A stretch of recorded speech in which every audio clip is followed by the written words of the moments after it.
Testing, testing.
Okay, welcome to the Public Service Commission's review of the EmPOWER program, case 9705, and let me start with appearances and introductions. So we'll start with the table, I guess, no? And actually, before we get going, the reason why Commissioner Richard is not here today is that he's actually at the OPSI meeting in Columbus, Ohio, but he will be reviewing the YouTube video of this. So in light of that, make sure that the mics are actually pulled close to you and you speak into them so that when he's watching this at a later point, he'll be able to hear everybody. So, and with that, anybody who wants to start, go ahead on appearances and introductions. So. Good morning, Commissioners. My name is Dr. Babatunde Idrisu. I'm representing the Maryland Energy Administration.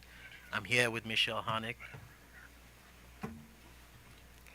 Good morning, Nicole Zeichner, Assistant People's Counsel on behalf of the Maryland Office of People's Counsel, and I'm joined by Dylan Voorhees of the EIC, OPC's consultant for the EmPOWER program.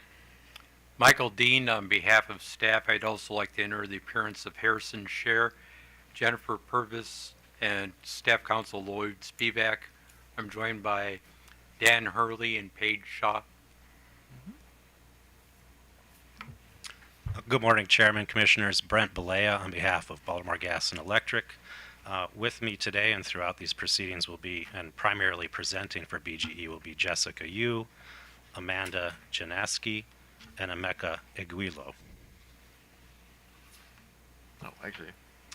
Good morning, Jessica Reba on behalf of Potomac Edison. With me today is Ed Miller, Diane Rapp, and Eric Rundy. Good morning, Chairman and Commissioners. Taylor Beckham here on behalf of the PHI companies, Potomac Electric Power Company and Delmarva Power and Light. With me here today, I have Susan Marinelli, Brian Crawford. You'll hear from them today, and then as we have more people coming up, we'll introduce ourselves. Thank you. Good morning, Commissioner. Spencer Nichols on behalf of Washington Gas Light Company. With me today is Josh McClellan and Erica Moore. Good morning, Chair Hoover, members of the Commission. Damon Krager on behalf of Southern Maryland Electric Cooperative, and I'm here today with two representatives from the cooperative, Jennifer Raleigh and Jeffrey Shaw. Thank you. Good morning, Chairman and Commissioners. Tim Oberleiten from Earth Justice on behalf of the Maryland Energy Efficiency Advocates, and I have with me today Jim Gravatt. Okay. All right. Good enough.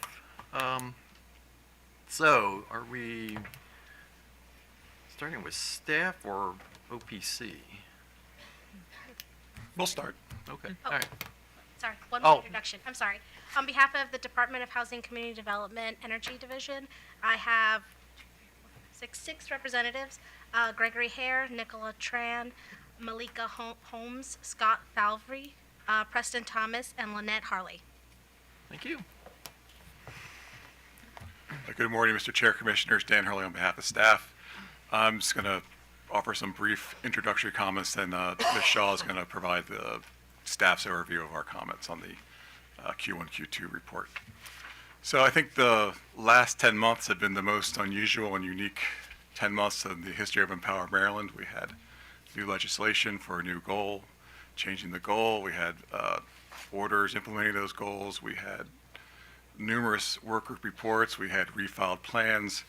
So I just wanted to kind of take this opportunity to thank my team and all the stakeholders for all the hard work they put in over the last 10 months to get us to where we are at today. And with that, I'm going to turn it over to Ms. Shaw. Thank you. Good morning. Sorry. Pull it a little closer and speak loudly. Good morning, Chair and Commissioners. Paige Shaw on behalf of staff. Q1, Q2 2024 marks the start of the program year reporting for the 6th EmPOWER Maryland program cycle. Generally speaking, results were low across all utilities, with savings in this Q1, Q2 falling below that of previous semi-annual periods. Most of the electric utilities are close to achieving at least half of the annual goal for 2024, while costs across the portfolios were also generally under forecast. Savings in the first semi-annual period are typically low due to the startup of new programs, and as well as the loss of the very cost-effective lighting program, which made up a significant portion of savings in the previous semi-annuals. Additionally, there are a few commission requests among the utilities. BGE, DPL, Pepco, and SMECO request that the Commission approve a Code Plus tier for their residential new construction programs. The utilities indicate that Energy Star version 3.1 will be updated to version 3.2 on January 1, 2025. This means that builders who are unable or not yet able to meet the requirements of version 3.2 on January 1 may leave the EmPOWER program due to higher costs of participation. The utilities request that the Code Plus tier will replicate the current minimum savings requirements and incentive level of Energy Star version 3.1 by specifying an equivalent home energy rating system, HERS, index score for eligible homes. The utilities do indicate that they will continue to provide higher incentives for homes that are complying with Energy Star version 3.2, but would like the Code Plus tier to be available to help builders with their transition between 3.1 and version 3.2. Staff recommends the Commission approve BGE, DPL, Pepco, and SMECO's request for a Code Plus tier for their residential new construction programs for a period of 6 months starting January 1, 2025. Similarly, WGL is also requesting that the Commission approve modifications to its residential new construction program by adding a Code Plus tier for similar reasons. In contrast, WGL is requesting the Code Plus tier reference Energy Star version 3.2 minimum savings requirements by specifying equivalent HERS index score for participating homes. Staff recommends the Commission approve WGL's request for a Code Plus tier for its residential new construction program for a period of 6 months starting January 1, 2025. BGE also requests that the Commission approve the sunset of its residential rewards program. BGE reviewed the Commission's guidance regarding SMECO's loyalty rewards program and believes that it may be more appropriate to reconsider the program in the future. BGE's residential rewards programs had no participants or reported costs in the first half of 2024. Staff recommends the Commission approve BGE's request to sunset its residential rewards program, as there have been no savings or participants of the program to date. Lastly, SMECO is requesting approval to reinstate bill reduction credits and members helping members donations as part of its Energy Perks program. Currently, after completing online lessons and quizzes, participants can earn online store coupons. With the approval of this request, participants can also redeem points for bill credits and the member helping member donations, which will be most impactful for renters, as they often do not have the ability to control the appliances in their residence, and limited income customers who may remain unable to afford new equipment. Staff recommends the Commission approve SMECO's request to reestablish all options available to customers for redeeming points earned through the Energy Perks program to include bill credits and members helping members' donations. And with that, staff is available for any questions. Thank you. Okay, questions from the commissioners? Commissioner Fleshman? Commissioner Barbe? Okay, thank you. OPC. Good morning. Oh, wait a minute. Oh, so do you need it from the? I can get their names later. I can get their. Oh, okay. All right. Okay. All right. Yeah, so go ahead. Good morning, Mr. Chairman and Commissioners, and I can give my name now if helpful. Nicole Zeichner, so it's Nicole, and then Zeichner. And on behalf of OPC, I'd like to provide some comments on the utilities semi-annual results and semi-annual filings. So first, some observations on utility spending. OPC would like to begin by noting that, in most cases, the utilities have underspent their forecasted budgets. Some utilities, including SMECO and BGE, have attained at least 50% of their annual targets in the first half of 2024, while spending around one-third of their annual budgets. Now for some program-level highlights. Regarding specific programs, we would like to note WGL's success with its behavioral programs, which are ahead of forecast for the first half of 2024 and accounted for 40% of WGL's gas savings achievement. WGL's behavioral programs are especially important as they represent an opportunity for WGL to achieve GHG reductions without the use of incentives for gas appliances. Conversely, we continue to be concerned by the utility's residential new construction programs. These programs represent an important opportunity to install high-efficiency air source heat pumps in new homes. It is far more efficient and cost-effective to install efficient equipment in new homes during construction than it is to install it later. Unfortunately, only one air source heat pump was installed through an EmPOWER new construction program in the first half of 2024, a residential new construction program, and that's just one across all the utilities. Heat pump water heater installations have generally not improved since the last cycle either. And we did also comment on the Code Plus proposal from the utilities, but our comments are contained in our presentation on Thursday. Now regarding DHCD, a ramp-up of DHCD programs will be required in order for DHCD to meet its goals. It's promising, however, that DHCD expects projects in waiting or in the pipeline to contribute significantly to their savings and participation. DHCD may benefit from expanded recruitment efforts, but we are not able to determine if plans for new recruitment channels are being implemented. Regarding heat pumps and the slow rate of installation of air source heat pumps, we continue to have concerns.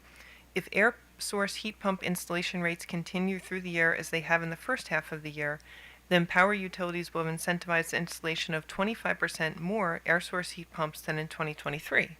But the utilities' continued incentivization of central air conditioners at the expense of heat pump installations underscores a recommendation that we will discuss in more detail on Thursday. We recommend that the Commission order the utilities to end incentives for central air conditioners, which compete with heat pumps for space heating, but without the efficiency benefits and cooling capabilities of heat pumps. And we recommend that those incentives end by April 1st, 2025. Continued incentives for central air conditioners contribute to the low market share of EmPOWER incentivized air source heat pumps, which was just 18% in the first half of 2024. EmPOWER can be a catalyst for market transformation, but much more must be done for it to achieve its potential.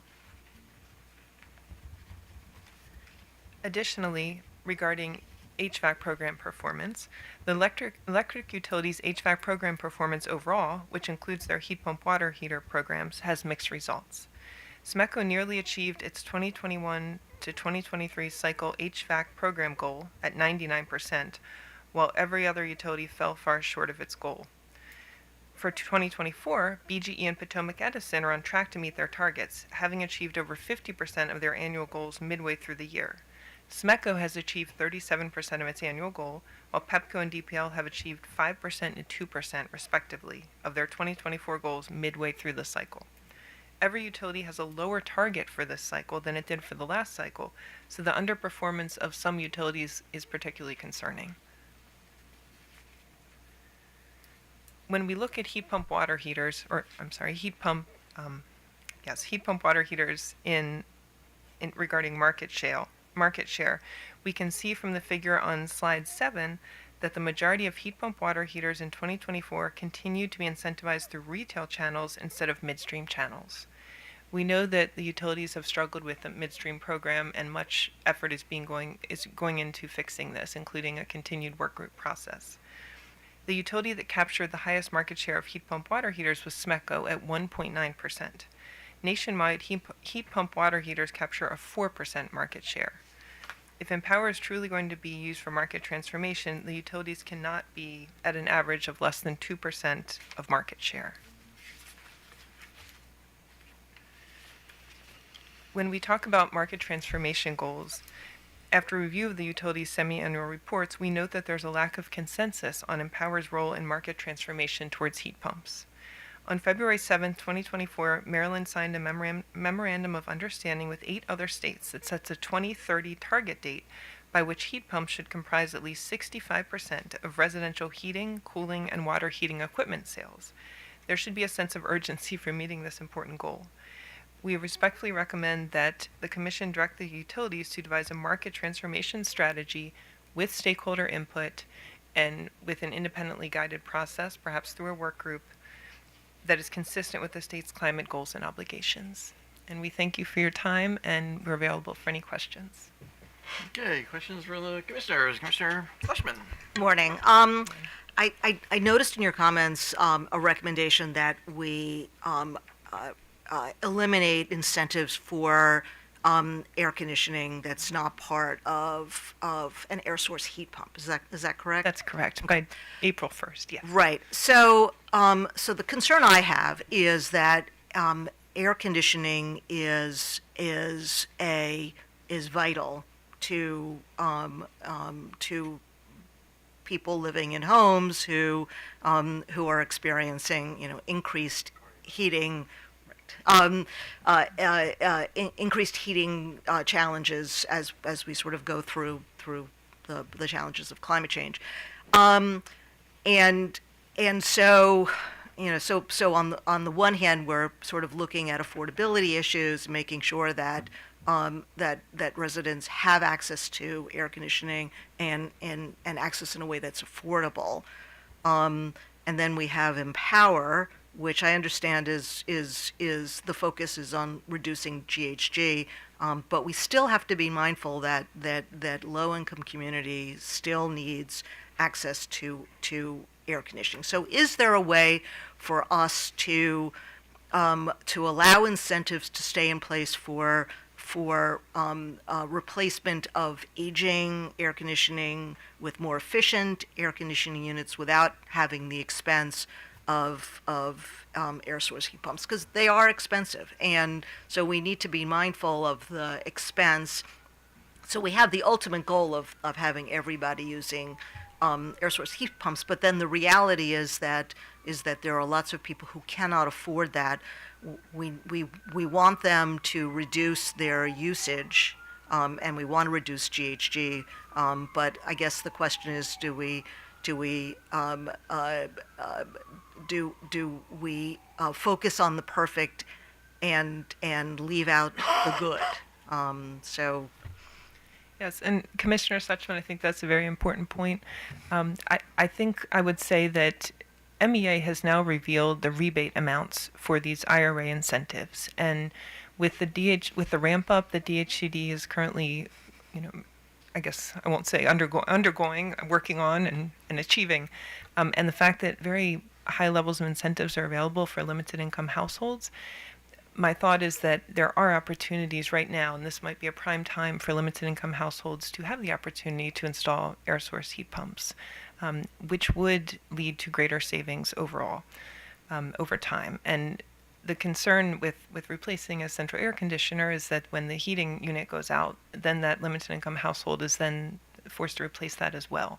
But I do understand your concern, and I think that there might be, and I'm actually going to ask Mr. Voorhees if he has some input on this as well. Thank you. If you could spell your name for the court. Of course. My name is Dylan Voorhees, Dylan HEES, and I'm with VEIC on behalf of OPC. Commissioner, that's an excellent question, and many jurisdictions have struggled with similar questions, and many jurisdictions have decided in the end to end those central air conditioning incentives. As Ms. Zeichner suggested, really the question is what happens. You've got two independent systems in a typical household, a central air conditioner and typically a gas furnace. And so what really trying to manage is the total utility bills that those customers will pay. They don't pay a cooling bill, they pay utility bills. And so what our expectation is that customers will actually pay lower total utility bills on an annual basis if instead of replacing their central air conditioner with another central air conditioner, they replace it with a heat pump that provides savings on electricity and on gas. Well, except that if you look, I mean, we installed an air source heat pump, and it was $24,000. And so, so if you know, there may be ultimate savings over the life cycle of a unit, but when you're struggling financially, you're gonna make decisions about what you can pay this year and next year. And I'm worried that we're missing an opportunity because we're looking at the perfect and we're not looking at, we can do both. And I understand we have limited resources, but we can't leave behind those customers that could be incentivized to put in very efficient air conditioning units, but can't afford an air source heat pump. And Commissioner, I would just add, I think those upfront costs are an incredibly important consideration. And as Ms. Zeichner suggested, we are entering a period where moderate income households in particular, and those are often the ones left in the donut, sort of can't afford to participate as upper income customers and don't get as much support from DHCD, for example, as limited income customers. So, but that's why these incentives from EmPOWER, from the Inflation Reduction Act, particularly target moderate income, and they are quite substantial. Incentives and tax credits that can easily be $10,000. So I think reducing that upfront cost is important.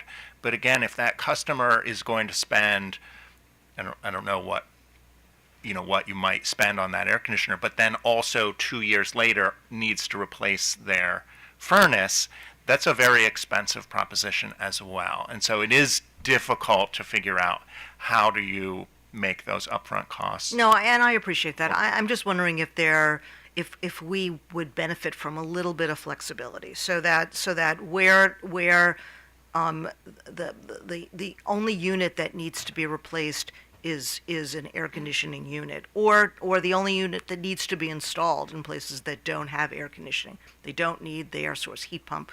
Are we missing an opportunity where we're focusing just on rebates for air source heat pumps and eliminating rebates for air conditioning units? Yeah. Again, I understand that concern. I think part of the challenge is the way that these incentives operate in the market. There really is a promotion of efficient central air conditioning. I was just this morning looking on the website of one of the EmPOWER utilities at their HVAC rebates. They have rebates for air source heat pumps, but the first rebate on that page is for central air conditioners. So what we see in the data is really a very substantial promotion of get a new central air conditioner and we will give you a pretty good rebate. It was, I think, $1,700 this morning. So I hear what you're looking for, which is continue to promote do more to promote air source heat pumps, but keep available the opportunity for some customers. It's very difficult to achieve that in the market when utilities are promoted. I don't want to leave behind the customers that will not install air source heat pumps, need to replace the air conditioning unit, can't do it because they don't have the resources and could benefit from some incentive from the utility. Those are the customers that I worry about. There's a possibility for limiting that, for example, to moderate income customers. That might be a type of compromise that you're you're envisioning. For central air conditioners. Yes. Yeah, Ms. Eichner's pointing out to me there are incentives, tax credits. I don't know if there are incentives, rebates. Yeah, for but if central they air don't, conditioning. if the customer's not paying taxes, that's an interesting idea of putting limits on incentives for low and moderate income for air conditioning. Is that something that maybe you can explore a little? I think it deserves some I know it just discussion. came to you now, so I'm not asking you to commit, but that may be a way to. I just don't want to leave behind customers that need the help but don't fit into certain buckets. And so maybe you can take that back because you understand my concern. I don't, these are customers that are paying for EmPOWER. And so we don't want them to be paying for EmPOWER to go for incentives for air source heat pumps that they would never have access to. So if we can sort of structure this so that we're not leaving behind the customers that can't take advantage of that may be something that we would want to look into. And if I may, Commissioner Suchman, if anything, it may be the moderate income customers who might need help simply because ideally, a low-income customer would not be receiving incentives through the utility. They would go to DHCD. That's what we would hope because it's free. They pay no out-of-pocket costs for residential customers. So I would suspect, and maybe this is something that DHCD can speak to, and maybe even MEA, not to put anyone on the spot, but I would suspect that there are significant options available for a limited income customer who would like to install an air source heat pump between DHCD and the newly unveiled IRA rebates. And I realize what you pointed out about tax credits, that these are customers who most likely, the lowest income customers, are probably not paying taxes. It may be that moderate income customers, who I believe also would qualify for many of the newly unveiled IRA rebates, but maybe don't qualify for DHCD, those customers may be the ones that you might perhaps be thinking of. But I just wanted to point out, I think DHCD has many options available for a limited income customer who would want to put in an air source heat pump. Okay. All right. That would thank be you. my thought. Right. I just, again, I if understand. they're not doing air source heat pump for Okay, whatever this is reason. I understand. Thank and you. So, Okay, thank you. Mr. Harvey. Thank you, Mr. Chairman. Actually, Commissioner Suchman addressed a lot of the concerns that I have. So let me just ask this first question about the tax rebates. Are they refundable, and are they point of sale? The tax that might be okay. I'm sorry. I was thinking the tax credits. Obviously, that's a different conversation. The tax rebates, I'm not sure that I know that yet from MEA's plan because I did attend a webinar. I don't know the details of the implementation. I know what the amounts will be. So maybe. So if a person doesn't have a tax liability, will they receive any money? I don't believe that these are refundable tax credits, and they are not point of sale. Okay.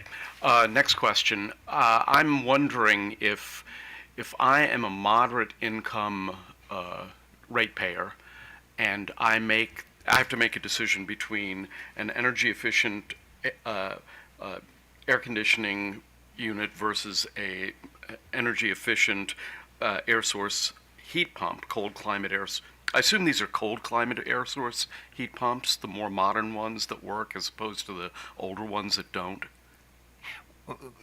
Commissioner, cold climate rating is a very specific sort of technical specification. It is an appropriate choice for many customers in Maryland. It isn't necessarily the only option, but it is a good one.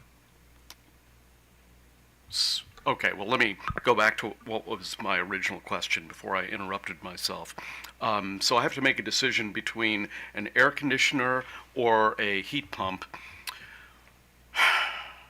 Which one is going to have the greatest out-of-pocket cost for me after all the, money I get from the EmPOWER program and tax credits? Which one still is going to have the greatest out-of-pocket cost for me? It's a good question, Commissioner, and it's difficult to answer that in a very generic sense. Generally, would it be the heat source, the heat pump? Well, I'm interested in hearing from MEA and others on this question, it's not necessarily a higher out-of-pocket cost to get the air source heat pump. Really, but it might be. But you are in fact also buying a heating system.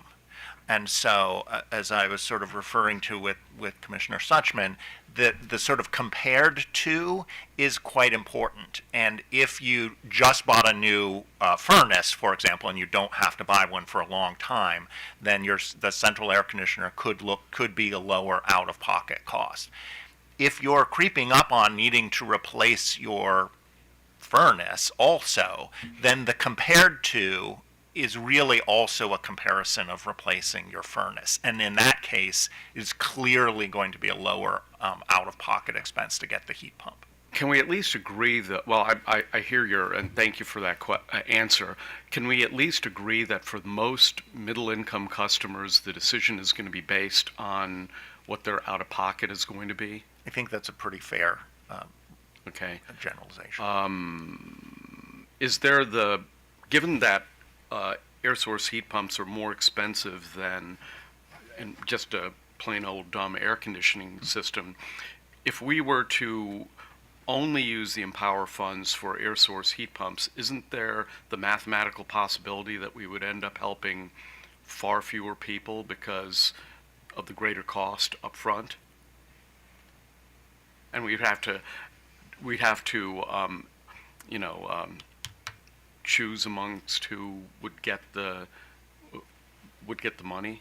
I think I follow your question. So you're suggesting that we need a higher incentive for an air source heat pump and therefore fewer. No, what I'm saying is that if you have a set amount of money, right now customers, ratepayers are making a decision between air conditioning and heat pumps. But if we were to limit them only to heat pumps, that same pool of money would end up serving a smaller number of ratepayers. Is that mathematically possible? That is possible, Commissioner. The other thing to keep in mind is that if the lowest upfront cost will still potentially be to get a central air conditioner.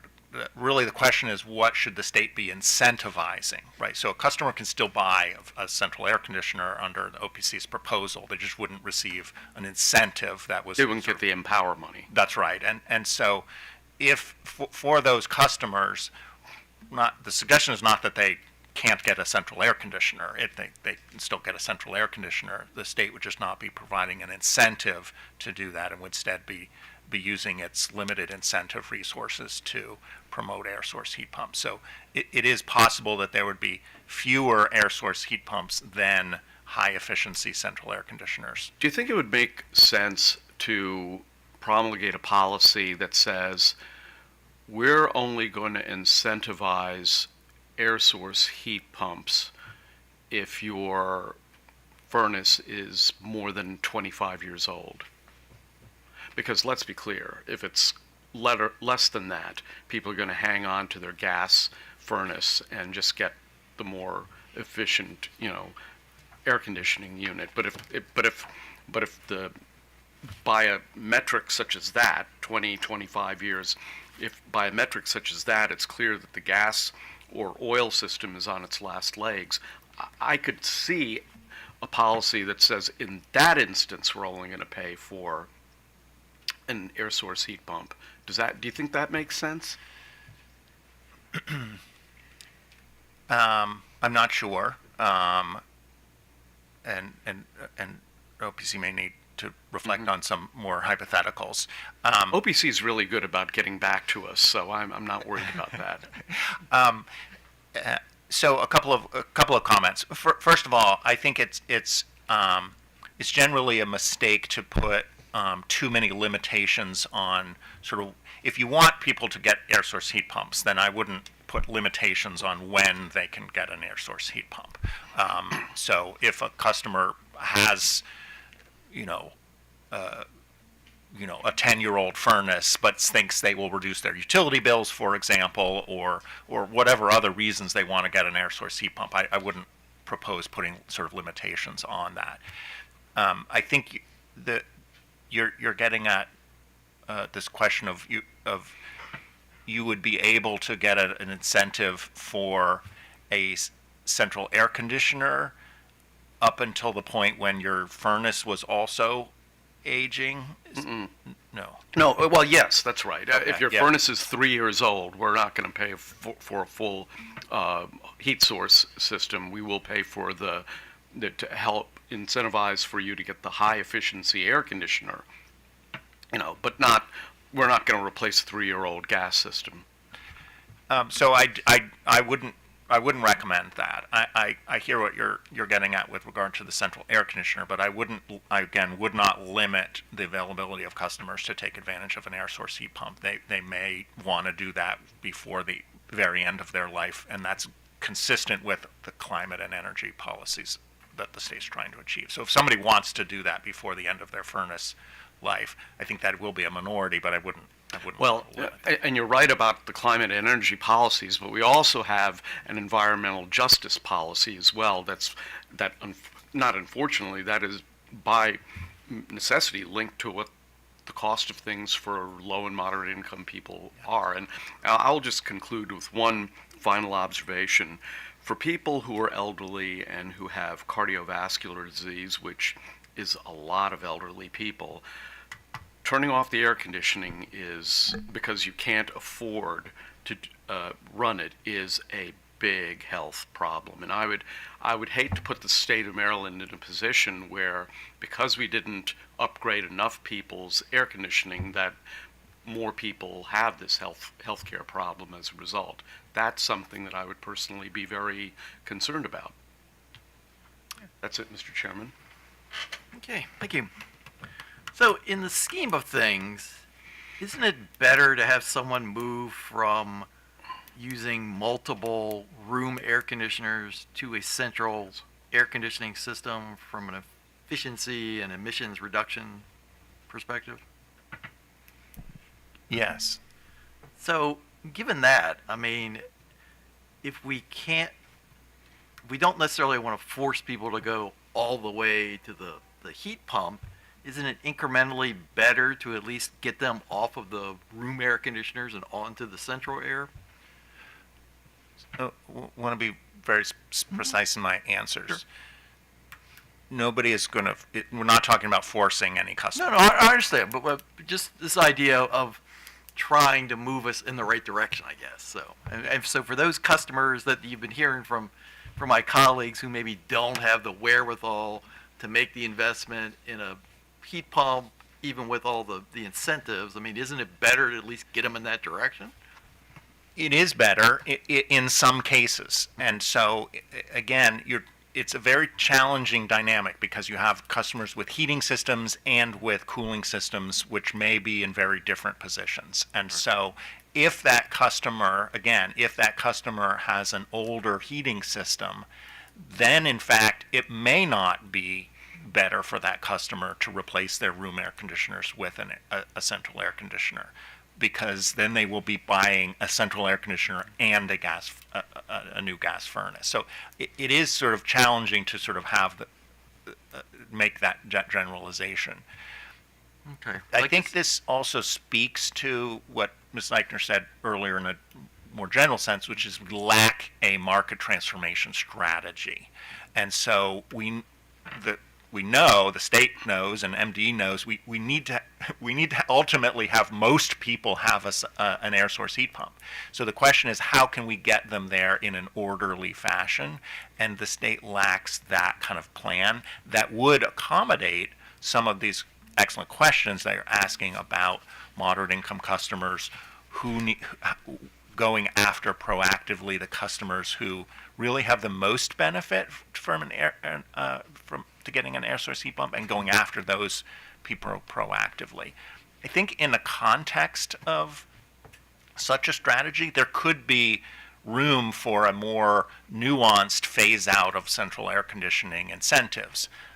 The state lacks that market transformation plan. And so I guess part of the problem, though, is sort of an informational thing, because we're assuming that the average homeowner is going to be able to figure out all of these things, like, well, It's actually better to make this huge investment right now than these incremental steps along the way.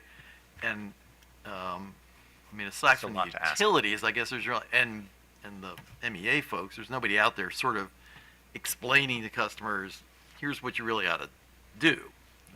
The contractors in many cases are the source of that information for those. And the contractors respond to the signals and the directions they get from the utility incentive programs. And so if the contractor understands there's an easy rebate for a central air conditioner and I'm looking to get this job done by Thursday, then that contractor is not particularly motivated to sort of help think through that higher incentive unless the utility is really behind it, pushing for that. And if I may, I would just suggest that this is really a conversation about what we want EmPOWER to be. Do we want EmPOWER to be a way to transform markets to meet state climate goals, and DHCD in the meantime serves as an option for limited income customers? We know that DHCD needs to increase its participation to meet its goals.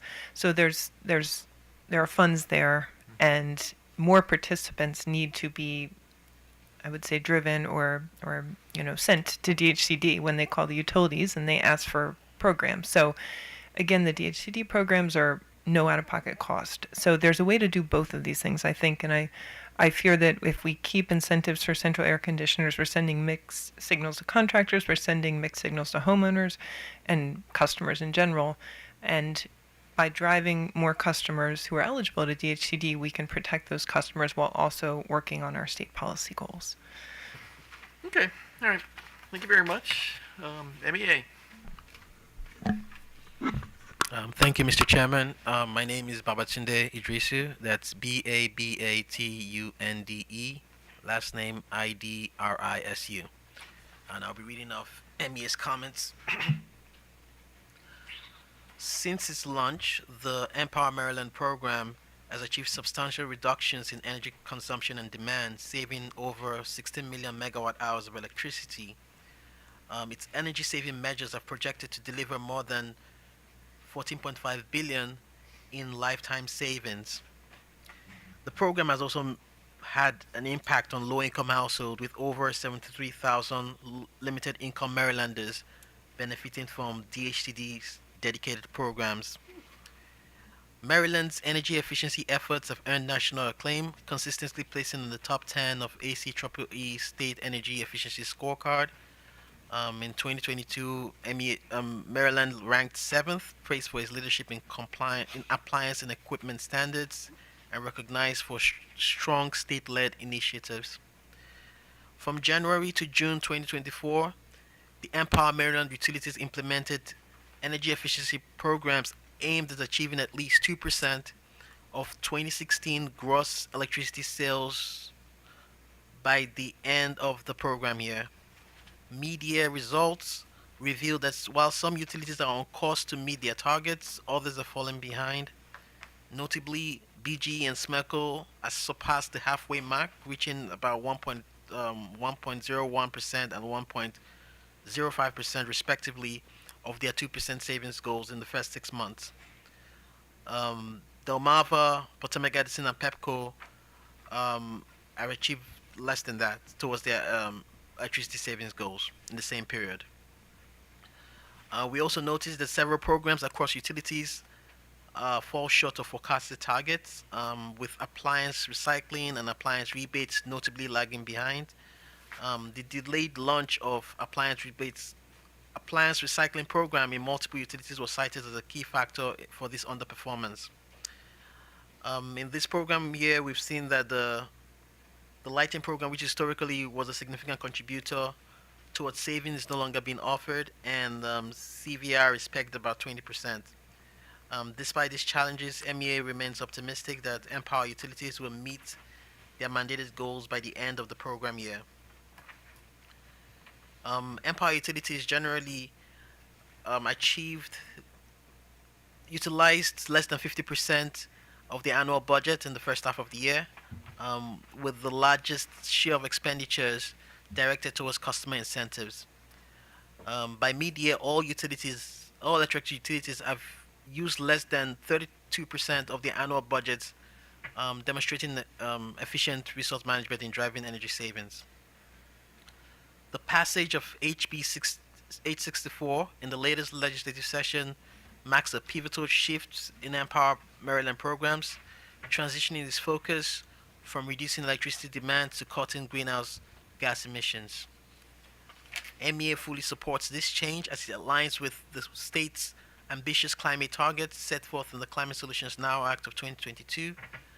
We believe that the program's future lies in electrification, fuel switching, and other strategies that not only reduce emissions, but also drive significant health and environmental benefits to Maryland residents. So I'll be talking a little bit about IRA because there's been a lot of conversation about that. So I'll just keep giving like an update on where we are. In July 2024, the DOE, the Department of Energy, approved MEA's application for early administrative funds for both the Homes Residential Energy Efficiency Rebate Programs, that's Section 50121, and the High Efficiency Electric Home Rebate Program, and that's Section 50122. MEA will utilize these funds for program design and the development of both Section 50121 and Section 50122 programs. For both 50121 and 50122 programs, the DOE requires at least 40% of all funds to benefit low-income households, including a specific allocation for multifamily households. Under DOE guidance, the 50122 program is limited to low and moderate income, as DHCD is already targeting both low-income single-family and multifamily households through its existing programs, including EmPOWER's low-income programs.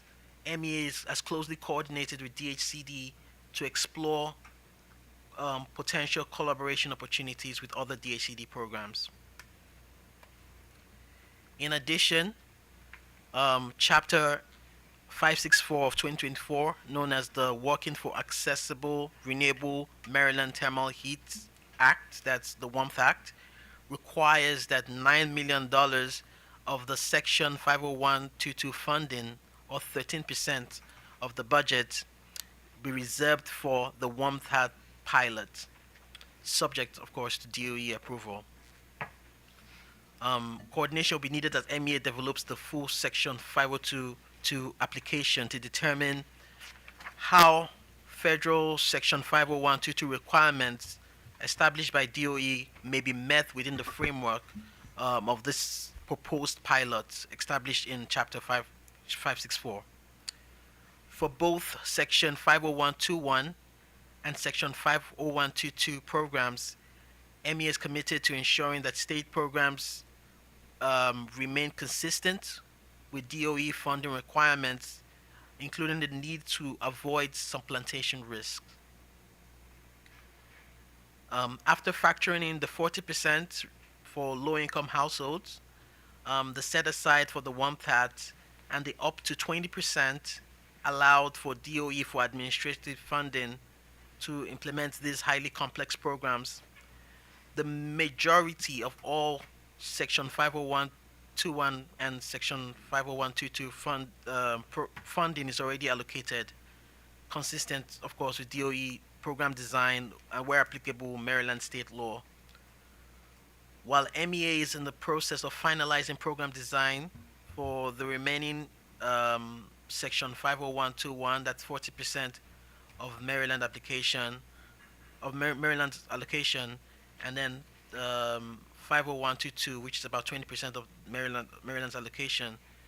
We're committed to ensuring that the IRA rebate programs are designed to achieve the greatest amount of GHG reduction and energy cost savings, which includes offerings to households which may not have access to other statewide programs. Currently, we have, like I stated, we have 40% for low-income households. For the Homes Energy Efficiency owns energy efficiency rebate programs, about 20% goes, of course, to program administration, 40% goes to low-income household, and MEA at this point is proposing to have the rest of the funds for energy efficiency upgrades for areas that have not traditionally benefited from state-led programs, whether based on location or based on the fact that they use other heating appliances such as fuel oil and propane that do not traditionally benefit from EmPOWER programs. And in the case of the Section 50122, which is primarily for low income and moderate income, of course, the low income portion, we're working with DHCD, and then of course we have the implementation budget, and then we have the 9 million for the WOMThat. The rest of it, we're proposing, Go ahead. we're proposing that it would go into a lot of fuel oil and propane conversions, and other any electric home appliances for low and moderate income households. Yeah, so I could answer your questions now. Okay, Commissioner Barbe. Thank you very much. First of all, you do wonderful work at your agency for low and moderate income individuals, and I think it's noteworthy for us to again acknowledge the place of Maryland as being number 7. I think that's noteworthy, and I wanted to acknowledge that. So I suppose for me, the big concern has always been, as with anything else, the upfront cost is the thing that is the barrier for individuals, and I think you would probably agree with that. Just very quickly, review for me well, actually, really, your programs are all designed to lower the upfront cost to the greatest extent possible for low and moderate income ratepayers, correct? Are we talking about the IRA programs or the proposed IRA programs? Oh, the IRA programs. Okay. It's important to know that this is still subject to DOE approval. Right, yeah. Yeah, so DOE has incentive levels depending on income. Mm-hmm. So for the lowest income category, in most cases they do get 100% of the funding. And for those that maybe fall below that category, they might get like 50%. Okay, and that's regardless of the appliance that's being considered, correct? Yes. Okay.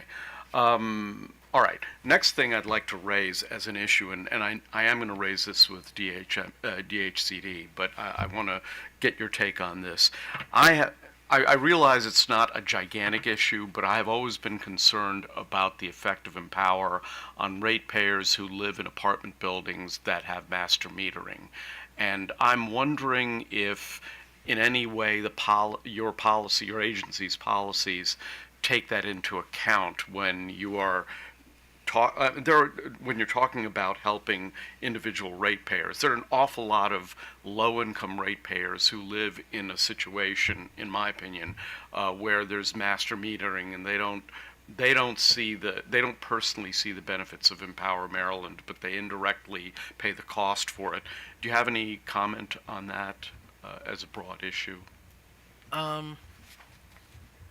For the IRA programs, there's a section that must be dedicated to multifamily households. Mm-hmm.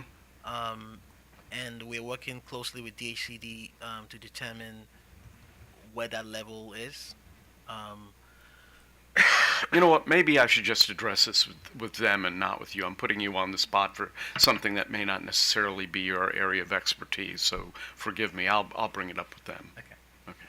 Thank you. Thank you. Okay. Commissioner Sussman. Morning. So first I wanted to talk to you about your testimony or your comments. And this has to do with the 2024-2026 program cycle proposal. And one of your suggestions is that that we eliminate gas incentives with regard to WGL for gas appliances. Is that correct? Yes. Okay. Do you see any other ways that we can sort of incentivize reductions in gas usage without sort of dealing with the question about gas elimination? And there are lots of customers that use gas, and are there opportunities for the utilities, WGL and BGE, to have programs in place that don't incentivize new gas appliances, but would help to incentivize reductions in gas usage, other than the educational? Because I know that there's value in their educational, but for example, I mean, are we doing enough to weatherize older buildings? Are we doing enough to encourage insulation, weather stripping? I mean, these are sort of low-hanging fruit. There's nothing really sort of cool and sexy about it, but that's sort of very basic opportunities that maybe we're not taking full advantage of. And so there are sort of additional programs that we can encourage in the programs for gas utilities that can help us to reduce energy usage. Yeah, I completely agree with what you've said. To be consistent with the state's direction and state's policy goals, it's important that we stop incentivizing gas appliances at this point. And like you said, there are other ways to try and achieve GHG savings without directly incentivizing the purchase of new gas appliances. So I completely agree with what you've said. Okay, and are there enough programs in place, or do you think that there are opportunities for additional programs? I think the opportunity is to explore additional programs Okay. to achieve that. Okay. So I wanted to talk to you about the RA funding. Congratulations. So that's $90 million. About. No, it's about, for both programs, it's about 130. Okay. Yeah. So so let's talk about the warmth pilot. So you're thinking about $9 million. Is that what you said? Putting. Okay. The bill requires about $9 million to go into the pilot. Yes. Okay. So so this would be geothermal for a low-income community. Mm-hmm. Are you talking? So the two gas utilities are going to be submitting pilots to us. Have you been talking with the gas utilities about sort of coordinating or maybe working with them? I mean, are there efficiencies to be gained perhaps in working with one or both utilities in their pilot? I'm not involved in that work group right now. Okay. Other colleagues are, but yes, we're in conversation with the utilities and the electric and the gas utilities in the implementation of the wall and drawing up their pilots for the warm type. Okay. Well, keep us abreast of what's going on. There's great opportunities there. So that would be sort of terrific. So you heard my conversation with OPC about incentives for sort of installing more efficient gas or more efficient air conditioning units instead of air source heat pumps. From MEA's perspective, are you supportive of eliminating incentives for sort of more efficient air conditioning, or incentives to put in place efficient air conditioning where there is none, and sort of putting all of the effort into air source heat pumps? We don't share the same position with OPC. Like similar to the concerns that have been raised by the commissioners today, we do think there could be a place for those incentives, especially for those who might not be able to afford that transition to heat pumps. Okay, so if we were to sort of limit the incentives to low and moderate income, for example, that would incentivize sort of greater efficiency in usage, and also address some of the issues around affordability. So we're not leaving that community behind. Yes. Okay, that's all I have. Thank you. Thank you. So MEA used to have a program that created incentives for CHP.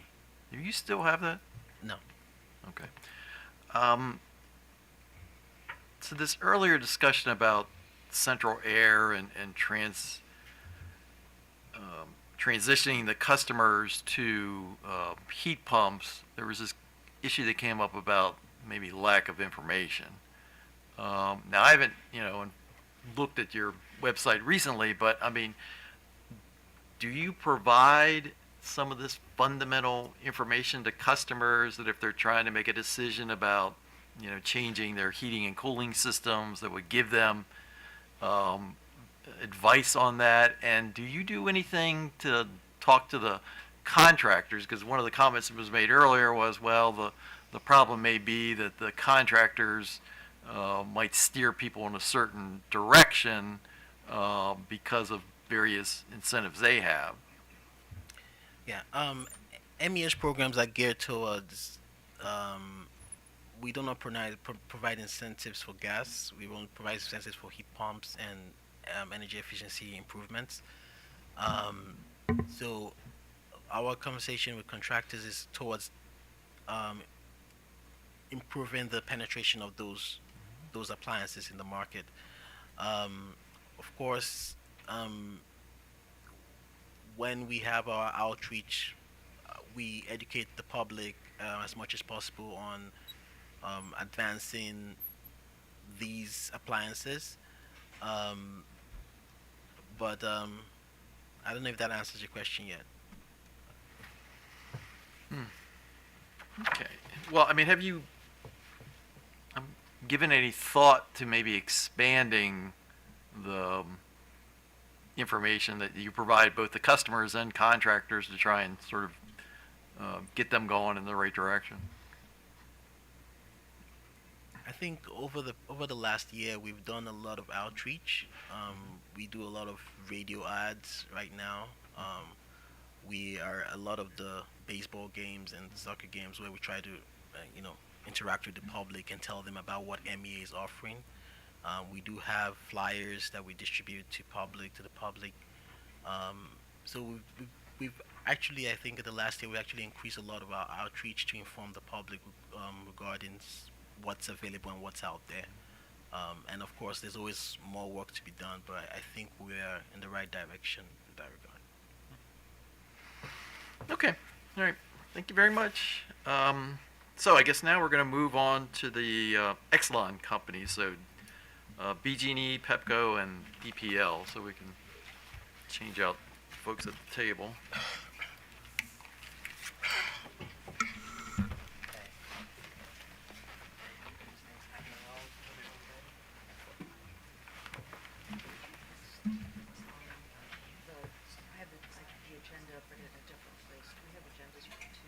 Yeah, I can circulate it right now.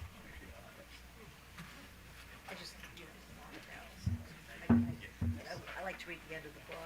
Yes, that's right. No, I have it. Let it back around.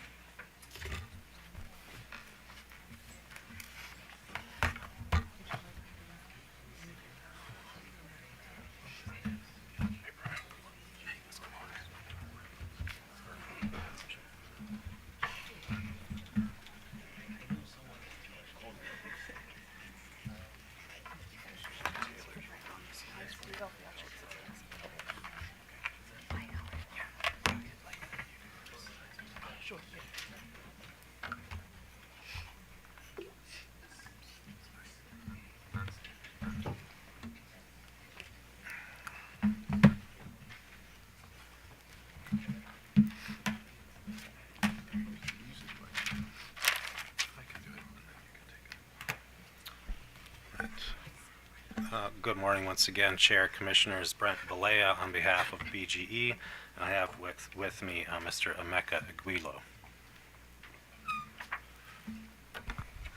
Good morning, Chairman and Commissioners. My name is Emeka Aguilo, EmEKA-IGWILO.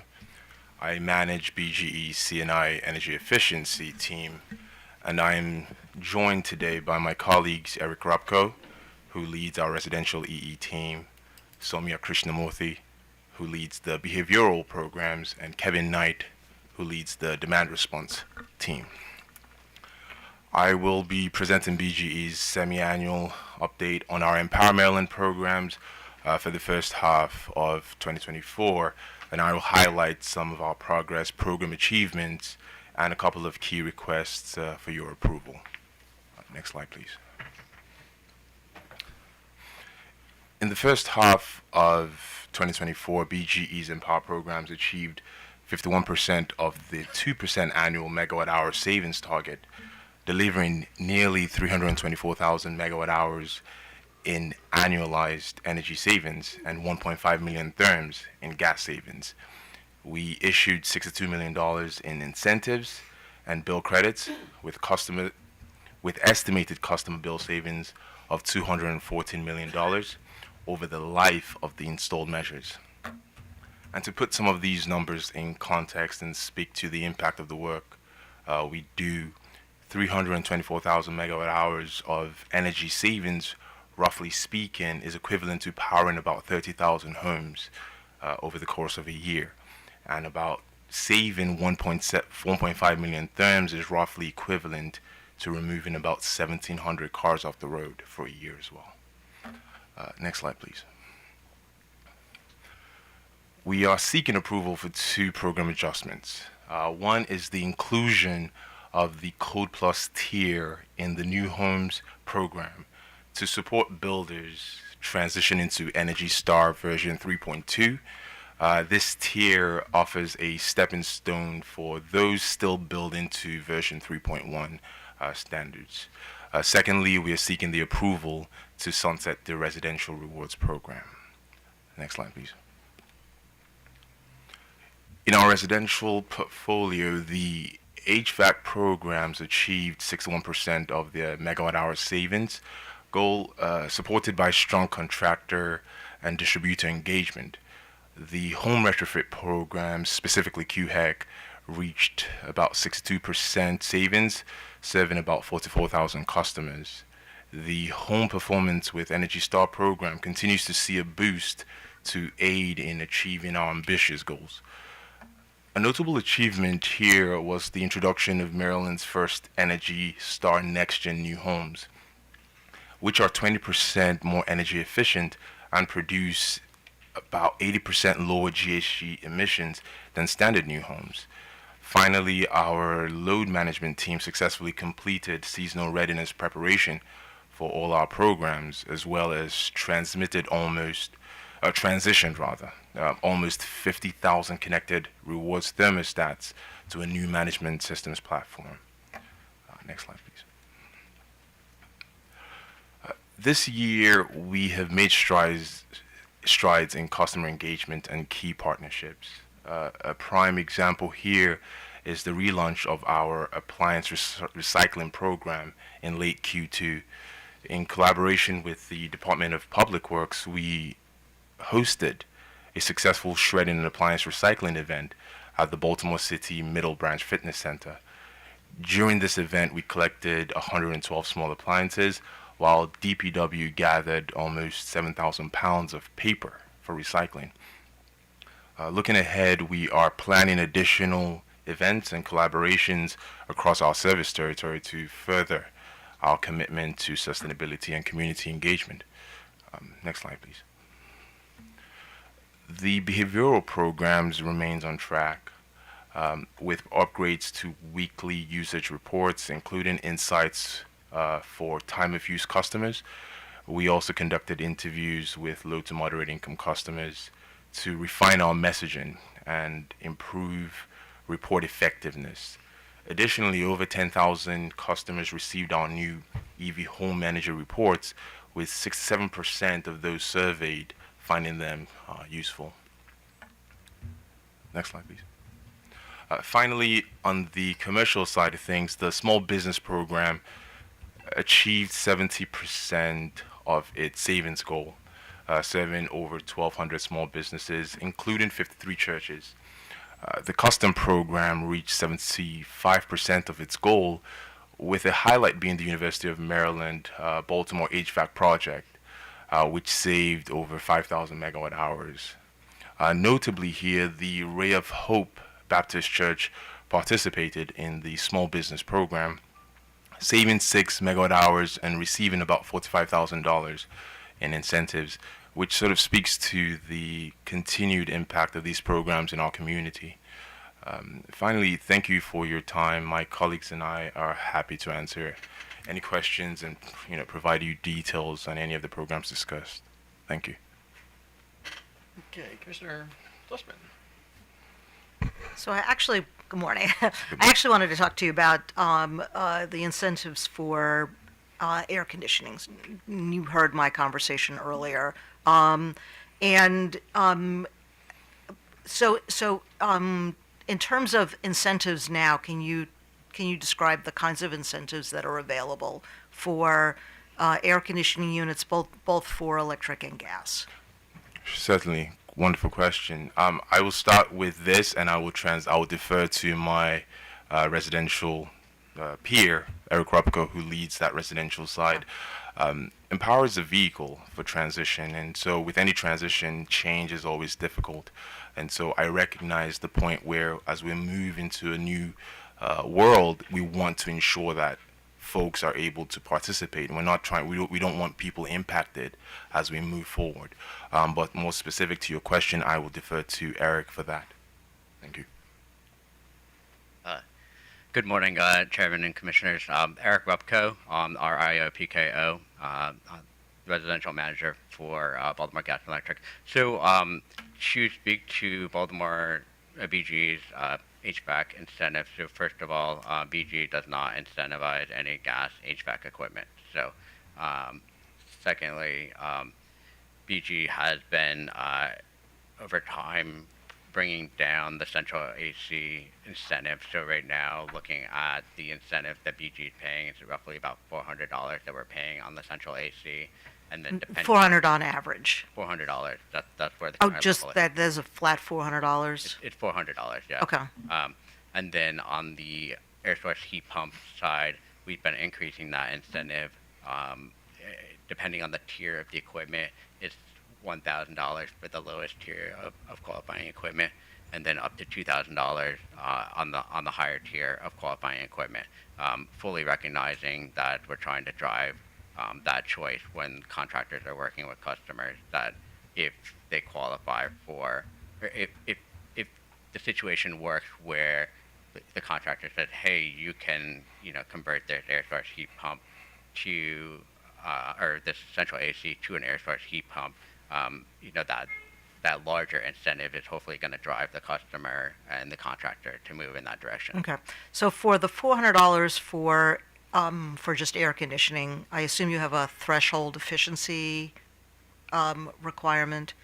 Yes, there is a threshold efficiency requirement. Definitely, it's above. I can't recall exactly what it is, but it's above the baseline equipment. So we're still encouraging with that incentive, they have to install the more efficient central AC equipment in that program. Okay, and if the customer is eligible for DHCD funding, would they also be eligible for the $400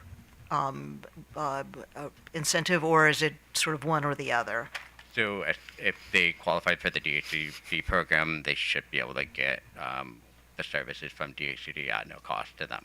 Okay, so they wouldn't need the $400. They wouldn't need the $400. So you heard my conversation earlier about perhaps limiting this to low and moderate income. Is that a possibility? Would that entail a lot of administrative costs if we were to do something like that? So right now, the HVAC program is a midstream program where we're incentivizing the equipment at the distributor level. So there would be some additional work that would be needed to verify the customer qualifies for the moderate income bracket. So either the contractor or somebody would need to do verification on that. Okay, and do you have other programs where it's limited to low and moderate income? So you have the mechanism, the framework that you could then apply to this, or would this be sort of something you'd have to come up with? So on the low income piece, that's something that DHCD is the primary lead on that. So we looked at them. Well, I guess it would be for those who are not eligible to be able to tap into resources at DHCD. So I would, we did just launch the moderate income offer in the home performance program, where that program that was just approved over the summer, and we've just launched that. So I think we're trying to look at that program and learn from it so that we can offer, or we can possibly expand moderate income offerings in other programs. And also we have a moderate income work group that's trying to work through some of these nuances. Okay. So you could then tap into whatever you're learning from that to apply to this if we were to ask you to limit incentives for air conditioning, just air conditioning to low and moderate income. So I would probably caution it might be a little premature to do anything immediately, because I think we would like to learn from the moderate income offer before we try to apply those learnings elsewhere. And I think we would also like the input of the moderate income work group as well. I think we would like to understand how this offer is being accepted in the market, and possibly before we start putting offers into different programs, make sure that we are working with the work group and with partners to make sure that this is a good customer experience. Okay. Okay. Thank you. Commissioner Barbe. Thank you, Mr. Chairman. I'd like to know a little more about the details of the behavioral programs that you have. Specifically, I'd like to know what you do and what kind of programs or devices, appliances, or activity it results in. So that's. Oh, and your expert's about to get up. So okay. Good morning, Commissioner. This is Soumya Krishnamurthy. That's Sowmya. Krishnamurthy is Krishnamoorthy. So for the behavioral program, we use multiple different measures. The first one is the home energy report, which all of our customers in the treatment group get. That tells you information about how you compared with your neighbors in terms of energy usage, and also gives you tips that are personalized for your usage. In addition to that, there is something called the weekly status report, which actually is the most popular report with our customers. That gives you information about how you used energy over the last week, and then some disaggregated insights into what appliances specifically may be driving those results. Pertaining to what we did in this Q1 and Q2 of this year was we also have a weekly usage report that is tailored to our customers on time of use rates. So time of use rates is great, but we also think it needs to be accompanied by coaching to tell our customers how to shift usage away from peak times. So we have expanded the disaggregation information available for customers in time of use rate, where we're specifically able to call out, say, that you used your dishwasher during peak time, and by shifting it away from peak, you will be able to save more. Or if you're able to say you used a pool pump. So those are the upgrades that we launched this in Q1 and Q2. And then the final behavioral measure is sort of your high usage alert, where we compare you to your usage around the same time last year. And if you're about 30% higher in usage, then we proactively warn you, and that's usually happens in the middle of the billing cycle, so that you are then not surprised by a high bill at the end of the billing cycle. Thank you. That's very useful. So do you, in your behavioral program, steer people toward smart meters or do other stuff like that, or insulation or other, well, let me ask, Yes. let you answer the question. Yes, we do believe that behavior, if you look at our EM&V analysis, we consistently over the years result in uptake in other programs. So it is an important vehicle for customer education and awareness. So we have at various times during the year, there is something called a marketing module in each of the home energy report that can be personalized based on whatever segment you fall into. So in the past, we have promoted the recycling events that we've spoken about. We've promoted like winter readiness and summer readiness. We're right now in the works to discuss a strategy for promotion for heat pumps. So we have promoted adoption of other larger goals that we have. Okay, thank you very much. Thank you, Mr. Chairman. Okay. So who's the person that can talk to me about the Connected Rewards program? That would be the Kevin Knight. Oh, okay. Yes. Well, let it get everybody into the party. Good morning. I'm Kevin Knight. I am manager of the demand response or load management programs at BGE, and the last name is K-N-I-G-H-T. Okay, so why don't you just explain to me what you're envisioning with, because I understand this is like a transition of your existing demand response programs. Yeah, so for the first half of this year, we did a transition of all of our Connected Rewards devices to a new platform. That platform, we're excited with the ability of the new vendor to help us meet PJM compliance while really innovating the programs of the future to allow for that demand flexibility and the full year-round operation. So the new transition should set us up very well for where we're headed. So why don't you tell me specifically, if I'm a current customer and I'm, signed up for your air conditioning demand response program where you control the air conditioner when we have peak demand situations. So how's that going to change under this new thing? So this transition at this point, the customer knows no difference. Everything is operating the same. The changes will come with our proposed, our supplemental plans that we submitted on August 15th. So at this point, the customer has no difference in treatment or perception of the program. And so what are these proposed plans going to do? So the proposed program will set us up for year-round operation. So winter will be coming in, as well as flexible load management, better localized targeting of our devices, and ultimately we're setting up to diversify our portfolio of different devices beyond the thermostat. So the idea would be that not only would you control the air conditioning, you're now going to control the heating system, right? Yes, correct. So the heating system as proposed would just be electric heating. So we are not proposing any gas or alternate fuels. So it would be electric heating that we would be addressing for year-round load management.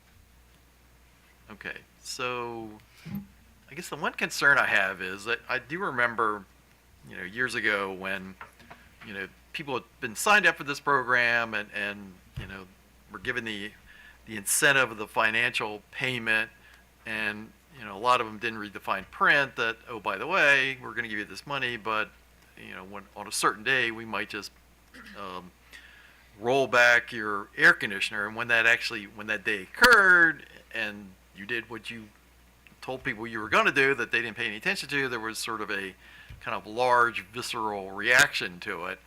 Are you concerned that the same thing might happen the first time you do this on a heating day? So we are concerned, but I think we are adequately putting the customer education at the forefront of this. We want to make sure the customer understands what to expect for year-round operation. And we're also coming up with strategies that will not be as aggressive as what they typically are used to with a summer event. So there are different strategies that are going to be implemented to really make sure that we are easing into this with a customer education in mind. Okay, thank you. So one of your earlier slides talked about recycling of appliances. Do you do that all the time, or is that, at certain times you do that, and I guess... Yeah. Eric Upko again for BG. So the appliance recycling program relaunched this year in the second quarter. So there's kind of two avenues right now with the program where, first of all, for a large appliance, which is a refrigerator or a freezer, we'll go to the customer's house and pick up that appliance. in addition, for smaller appliances like a dehumidifier, a smaller kind of like dorm fridge, I guess is the common term for it, and then window AC units. Those typically we collect at the drop-off events, like the one that was highlighted on the slide. So those are events in the community. We find a community partner, and then we work on a program where the customers can drop off the appliance, and we've got staff on hand to get the appliance out of the car and do the whole transaction, so that they'll get a rebate check in a few weeks. So. But the recycling of appliances where you go to somebody's house to go get it, you only do that for these larger appliances, correct? The larger appliances, yeah, that's correct. And then we do have the option, like if you are recycling an old refrigerator, we do ask, like, hey, do you have a dehumidifier or a window air conditioning unit that you're also going to be recycling, because we can pick those up at the same time. Okay. And then last question, you're proposing to end the combined heat and power programs, correct? That's so correct. Who can explain to me the rationale behind that? We're going to address that more so in the refiling conversation. The combined heat and power, as it stands right now, uses natural gas to generate electricity, and so we don't have. We are basically proposing the sunsetting of that program, so we can focus in on a lot of our greenhouse gas abatement and focus on what EmPOWER really should be.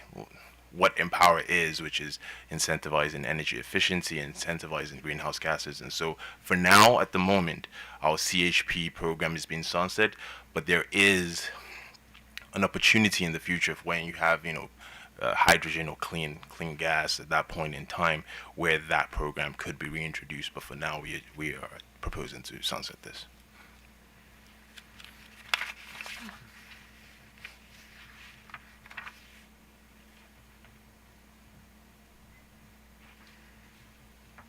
Okay, good enough. Thank you. So why don't we turn to, now are you going to do both Pepco and DPL or two separate? I just did P's. I was listening. I'm sorry. We're going to do them together. Okay.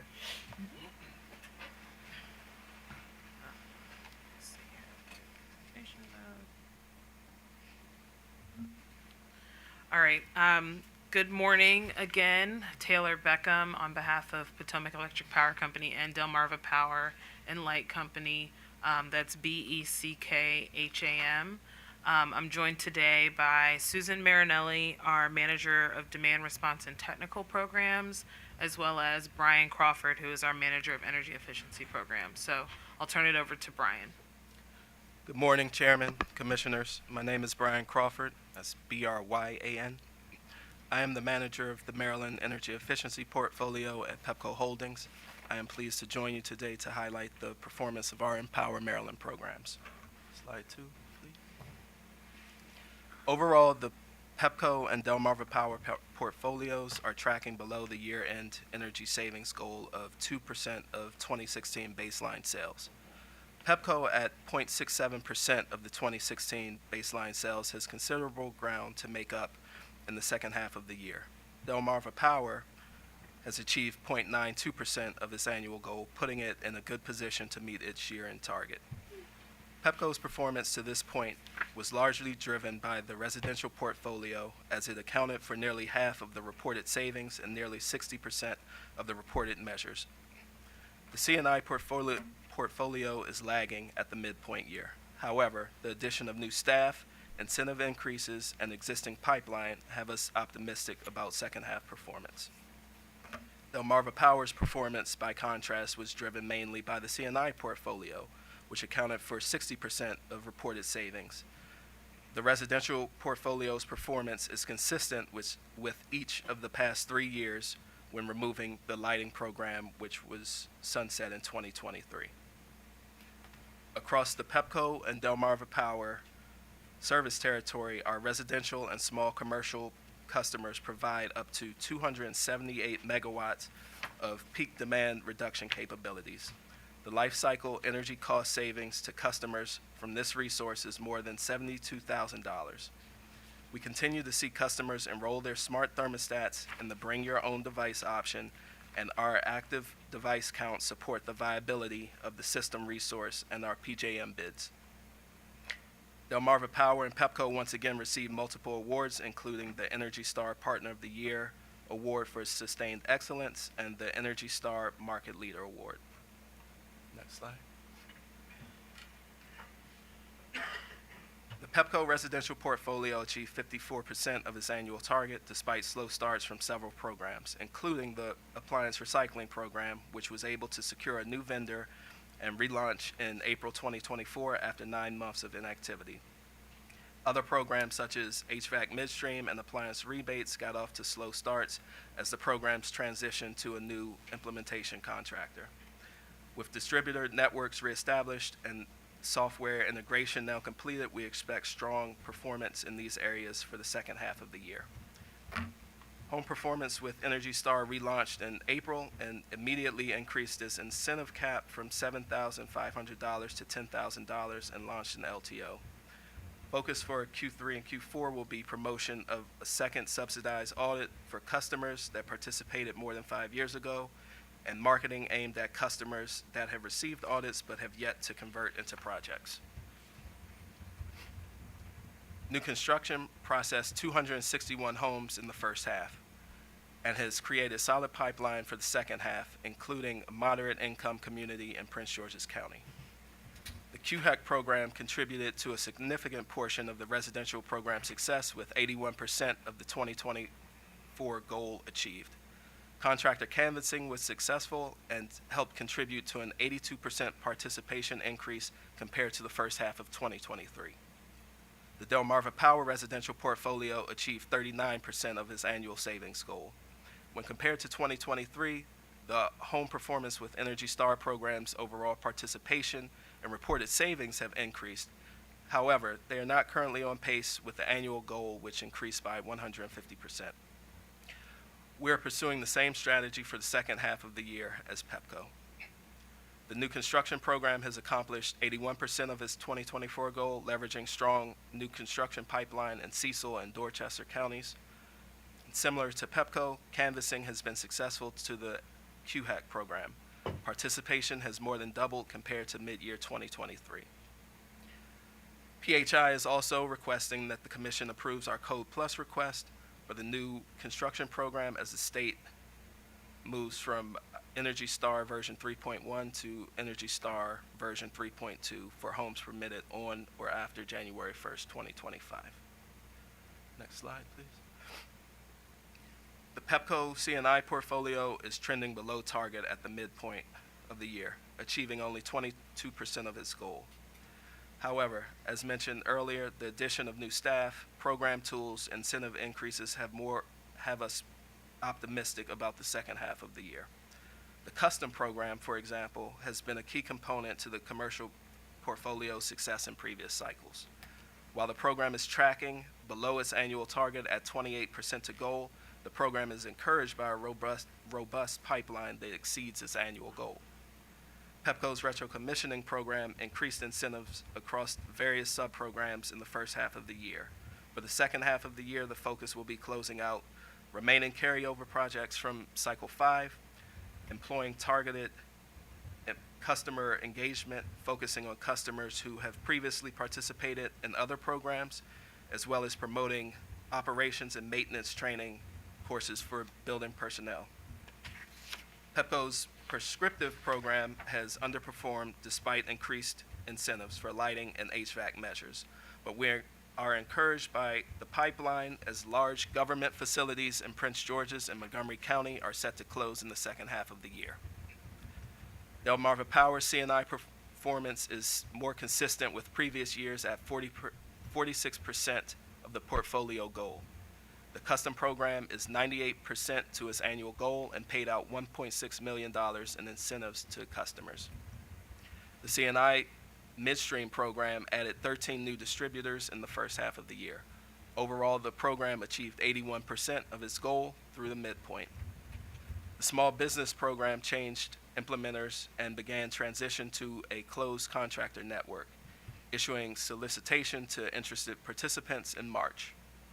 The program was still able to provide $1.39 million in incentives to customers. And with that, I will turn things over to Susan Marinelli.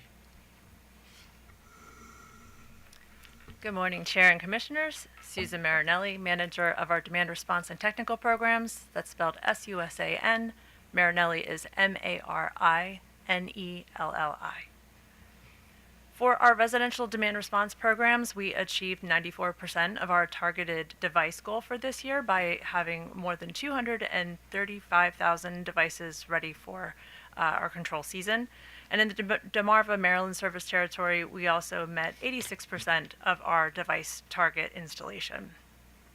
Some of the success we're realizing this year is from the relaunch of our EnergyWise Rewards website. EnergyWise Rewards, of course, is our brand for our direct load control program. And our website now includes a new promotional video that guides customers through what to expect during a control event, what devices they can use on their homes.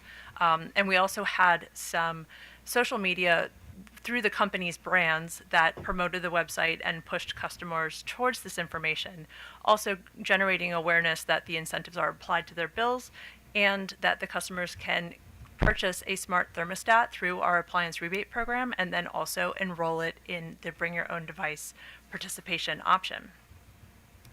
Moving on to our Bring Your Own Device, or BYOD, options, we also had strong marketing campaigns in April because we did close this participation option for a period of time. We had reached the number of licenses that were currently available, so now we have more than 13,000 devices in Pepco and more than 3,000, almost 4,000 in Delmarva, Maryland.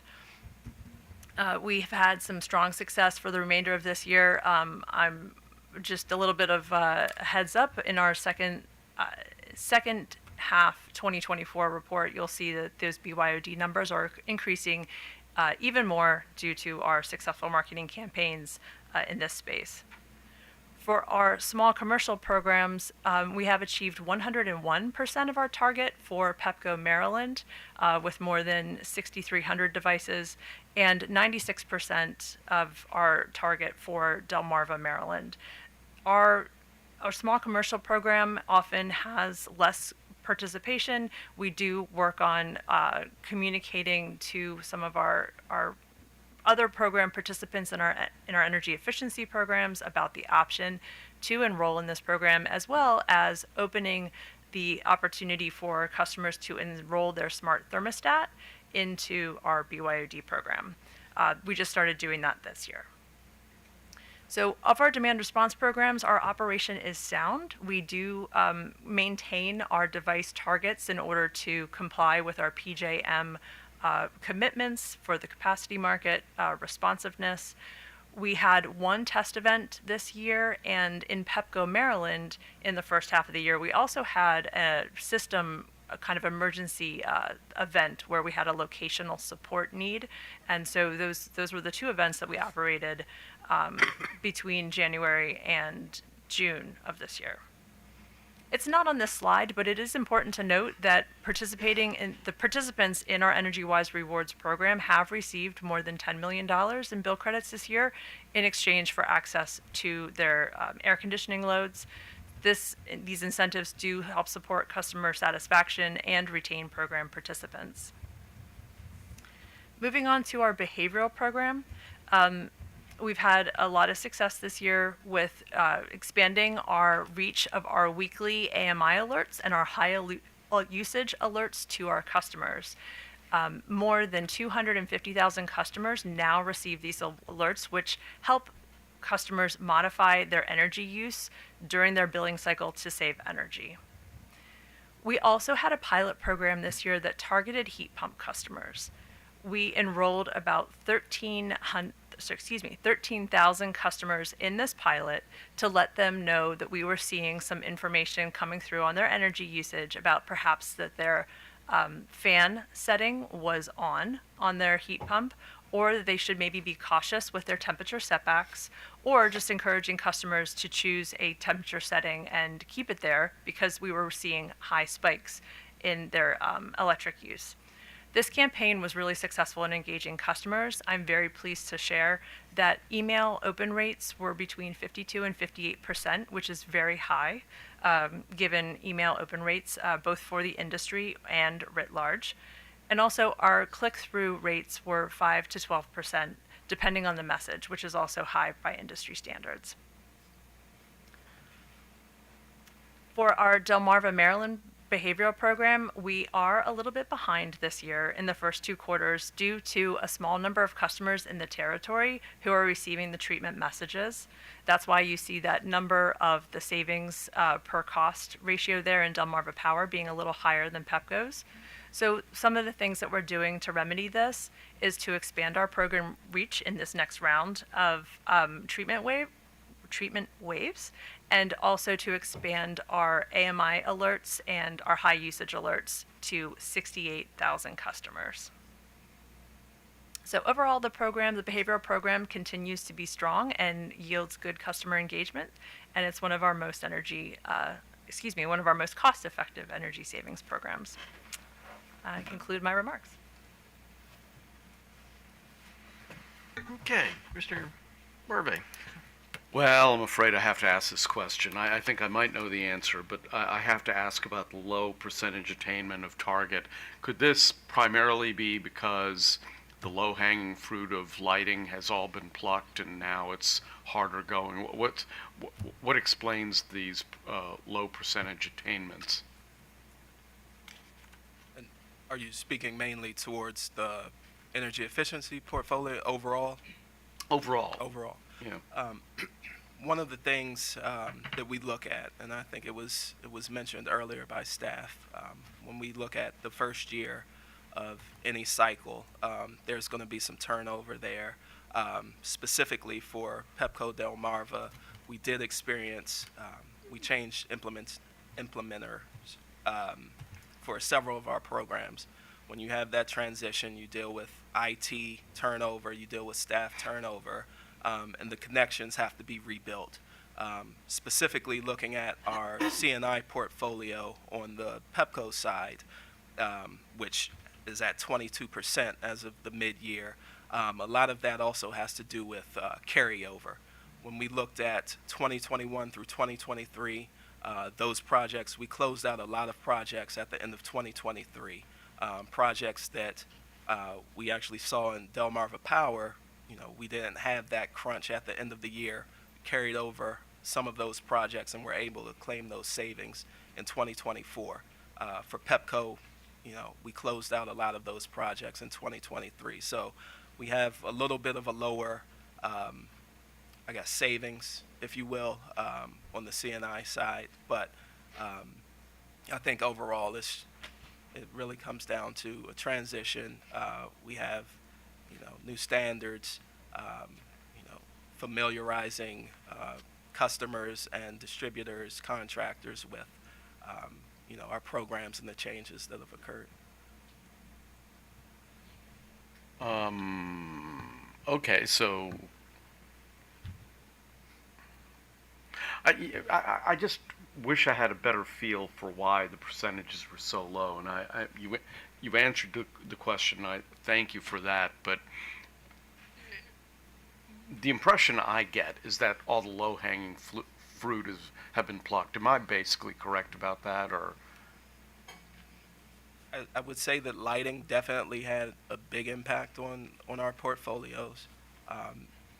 No longer being offered, yes, that would definitely boost up our numbers.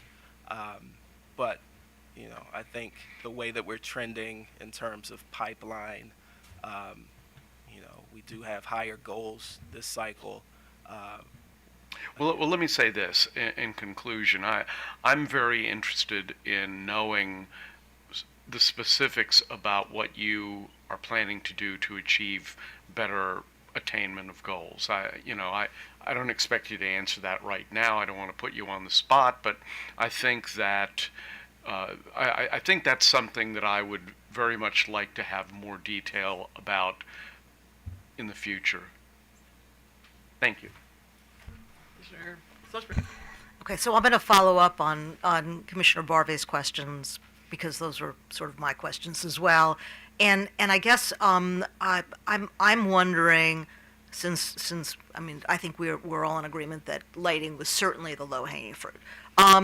Is there something in the structure of the program that is preventing you from achieving the goals, as opposed to sort of changing up vendors or changing IT issues? I mean, is there something that we need to be thinking about to make modifications to make sure that you can get to those goals? I would say just modifications. We're looking at how the programs are structured. We want to meet our goal, obviously, but thinking long term and the cycle, how in this first half, as we stand up our programs, we got a late start on several of these programs as we stood them up. As we've seen since the standing up of some of these programs, we have reestablished those pipelines that had somewhat been diminished. And I think going forward, we have what we need, in my opinion, to continue to provide and continue to reach these levels that we've done in the past. Okay, pipelines were diminished because... Well, we did a lot of, we closed out a lot of projects last year in 2023, mainly if we're looking at our C&I portfolio, our C&I projects, which have a lot of like larger savings than our residential projects. Those were closed out. We didn't have the same carryover that we've seen in previous years. So part of that then goes back to how do we establish those pipelines? When we change vendors or implementation contractors, new relationships have to be established, and we've been working through that. And what we've seen so far from July to this point is we're making good progress in doing that. Okay, so explain to me, why would projects be closed out? I mean, I'm assuming, you know, I mean, sort of projects continue on, or is it? Right. This is just the project. So, and when I talk about the projects, I'm speaking mainly from our larger C&I projects, which generally take a longer time to close. We close those out, we claim the savings for them, and that's what we report on. So that's the closeout that I'm referring to. Okay, so the project, the types of projects are not ending. No. It's that the reported savings for that particular, and then you don't have replacement savings? We do, but it's a continual, it's a process, and it's a continuation. So we're always looking to build pipeline. So if we're expecting to close out, you know, 10 projects in October, we still want to continue to build on that. So for, you know, November, December 2025, what do we have in the pipeline so that we can continue to close, continue to claim those savings? Okay. Well, I'm looking forward to seeing what you achieve for the back half of 2024. But to the extent that there are challenges, I mean, I think we need to know that too, because I mean we're all trying to have good, efficient, productive programs, and so to the extent that there is an issue, I had spoken about with BG about the incentives for AC. And they have a $400 incentive. What is the incentive for the PHI companies? I do not have it with me right now, but it's in that same range. Okay. For air source heat pumps would be in the same range as well. Okay. And I'm assuming you see value in continuing to provide rebates for those who want to replace their AC, as opposed to sort of replacing at the entire system. Correct. Okay. And is there an opportunity to restrict those incentives to just the low and moderate income community, or would that present challenges for the PHI companies? I think that there would be challenges there, and I just in general we like to avoid making any changes mid-cycle, as it creates market confusion. So with that, we would hope that we could continue to offer our incentives that have already been approved. Okay, and then to the extent we think that it's better to limit those, you're recommending that we do that in the next cycle. Correct. Okay, all right, thank you. Mr. Barbe. Yeah, forgive me, one more question here, and that is, give me an example of a typical project that's been closed out in 23 and you're taking, give me an example of some of these projects. Because I don't have in my mind, I can't visualize in my mind what these projects are like. Right. So we had a large government facility in Prince George's County, which was all lighting, and this was a massive facility. I won't get into the specifics of it, but massive lighting project. So this happened over the course of several months.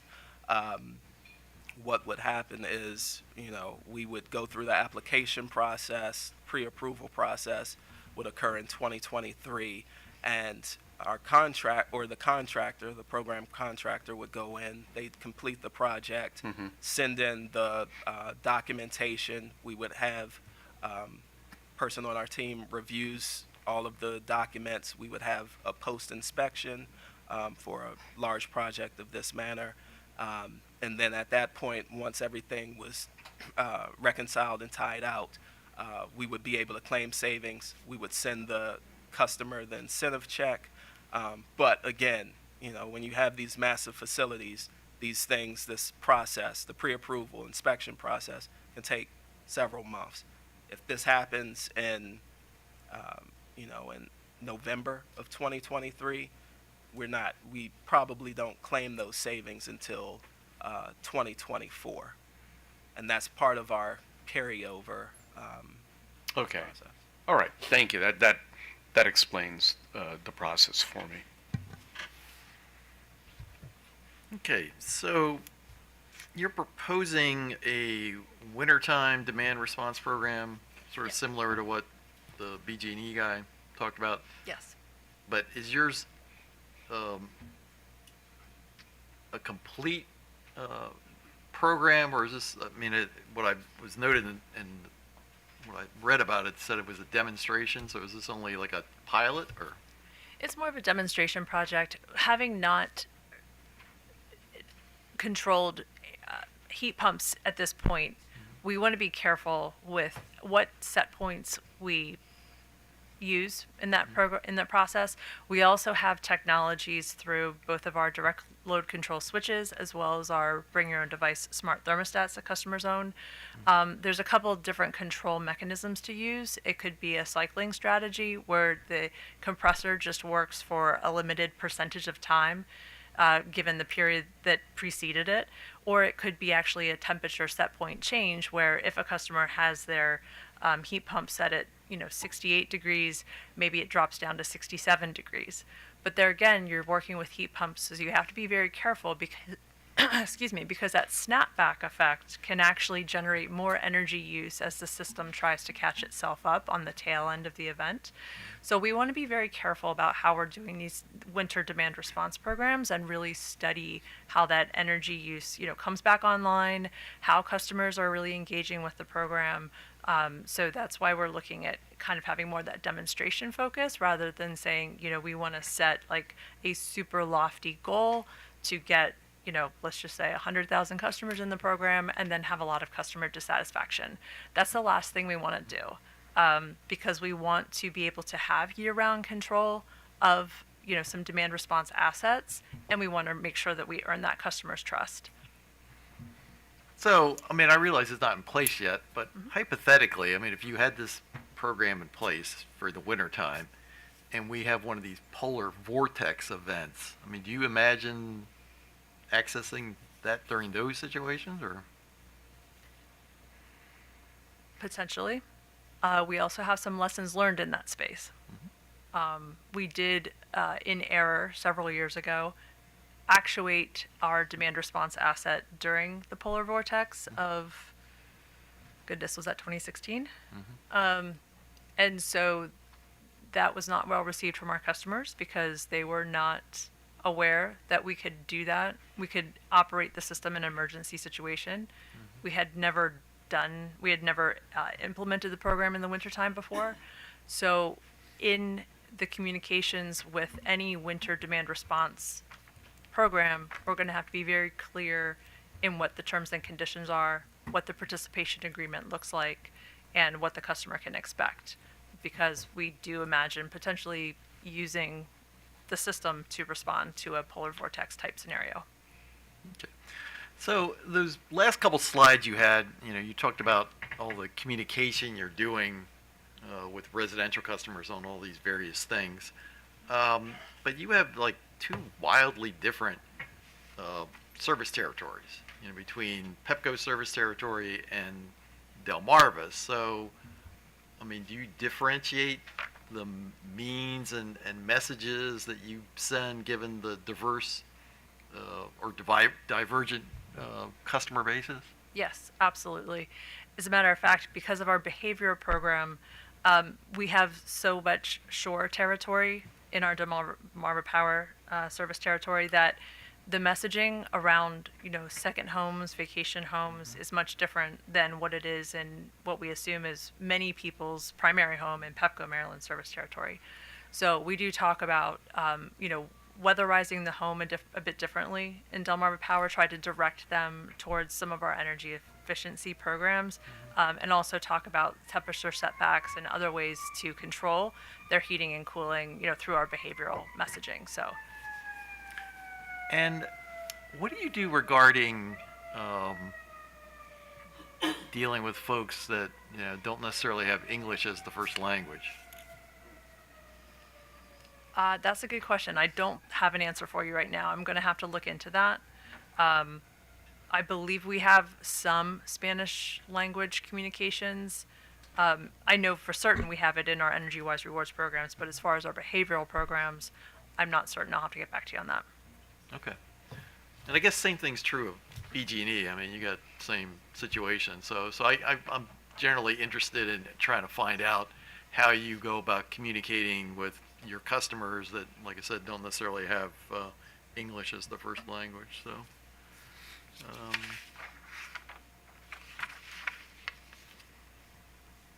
okay, I think that's all that I got. Now, you want to break for lunch, or you want to do SMECO, PE, and WGO? We could just do it. I'm following Ben's schedule. Okay, all right. So why don't we move on to... So we have a 10-minute break according to the schedule. Yeah. So we're going to take a 10-minute break, but then we're going to start with SMECO, Potomac Edison, and Washington Gas.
going to turn to SMECO, Potomac Edison, and Washington Gas Light, and I guess why don't we start on this side?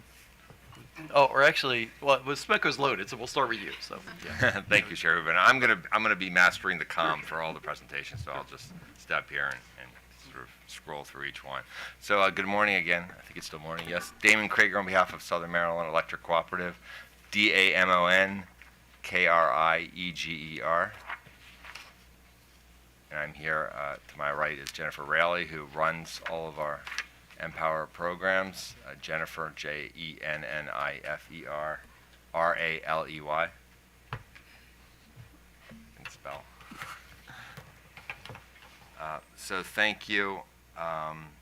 Just two things I want to hit on, and then I'm going to turn it over to Ms. Raley to guide the commission through the presentation deck.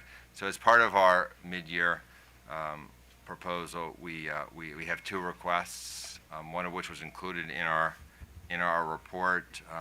Like the other utilities, we request that the commission authorize inclusion of the Code Plus tier for new construction program. The second request was presented in a separate filing, which pertains to our Energy Perks program. This is our Energy Perks loyalty program. This is a program that the commission previously approved.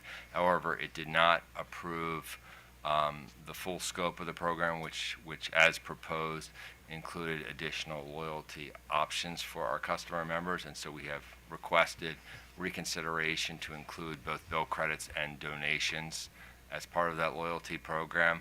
Appreciate staff's continuing support for those expanded options for our customer members, and Ms. Raley will be available to address that program specifically as part of her presentation and address any specific questions, but we do continue to believe the program presents an opportunity to really promote expanded participation in all of our programs, and we hope that the commission entertains the expanded options at this time. And so with that, let me turn it over to Ms. Raley. All right. Good afternoon, Chairman and Commissioners. Jennifer Raley on behalf of SMECO. I will be covering SMECO's EmPOWER portfolio performance for Q1, Q2 2024. The next, there we go. Some of the highlights include the residential sector reaching 51% of the annual megawatt-hour savings goal. The commercial and industrial programs achieved 42% of the annual megawatt-hour savings goal, and the overall portfolio reached 48% of the annual megawatt-hour savings goal. SMECO also received the EPA Energy Star Partner of the Year, acknowledging our focus on promoting Energy Star certified measures throughout our portfolio. Next slide. Some of our residential highlights: the appliance rebate program had a very successful start in 2024, achieving 128% of its annual savings goal by the end of Q2.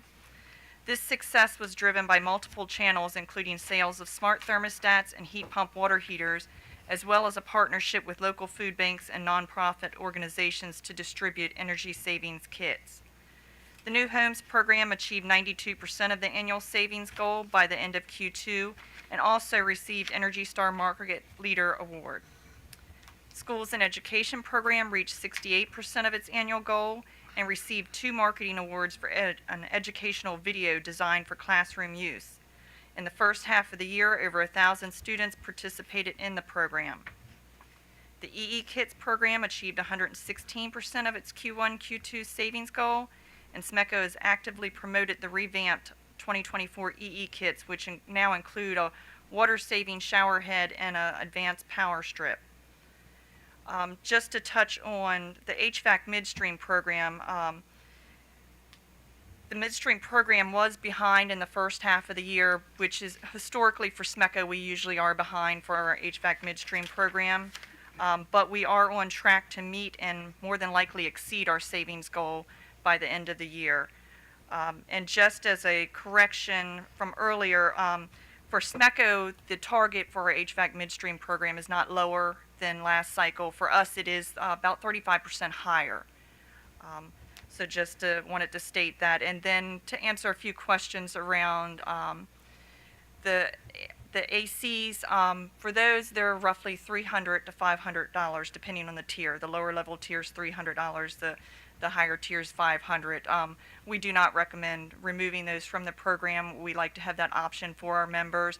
And from OPC slides earlier, basically we were looking at, I think it was roughly 500 air source heat pumps versus like 31 central ACs. So it's not a significant number, it's not a large number, but we would like to keep those in the program. Next slide. Then for our commercial programs, the Building and Operation Performance Program had a successful start to the year, which was driven by increased participation from the education sector, leading to the program achieving 112% of its annual savings goal. The Small Business Solutions Program added a third lighting installation contractor. This new contractor began submitting projects in February and has played a significant role in advancing the program's progress towards its higher energy savings goals this cycle. And the midstream achieved 103% of its Q1, Q2 savings goal and increased participation opportunities by adding 5 new distributors to the program. Go to the next slide. So we added a slide in here on demand response just to give an update. Although our programs are behind in the first half, we wanted to provide the update that in 2024, SMECO launched several significant demand response initiatives, including the DR transition program, the integration of the flexible load management pilot into our Smart Temp program, and the new Flex Home pilot, which targets demand response for Wi-Fi connected water heaters. As with any new launch, it takes time to ramp up, and for SMECO, we had a lot happening on the DR side, but we're optimistic with time we can reach our goals.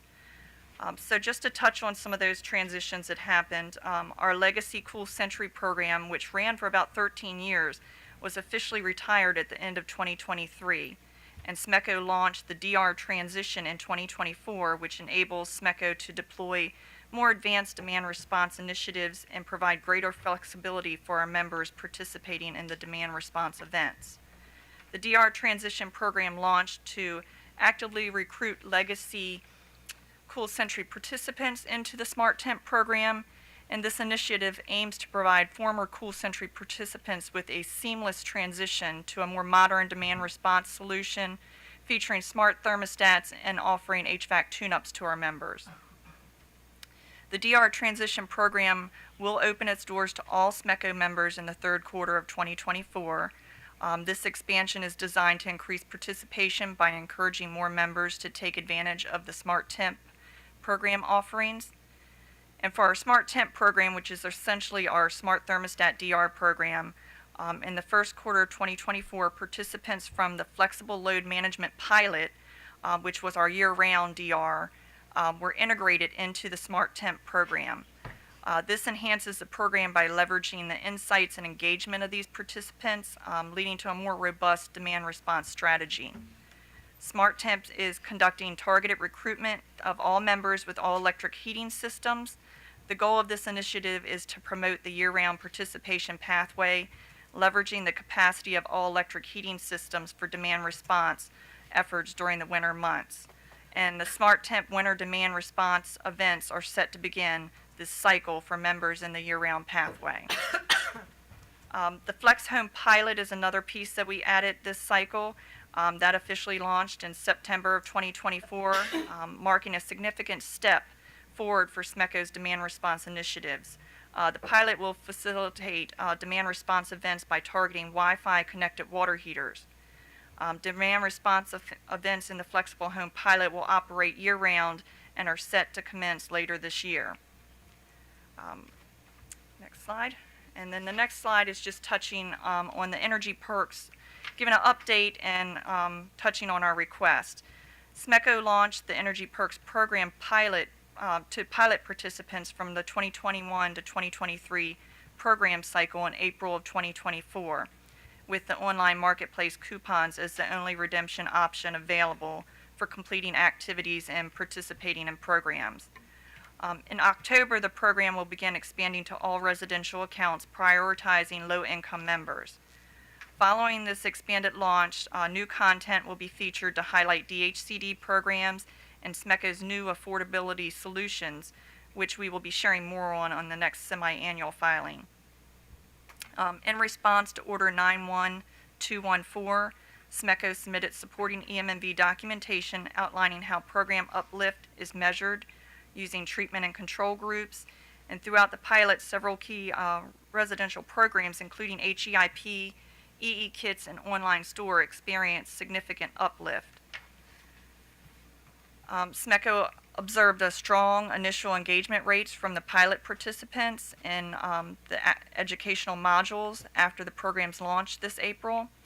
However, recent trends indicate a 48% drop in engagement with interactive content. Feedback from our surveys and our member inquiries suggests that this decline is linked to the limited reward offering.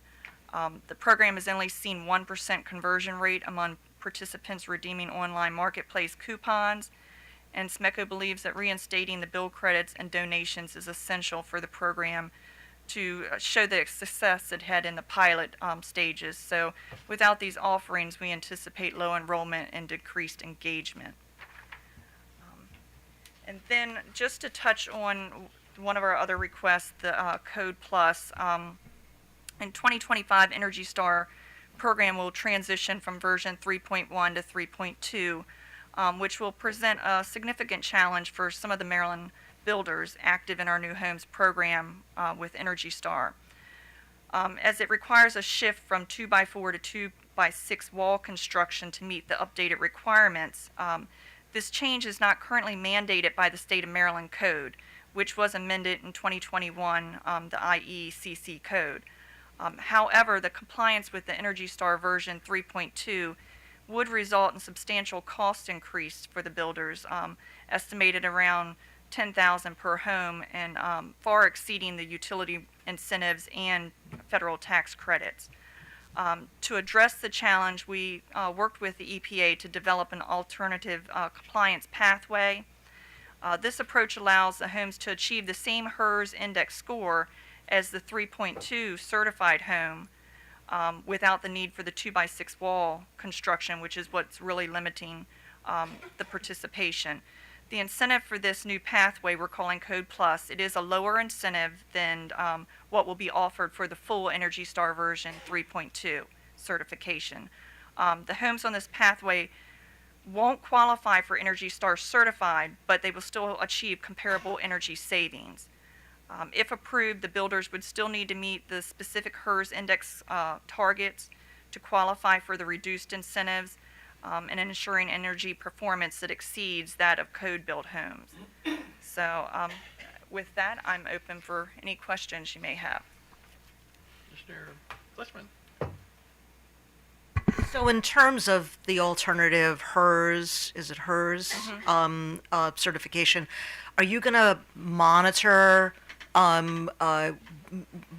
what builders opt for and then see the results so that we can learn from what you're proposing? Yes, because they Okay. would still have to go through the full process to get the incentives. So we will be collecting all that data and all that information, and they'd have to reach the same HERS scores as if they were doing the 3.2. They just wouldn't be certified through Energy Star, but they would be above code built. Okay, and so what would be the difference in terms of compliance for the builder, and what is and how different will the incentive be for The SMECO? incentive for the Code Plus will be $1,250, and then if they're doing the Energy Star 3.2, it's $1,950. Okay, and then the difference in cost for them? Essentially, with the wall construction, it's 9 to 10 grand Okay. difference. So there's still a lot of savings there. They'll still be reaching that HERS index score.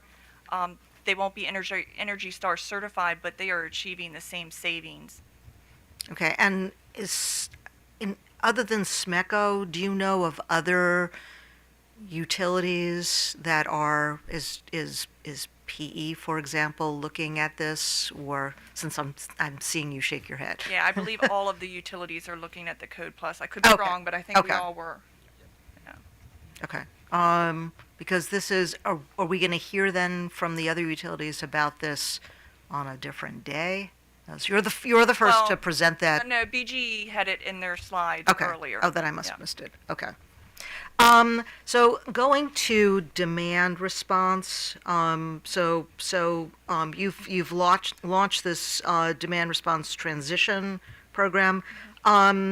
It's new, so where are you in terms of numbers that have signed? Has it started? It has. The DR transition piece is essentially taking our Cool Century members, our legacy program, and it offers them a smart thermostat and an HVAC tune-up with signing up for the Smart Temp program, which is the DR piece. It's been moving along. I mean, we're behind goal, but essentially Cool Century ran over 13 years, so that was a lot of time to build up those participants. So right now we've got approximately a little over 6,000 participants in the Smart Temp program. Some of them have come through the DR transition. Some who may not need the smart thermostat, maybe they've gotten it through another program, can sign up for Smart Temp. So the DR transition is kind of just moving them over to Smart Temp, which is a DR program. And then within Smart Temp, we have the summer only demand response, or we have the winter year-round, essentially, demand response. Okay, so you have 6,000 now. What is your goal? I believe the goal was 40,000. Okay, Don't and you're quote me on it, hoping but to get there when? this cycle, Okay, we had roughly about 35,000 within the Cool Century program. That took years to build up, but we are aggressively, trying to get people enrolled, trying to educate people, our members kind of on the Cool Century program and how that transitions. So, we've been actively reaching out to our Cool Century participants, trying to educate them more on the DR side with the smart thermostat, and with the DR transition, it's a great offering to get the thermostat installed and have an HVAC tune-up. So our contractors have been busy installing the thermostats and stuff, but it's going to take some time to get those numbers where we want them. okay.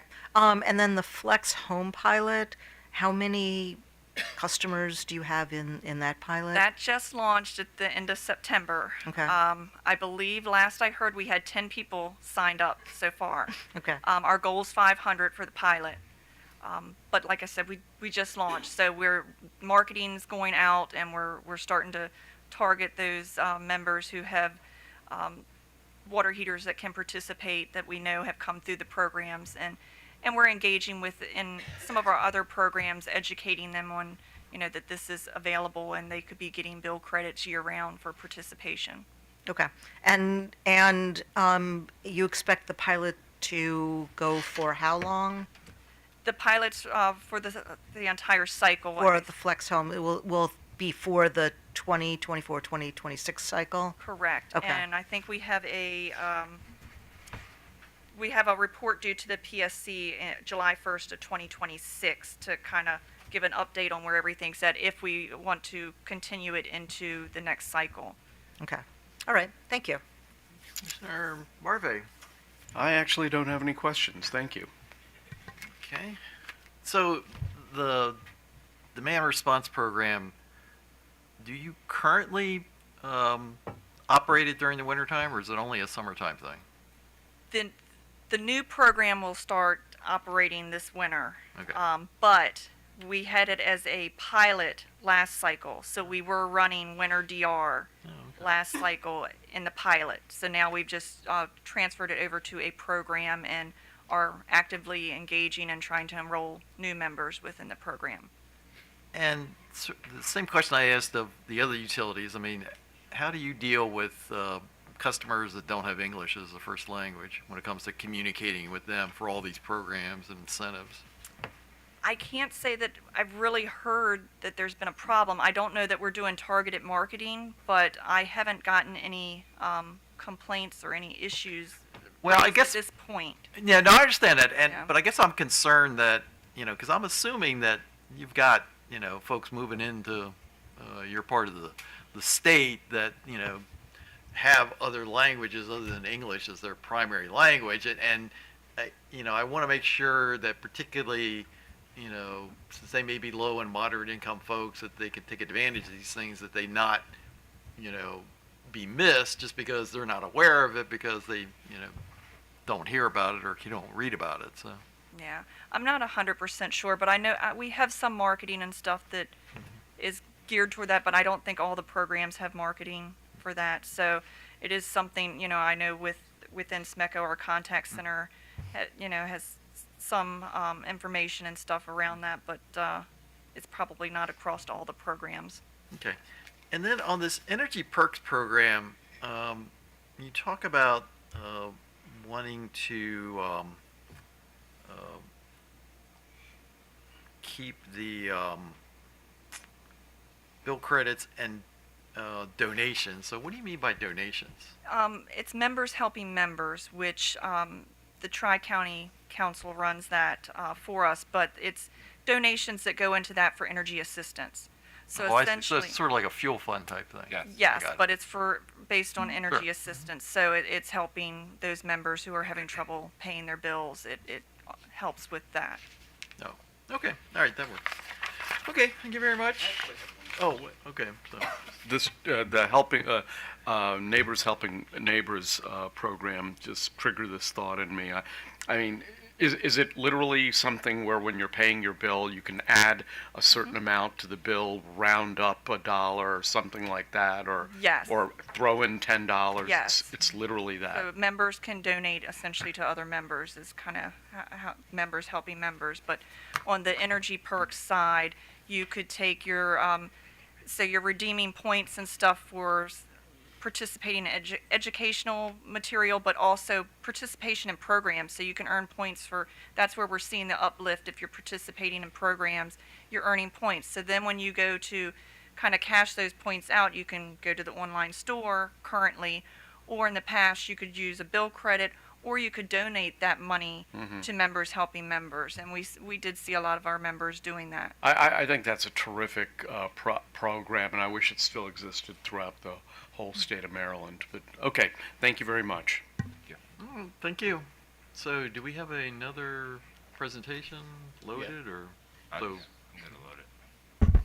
so who we going to now? Washington Gas. Okay, Washington Gas. Good afternoon, Mr. Chairman and Commissioners. My name is Josh McClelland. That's JoshMccLelland. And I'm the Director of Energy Efficiency at Washington Gas, and I oversee the company's energy efficiency programs in Maryland, Virginia, and hopefully in D.C. soon. The first half of 2024 continues the company's upward performance trajectory of producing energy savings and greenhouse gas emission reductions across all of its EmPOWER program offerings. There's also notable activity concerning the company's slate of pilot programs. I'll hand things over to my colleague Erica to jump into the details, and I'll be on standby for any questions that you may have. Thank you. Good afternoon. Can you hear me okay? Actually, if you could speak, either pull it closer or speak Okay. louder, or, Okay. or both. Good afternoon. My name is Erica Moore. That's ErikaMoore, and I oversee program delivery for our EmPOWER programs. I'll provide an overview of our portfolio's performance for the first half of 2024 over the course of the next couple slides. So starting here, Washington Gas continued to leverage the success of our programs from last cycle into 2024. So far, we achieved 67% of our filed annual savings target by generating 1.1 million therm savings, which equates to over 9,000 metric tons of carbon dioxide abatement. We issued over $2.8 million in incentives to our customers, which represents most of our program expenditures so far for this year. Key program highlights include the continued strong performance of our C&I prescriptive program, which has already achieved over 200% of its annual therm savings goal. This demonstrates huge improvement compared to the beginning of last cycle. In the first 6 months of this cycle, we produced over 172,000 therms saved, and that is 4 times the savings from the first 6 months of the previous cycle. Another highlight is that our behavioral or home energy report program is already at 80% of its annual savings goal, which is a great place to be given that we've only had half of one winter heating season so far this program year. Moving to the next slide, please. So down at the program level for this semi-annual period, I'll start with the residential sector on the left side. We continue in the residential sector to see strong performance in all of our legacy programs from last cycle. The majority of our annual savings so far came from the Behavioral Home Energy Report program. However, with the upcoming transition to a lifetime savings goal, the relative contribution of behavioral will be lower going forward. So far, our demand response program has not generated any savings due to the startup time needed to transition the program from last cycle's pilot to a full-scale program for this cycle. We have not yet run any demand response events in the first half of the year, but we are on track to do so as we ramp up into the winter heating season this year, and will begin producing savings before the end of 2024. One project I wanted to highlight from the residential sector came from Chevy Chase, Maryland. It was a multifamily building that earned incentives through our existing homes program that upgraded 186 water heaters to qualifying high efficiency models, and that's captured within that existing homes box at the top of that list. Overall, we have achieved 64% of our annual therm savings target for the residential sector, and we are on track to hit our sector goal by the end of the year.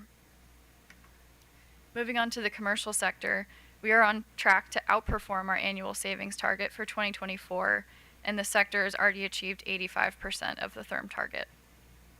In the first half of the year, our programs closed multiple projects with Prince George's County Public Schools that resulted in over 72,000 annual therms saved. Our C&I programs overall have a very strong pipeline that represents a wide variety of commercial accounts, with many pre-approved commercial projects estimated to close in 2025 and 2026. And finally, with pilots in the PID section on the right, we continue to support the Clean Energy Advantage financing pilot and have so far this year added 22 customer loans. In the first half of the year, our implementer worked on closeout activities for the gas heat pump pilot and engaged with the evaluation advisory work group on the analytical methodology for the final report, which has since been filed. Finally, our new boiler energy management system pilot for the cycle is actively recruiting participants, and we already have 2 customers who have signed up to install equipment in their buildings. Before I conclude, one thing I also wanted to mention is that we did also submit a proposed request for a Code Plus offering for the residential new construction program that aligns with what Jennifer from SMECO just described.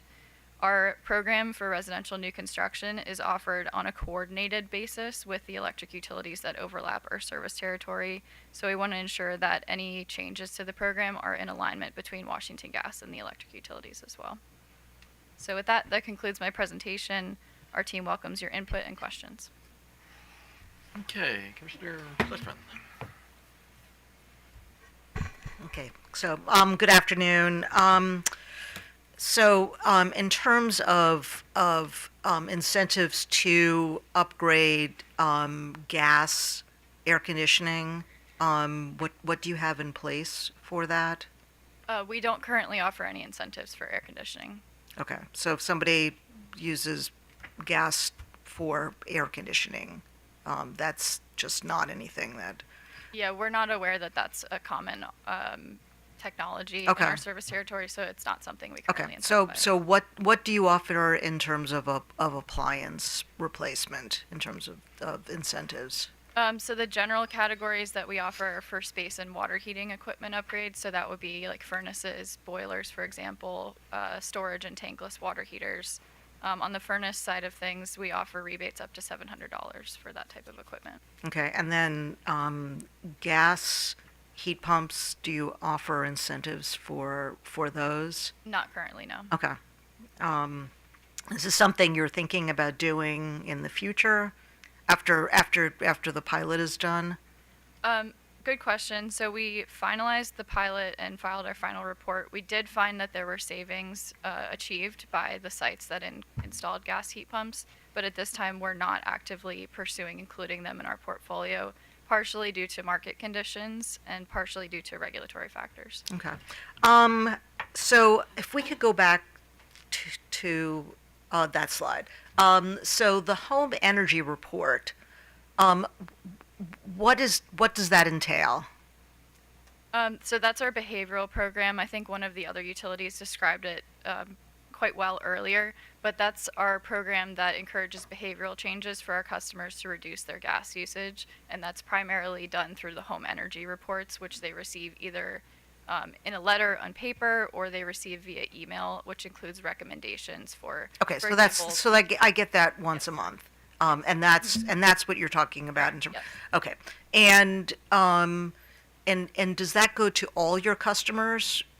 No, it goes to what's called a treatment group. So there's statistical analysis done to select the customers that get enrolled into that program. And the way that savings are measured are comparing the treatment customers who receive the reports to a control group who do not receive the reports. So Okay. it's not for everybody in our service territory. So do you offer audits, home energy audits? So we don't have our own home energy audit program. All of the audit and home performance type offerings that we fund are run through what's called our coordinated programs, which are a coordination between us and our overlapping electric utilities, due to the nature of the audits being both including gas saving and electric savings measures. Okay, so Pepco does an energy audit. They identify potential gas savings. Will you be able to reflect that in your savings? Correct. So we have an agreement with each of the electric utilities where it's a unified program offering for the customer, but it's kind of a back-end relationship between the utilities. So it looks like a Pepco program, it looks like a BGE program, it looks like a SMECO or Potomac Edison program. And then on the back end, we compensate the electric utilities for the cost to administer the program and help fund the incentives that ultimately go to the customer, then therefore claim the savings that Okay, are created. so what kinds of incentives would you be offering? And what does that mean in terms of sort of that if it's a high use gas customer that Pepco comes in and sort of performs its audit on, would you pay for or offer incentives for weatherization measures, further insulation, weather stripping, all? Okay. Yes, so all of the incentive offerings are set by the electric utility and advertised by the electric utility, and then we compensate them based on a dollar per lifetime savings basis. So we, Washington Gas, don't necessarily set the incentive that the customer sees. So the electric utility sets the incentive. Correct. And how do you divide up the savings between Washington Gas and, let's say, Pepco? Generally, the way we split it is that if there are gas savings and they're a Washington Gas customer, then we claim those savings. If there are electric savings, then they claim the savings. Okay, and then you would compensate Pepco for whatever it is determined to have been a measure that would lower gas usage. Correct. And in some cases, there are measures where there's both gas and electric savings. So like attic insulation, for example, creates savings in the summer for electricity and then savings in the winter if they have gas heating. So we essentially are splitting the cost of that insulation, which ideally optimizes the experience for the customer and maximizes the earnings that they get on incentives, because both utilities are helping fund. Okay, and is the customer aware that there are two different utilities that are providing the incentive, or they're thinking it's just a Pepco program? I think it's on a customer by customer basis. So we do marketing towards our customers to direct them to the electric utilities program. But once they're there, like we'll direct them to the electric utilities website. I think the average customer probably doesn't understand that Washington Gas is also funding it. Okay. All right. Thank you. Chair Barbie. Thank you, Mr. Chairman. I really only have one question. I think it goes to page 2, if you could go there. I think. Well, maybe it's not specific. Well, you mentioned in your testimony the total number of therms saved in, I guess, I don't know if it was 24 or 23. Did you actually mention a number somewhere? Yes, I think the number I mentioned is the 1.1 million gas therm savings, which is in that top left box. Oh, right. Okay, right. So my one and only question is, and you may not know the answer right now. I'd be happy if you could get back to us with that. To make that number meaningful for me, what percentage would that be of the therms delivered during that same period of time, so I can know whether it's a 2% savings or 1% saving. I just want to. I would have to get back to you on Okay. that, but I will say that the savings percentage that the electric utilities report is based on previous legislation that mandated the 2%. Mhm. Washington Gas never had a percentage mandate for our savings, Oh, so that's why we don't report in that way. I totally understand that, just for my edification. Sure, we can get back to you on that. Great, thank you. Thank you, Mr. Chairman. So, in responding to some of Commissioner Sussman's questions, you talked about this group of customers that you're, I guess, especially communicating with, and you said compared to this control group. So, give me a little more explanation about what exactly that effort's about. Sure. So that's our behavioral home energy report program. I believe, if I'm not mistaken, that all the electric utilities have a similar program offering as well. So that's really intended to focus on behavioral choices that customers are making. So as a gas-only utility, primarily those choices are around space heating and water heating, because those are the main high gas uses in an average customer home. So we will send them a monthly report, particularly during the winter months when they're using the most gas, and make recommendations for behavioral changes that they could make in their home. So for example, if you're leaving home, you might consider turning down the thermostat if it's not occupied. You might consider changing the temperature setting for your water heater or shortening your showers. Like, those types of recommendations are really the basis of that program and what generates savings for the program. But I guess this comparison that you do, what exactly, what's involved in that? The comparison between the treatment and the control group. Yeah, right. That's fairly complicated. It's discussed heavily in the evaluation process, but it's essentially a comparison between the pool of the treatment population and the folks who are not receiving the reports to see if there is statistically significant differences in their before and after usage, before and after receiving the reports. And then the delta between those two is the savings that we're able to claim from the program. And the treatment group, those are people who voluntarily. No, they're automatically enrolled, and customers are able to unenroll if they don't want to receive the reports anymore. So how do you decide who you put in the treatment group? Statistics is really the main driver. I think in terms of keeping the program cost effective as well, there's analysis done to see who the highest gas users are, to basically prefer those types of customers to be enrolled in the program to maximize the savings. So for example, if somebody doesn't have a furnace or water heater, but they have a stove, they might not be the best candidate for the program because there aren't as many savings to be had. Now, is the size of the house a big determinant as to who gets in that group? Yes, the size of the house influences the amount of gas that they're using. Right, So yeah, that is a factor. Okay, thank you very much. So, Potomac Edison. Good afternoon, Chair and Commissioners. Jessica Raba, that's R-A-B as in boy A, on behalf of the Potomac Edison Company. To my left is Diane Rapp, R-A-P-P, our Manager of Energy Efficiency Reporting. And she is going to walk through an overview of our semi-annual report.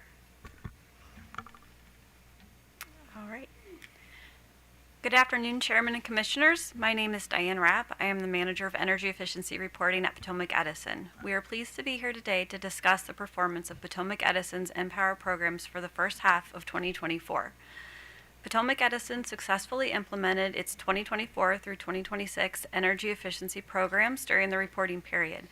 The programs delivered over 60,000 megawatt hours, or 41% of the 2024 annual target, while spending 21% of the 2024 budget. Next slide, please. Potomac Edison's residential programs delivered over 22,000 megawatt hours of energy savings during the reporting period, amounting to 44% of the 2024 planned residential annual goal. The largest savings contribution from residential programs came from the behavioral-based offering, which produced over 14,000 megawatt hours in energy savings, or 55% of the program's 2024 annual goal.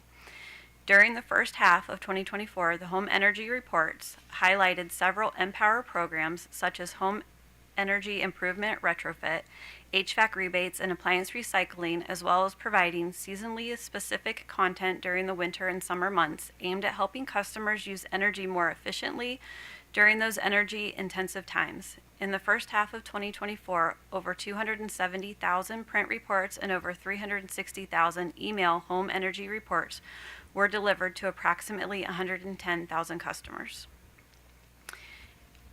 In the 2024 through 2026 plan, the former Quick Home Energy Checkup and Home Performance with Energy Star sub-programs are combined into the Home Energy Improvement Retrofit Program. The Home Energy Improvement Retrofit offering produced over 2,500 megawatt hours in energy savings, or 47% of the program's 2024 annual goal, with 5,600 participants in the first half of 2024. The primary success factor of the program continues to be the marketing and engagement provided by the participating contractors within the company's service area, which is enhanced by program marketing. Finally, the last residential program I'd like to highlight today is the HVAC program offering. This program offering produced over 1,000 megawatt hours in energy savings, or 56% of the program's 2024 goal. These results reflect the impact of ongoing efforts to expand the number of distributors and contractors participating in the program. Next slide.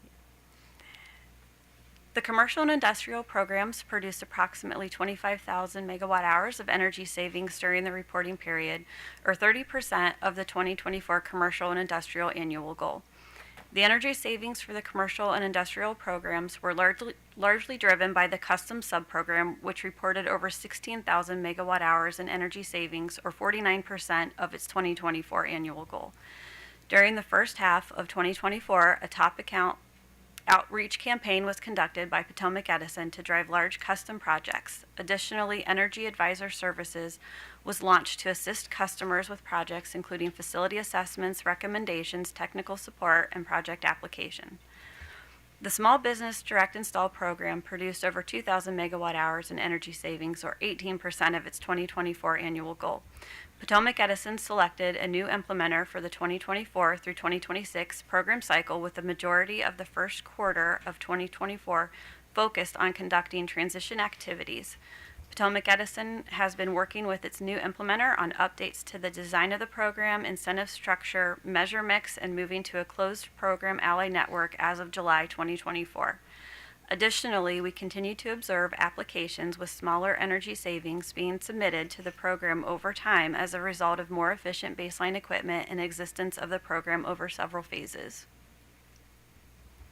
Next slide. Okay, so over the last couple of slides, I've highlighted some of our programs and their achievements in the first half of 2024, but I personally like this slide in that it translates those energy savings into tangible values and what that means to our customers. So in the first half of 2024, we've recycled over 500 appliances, provided over $7 million in customer incentives, installed nearly 1,400 smart thermostats, and had over 14,000 low-income customers participate in our programs. At least 53% of our residential customers participated in one or more of our programs. Additionally, we've achieved an average life of 11.8 years for the over 60,000 megawatt hours of annual energy efficiency savings we've achieved. So what that means is those lifetime savings equate to 1 year of emissions from 119,000 cars, 133,000 metric tons of carbon dioxide, over 277,000 tons of coal burned, or the impact of planting 8 million trees. So I'd like to thank the Commission for the opportunity to share the progress of Potomac Edison's EmPOWER programs for the first half of 2024, and we'll take any questions you have at this time. Mr. Barbe. I don't have any questions. Thank you. Mr. Glickman. Good afternoon. I wanted to talk to you about your HVAC program. Is that an air source heat pump program, or is it something different?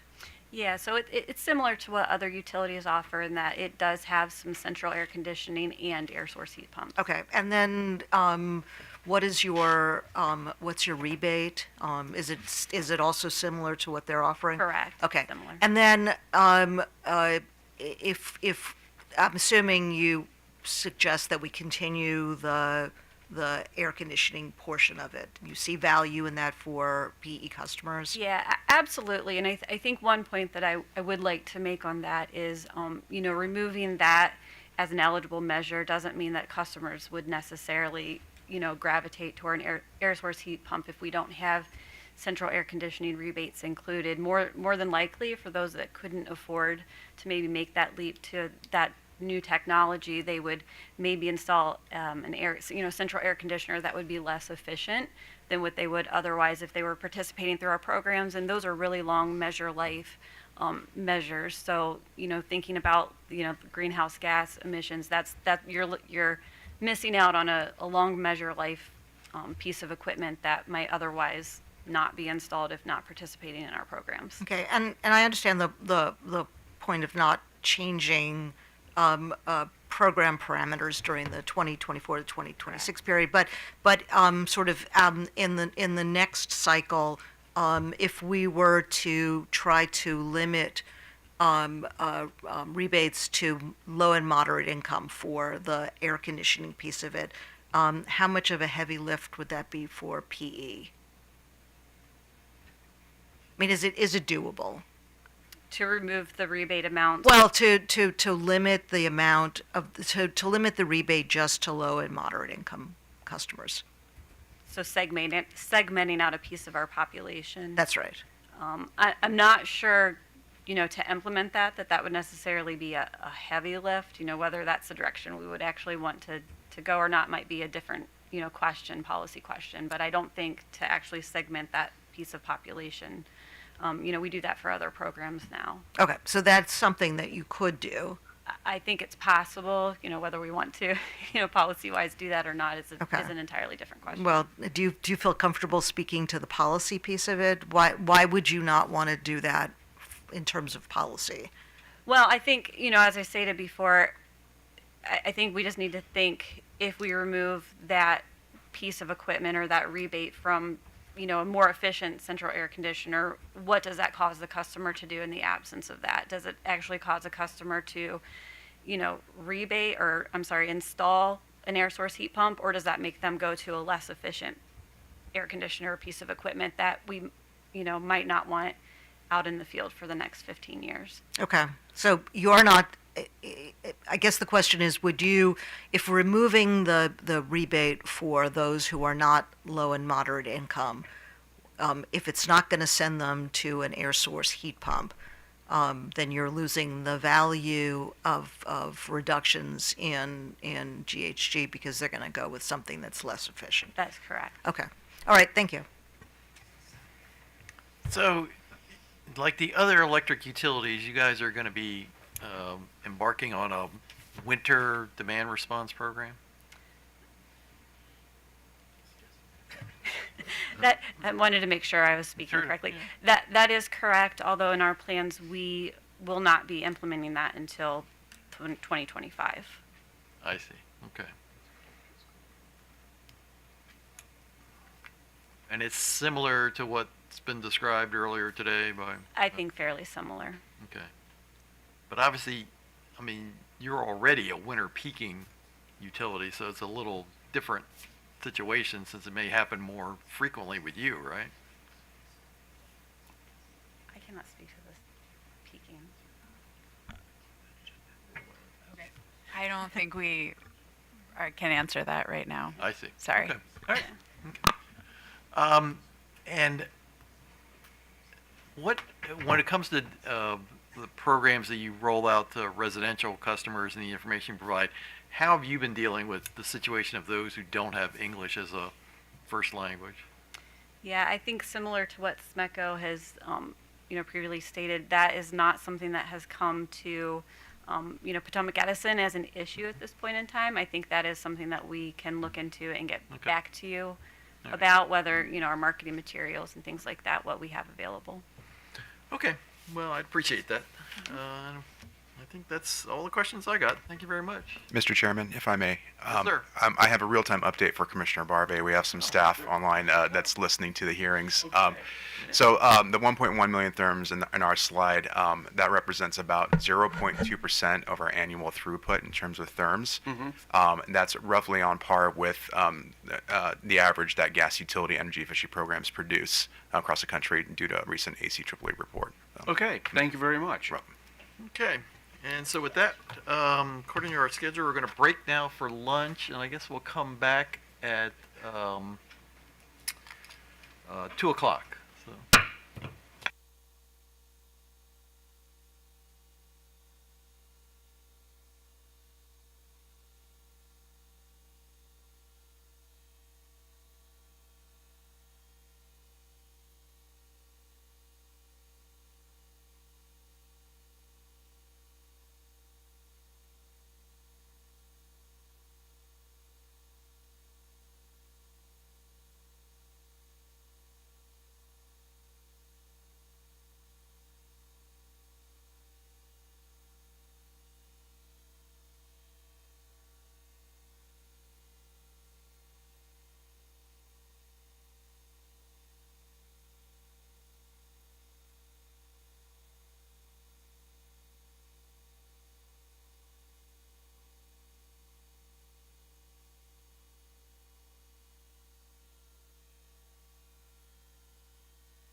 Okay, back on the record, and we have the Department of Housing and Community Development, and I guess whoever wants to go first, so. I'll go. Good afternoon, Chairperson Hoover and Commissioners. My name is Amy Grasso. I'm one of the Assistant Attorneys General that represents the Department of Housing and Community Development. I'm just going to introduce my client and then let them take it away with the presentation. Here today with us we have Gregory Hare, who is an Assistant Secretary to the Department and the Director of the Community Development Administration. Down in the end is Nicola Tran, who is Director of the Housing and Building Energy Programs, who I'm sure you recognize. Next to her is Malika Holmes, who is the Deputy Director of those programs. Then we have Lynette Harley, who is our Business Development Manager, and next to me is, last but not least, Preston Thomas, an Energy Program Manager. They will be presenting on the semi-annual report and the limited income work group report that was recently filed. Okay, and for each of you, for the court reporter, just spell your name whenever you. So whoever wants to go first, go right ahead. Hello, Malika Holmes, MALIKAHOLMES. Our focus is still on building up the programs for the required expansion. Currently, we're approximately 60% through the recruitment efforts and have seen additional staff make a positive impact so far. Application timelines have been reduced to under 1 week. Customer support reps are always available to assist our customers, and the number of outreach activities has doubled. We're integrating our energy and rehab loan programs to enhance our customer experience and transitioning between the two programs. Our new web presence will be launched later this month.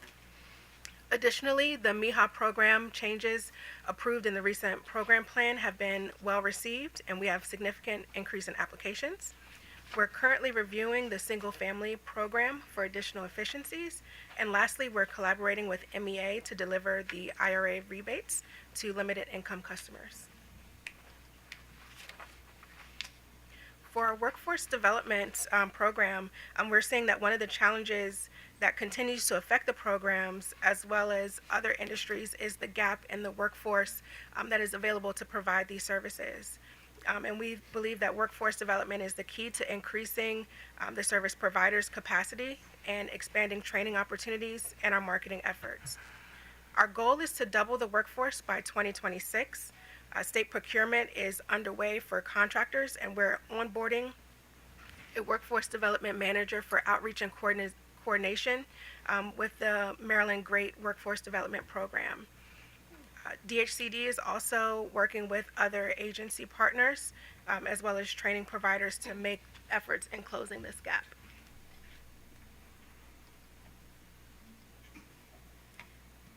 And I'll take over here. This is Lynette Harley. It's Linette, and then last name Harley. Again, I'm the Business Development Manager, and I will be going over our outreach efforts. We are happy to see that we've been able to increase our referral network. We are currently working on referral agreements with about 4 different nonprofit organizations, 1 local DHS office, a local hospital, and Andrew Military Base, and then 2 builder/realtor associations. We have also increased our event collaboration with nonprofits, local community centers, and utilizing our social media as well to reach more groups of people, especially the low-income families. And we're also working on not only implementing but also improving our marketing efforts. We've been able to really rekindle our utility company relationships with marketing. We have a good established relationship on their website as well, where the clients are visiting the utility website and then being redirected to our website for applications. We also have increased our efforts with multifamily programs, especially with MIHA program, to help increase the applications with multifamily building. And lastly, we are working on our neighborhood farming and local community events. To end 2024, we will surpass our 2023 numbers, and we are gauging about 1,000 additional applications. Thank you.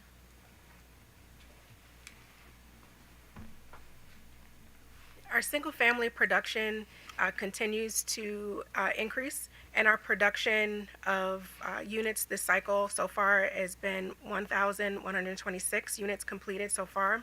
Our savings has nearly doubled since the same time last year, and we're at 2,008 megawatt savings. And our production is pending some new network partners that we're gaining, and as I mentioned earlier, we're still affected by the workforce shortages. Good afternoon. My name is Preston Thomas, Preston-Thomas. I'm the program manager of the Multifamily Energy Efficiency and Housing Affordability Program, better known as MEHA. MEHA is off to a great start, especially compared to the 2021 program cycle. MEHA has committed funds to projects containing 1,196 units, which is almost triple the amount of the units compared to the first half of the 2021 program year. The program also continues to have a strong pipeline, having received applications for projects containing over 19,000 units. This increase in demand is partly due to the changes made regarding how the program funds new construction projects. The program has already received applications for 39 new construction projects, which is over a 400% increase compared to the 2021 cycle, where the program funded 8 new construction projects the entire program cycle. The program is continuing its marketing and outreach efforts, as Lynette had mentioned, and working to continue to increase production to meet our forecasts. Thank you. I'll turn it back over to Malika. So our limited income work group met 3 times, and the topics discussed through these work group sessions, there were 3 important topics of note. The first one is the EmPOWER Appliance Program, and the work group was tasked with reporting findings and proposals to increase awareness and opportunities through this program. And the work group discussed the opportunities and challenges, and all stakeholders agree and support 3 actions that came out of the work group. The first one is implementing targeted outreach and marketing for the appliance replacements. And second, determining alternative ways to qualify non-functioning appliance replacements. And then they recommended legislation be introduced to bar HOA associations from preventing installation of HVAC equipment outside on the property.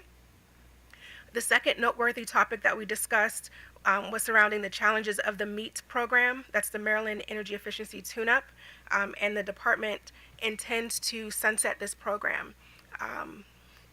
The program was intended to provide maintenance services to tune up HVAC systems, but we have not met the performance expectations over the past years. And there have been some challenges that we face with this program. Recent evaluation has shown that the majority of measures they're not cost effective, and stakeholders are having challenges with workforce to complete these programs. So the department's goal is to sunset the program. The final topic from the limited income work group that we want to highlight today is policy change for the MEHA program. And the department wants to incentivize a higher affordability term for implementing a longer affordability term. So we want to do a tier structure. And as discussed in the report, the program currently has a 5-year affordability term with maximum funded limits that cap the cost at approximately 80%. And so DHCD plans to incentivize a higher affordability term by increasing the funding to projects that have a longer affordability term. So the higher tier would be for a term of 15 years or longer, and they would receive approximately 90% of funding for those measures. This would be a 10% increase over what is currently provided. And conversely, the incentive mechanism would provide less funding to the lower tier for those projects that provide a shorter affordability term. So those projects in the lower tier would be from 5 years to 14 years for their affordability term. And they would receive approximately 70% of the cost to supply those measures, which is approximately a 10% decrease from what we currently provide. And modifying this program would align it more with the state's goals and priorities, and also provide an opportunity for funding to reach more affordable housing units across the state. In the work group meeting, some of the stakeholders were concerned about the lower incentive amount, but providing more funding to more projects throughout the state is the direction that will provide more energy efficiency to more projects throughout the state. And we would now like to open it up to any questions or comments from the commission. Okay, Commissioner Sushman. Well, good afternoon. Thank you all for coming in. So I wanted to talk about housing stock, and the housing stock that sort of gets into your sphere of responsibility. So we have Section 8, right? I mean, and you are providing some support for Section 8. So how does Section 8 get into the program? I think to address larger the affordable housing questions, Greg Hare from our Community Development Administration oversees all of the development programs at DHCD, so he can speak a little bit more to the affordable housing component. But then as far as how they get specifically into the MEHA program, Preston Thomas can address that. Okay, so let's start with the owner of a property wanting to put the property into the Section 8 program. What does that entail? Sure thing. Greg Hare, or Gregory Hare, Gregory, last name Hare, Hare, Director for the Community Development Administration. Just at a really high level, so the Section 8 program is broken down into a couple different prongs. So you have like a project-based voucher program. That's where multifamily sites have a long-term HAP contract on the property, and that's initiated either by the Housing Authority or HUD. And those properties come to the department really looking for financing or looking for a resource like that project-based voucher. And under all those circumstances, if it's related to the project, they fall under our same requirements for our multifamily financing guide for tax credits, and that means we have a minimum threshold criteria. I want you to go even further back. Okay, so somebody has an apartment that they would like to put into Section 8. Who do they go to, and what are the requirements? I'll tell you where I'm going on this. I would like to know what is required in terms of efficiency. What is sort of, I know that HUD has some sort of threshold requirements in terms of, I mean, you have to have windows, you have to have a door. The reason I'm asking is because we've had people come to us who have expressed concern about the levels of inefficiency of these Section 8 houses, so that when their bills come in, the bills become unaffordable. They stop paying their bill, and once you stop paying your bill, you lose your voucher. So I'm trying to understand what's required in terms of a property getting into the Section 8 pool. And I guess what I'm really asking is there a way to impose greater efficiency requirements before it comes in on the one hand, or requires that the owner take advantage of DHCD programs when the property gets into the Section 8 mix? Because the last thing we want is an apartment that becomes unaffordable because the electricity costs are so high. All right, so just kind of taking a step back a little bit. Right. So the Section 8 program has multiple components. And I think it sounds like you're referring to the tenant-based component of the program. No, I'm talking about the landlord-based component.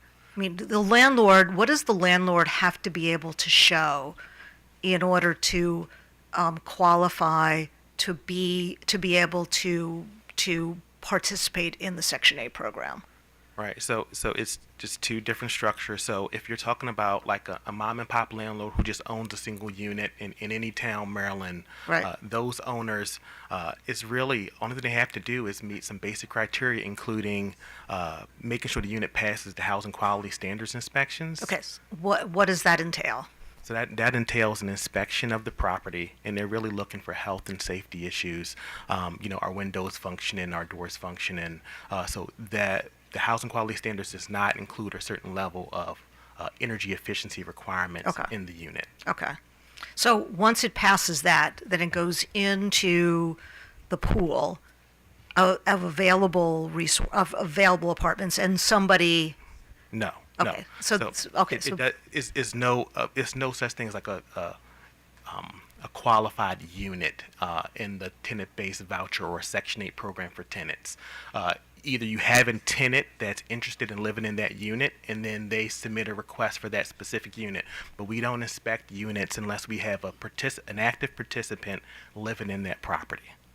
So it's no pool of like available units where people can move to. Any unit in anywhere in the country, Hawaii, a tenant can look at that unit, and if the landlord wants to lease it to them, they can execute a lease and we'll assign a contract with them, assuming they meet all of our requirements as it relates to not owing the state money, etc. Okay. Now I'm confused because it was my understanding that somebody was given a voucher and then they would get on a waiting list, and they would wait to see when a Section 8 property was available, and then be able to use that voucher. That's not how it works. There's really in the tenant-based program, there's no such thing as a Section 8 property. They get on the waiting list to receive a voucher. In the program, it falls under the Section 8 of the Housing Act, but it's called the Housing Choice Voucher Program, and they choose wherever they want to live at in the country. So they could move to Hawaii if they wanted to. Okay. So once they have that voucher, then someone comes to the property and makes sure that it passes the safety and health. Yes. And then they're able to use that voucher. That's correct. So, but they're already living in a place at that. They're not. Well, they're essentially applying to live in that unit. Okay. And then if they're not paying their electricity bill, the voucher, they lose the voucher, but they don't lose the apartment unless they're evicted. But that would be a different process. Yeah, so technically speaking, they lose the voucher, and in most cases, it would result in an eviction if the household couldn't afford to pay the rent, which many of them can't. So that is correct. Okay. Is there an opportunity? I mean, it seems to me at the point at which you've got somebody coming in and doing an inspection for safety and health reasons.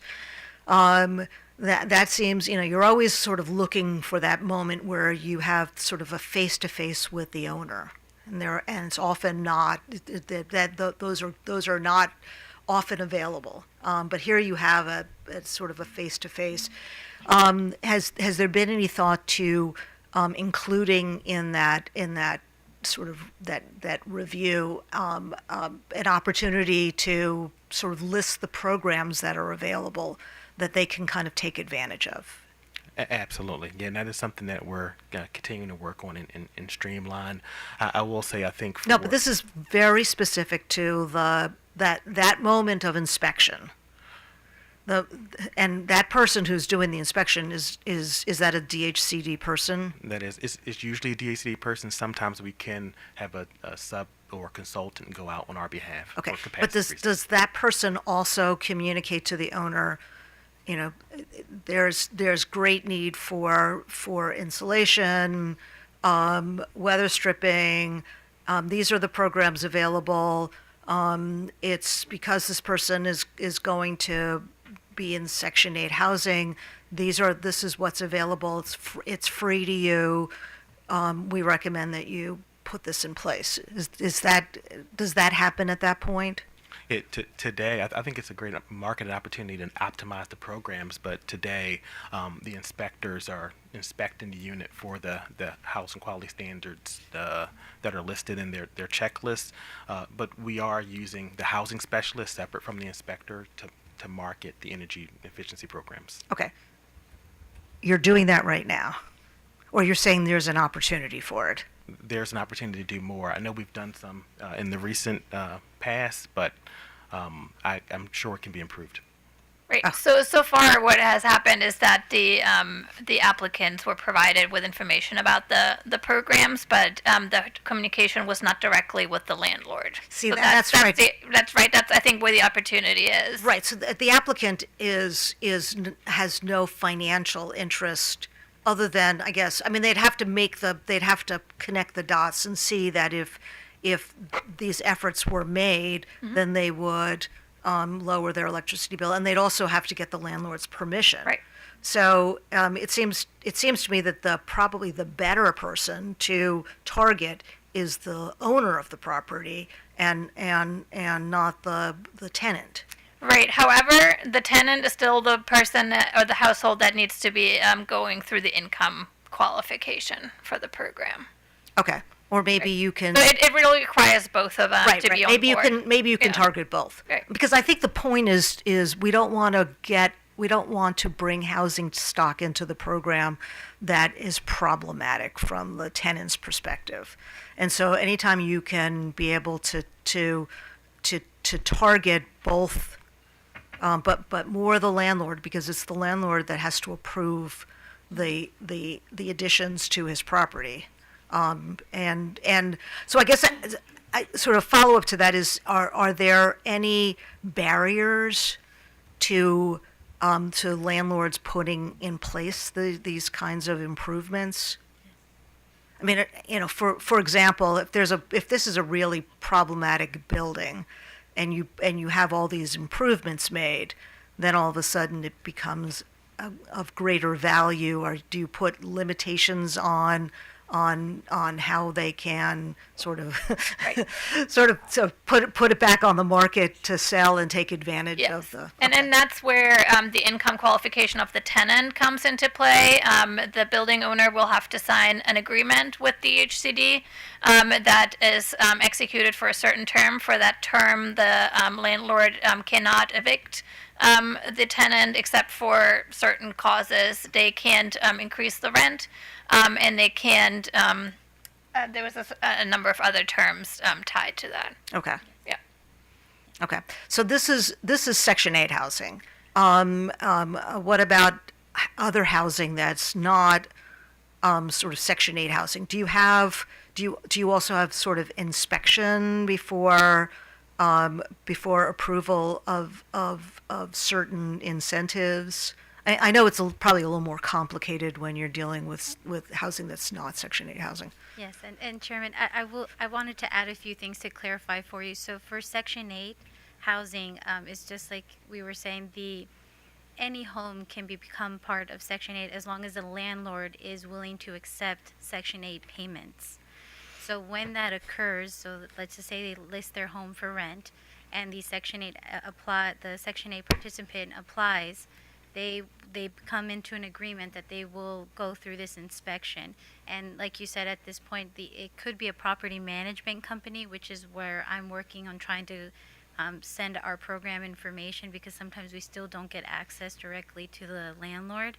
But we are working on efforts to share our program information to the landlord, but the tenant would be the one applying, because if they're paying the electric bill, we would have to go based on that tenant's income and eligibility, and then the landlord would also sign allowing us into the property to do these updates or retrofitting to the home. And then, like Nicola just advised, we wouldn't be, the landlord is agreeing to not increase rent or evict within a certain time period of us doing those retrofits to the home. And then your second question, I believe. Well, so the second question, I understand. So this is a sort of established program, but there's lots and lots of housing out there that's not Section 8 housing. Yes. And so I guess the question there is, how do you reach the landlord? How do you gain the landlord's participation in this? Yes. And I guess this could apply to both Section 8 and non-Section 8. Are there mechanisms in place that sort of go beyond incentives, so that there are conditions in order to you can't get the Section 8 housing unless the landlord agrees to allow us to do these upgrades, or I believe the majority problem is that we don't have enough Section 8 housing participants sometimes, right? And we see that a lot in the Cambridge area, where they're using their voucher for example, their voucher is approved for a 2-bedroom, but they're having to use it for a 3-bedroom home because there aren't any 2-bedroom homes available. And so I don't think we'd be in a position to set those barriers, but that's not my. right.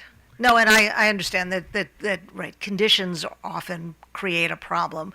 So I guess but I think, how many people say no to something that's free? And I just sort of wonder if it's just not enough information to the landlord so that the landlord understands all of the value of being able to participate in this. Yeah, I think there's value in marketed. We did start a landlord advisory committee where, especially on the Eastern Shore and Western Maryland, where I think it's value in marketed to these established landlords, but for a low-income renter who's looking for housing, on the spot, they want to, be as little of a problem as possible when they're trying to lease that unit. And so requiring that the owner does anything before participating in the program would create a barrier for them. Yeah, but see, the problem is then we end up with a different, we have a whole series of different proceedings here. So we have an affordability docket where we're sort of looking at ways to make electricity more affordable. So we take care of one problem only to create another problem. So, we get housing that the low income consumer needs, and then we saddle them with an electricity bill that they can't pay. And so what I'm sort of wondering is ways in which we can address the efficiency of the home to begin with before that person is either in Section 8 housing, or they're obviously in Section 8, but before the voucher kicks in, or before they move into another property. How can we deal with that issue rather than sort of, they're dealing with arrearages because they can't pay their rent. And I still one of the very first hearings that I participated in was a BGE multi-year rate case, and we had the public come in, and this woman talked about how she and her mother live in in a house in Baltimore, and their electricity bill is $700 a month. I mean, that's just that shouldn't be. So I'm trying to figure out ways in which we can deal with the housing stock before it gets into the system, and that's. And I guess some of that is how do we either incentivize or push the landlords to participate in the programs that are available, because we can deal with some of the electricity issues if we can just make the units more efficient. So the multi-family housing program, is that just for new buildings, or is it new and existing? It's for new and existing. Okay, and are those a mix of master metered and individually metered, or are they mostly master metered? They're mostly master metered, but there are mixes. Right. So we have general multifamily programs within DHCD, and then I wasn't sure if you're asking right now about the multifamily EmPOWER program or about the general multifamily rental program. It could be both. Okay. So I can understand for new build out. Right. You can sort of require push, but for existing. The multifamily efficiency programs. Mm-hmm.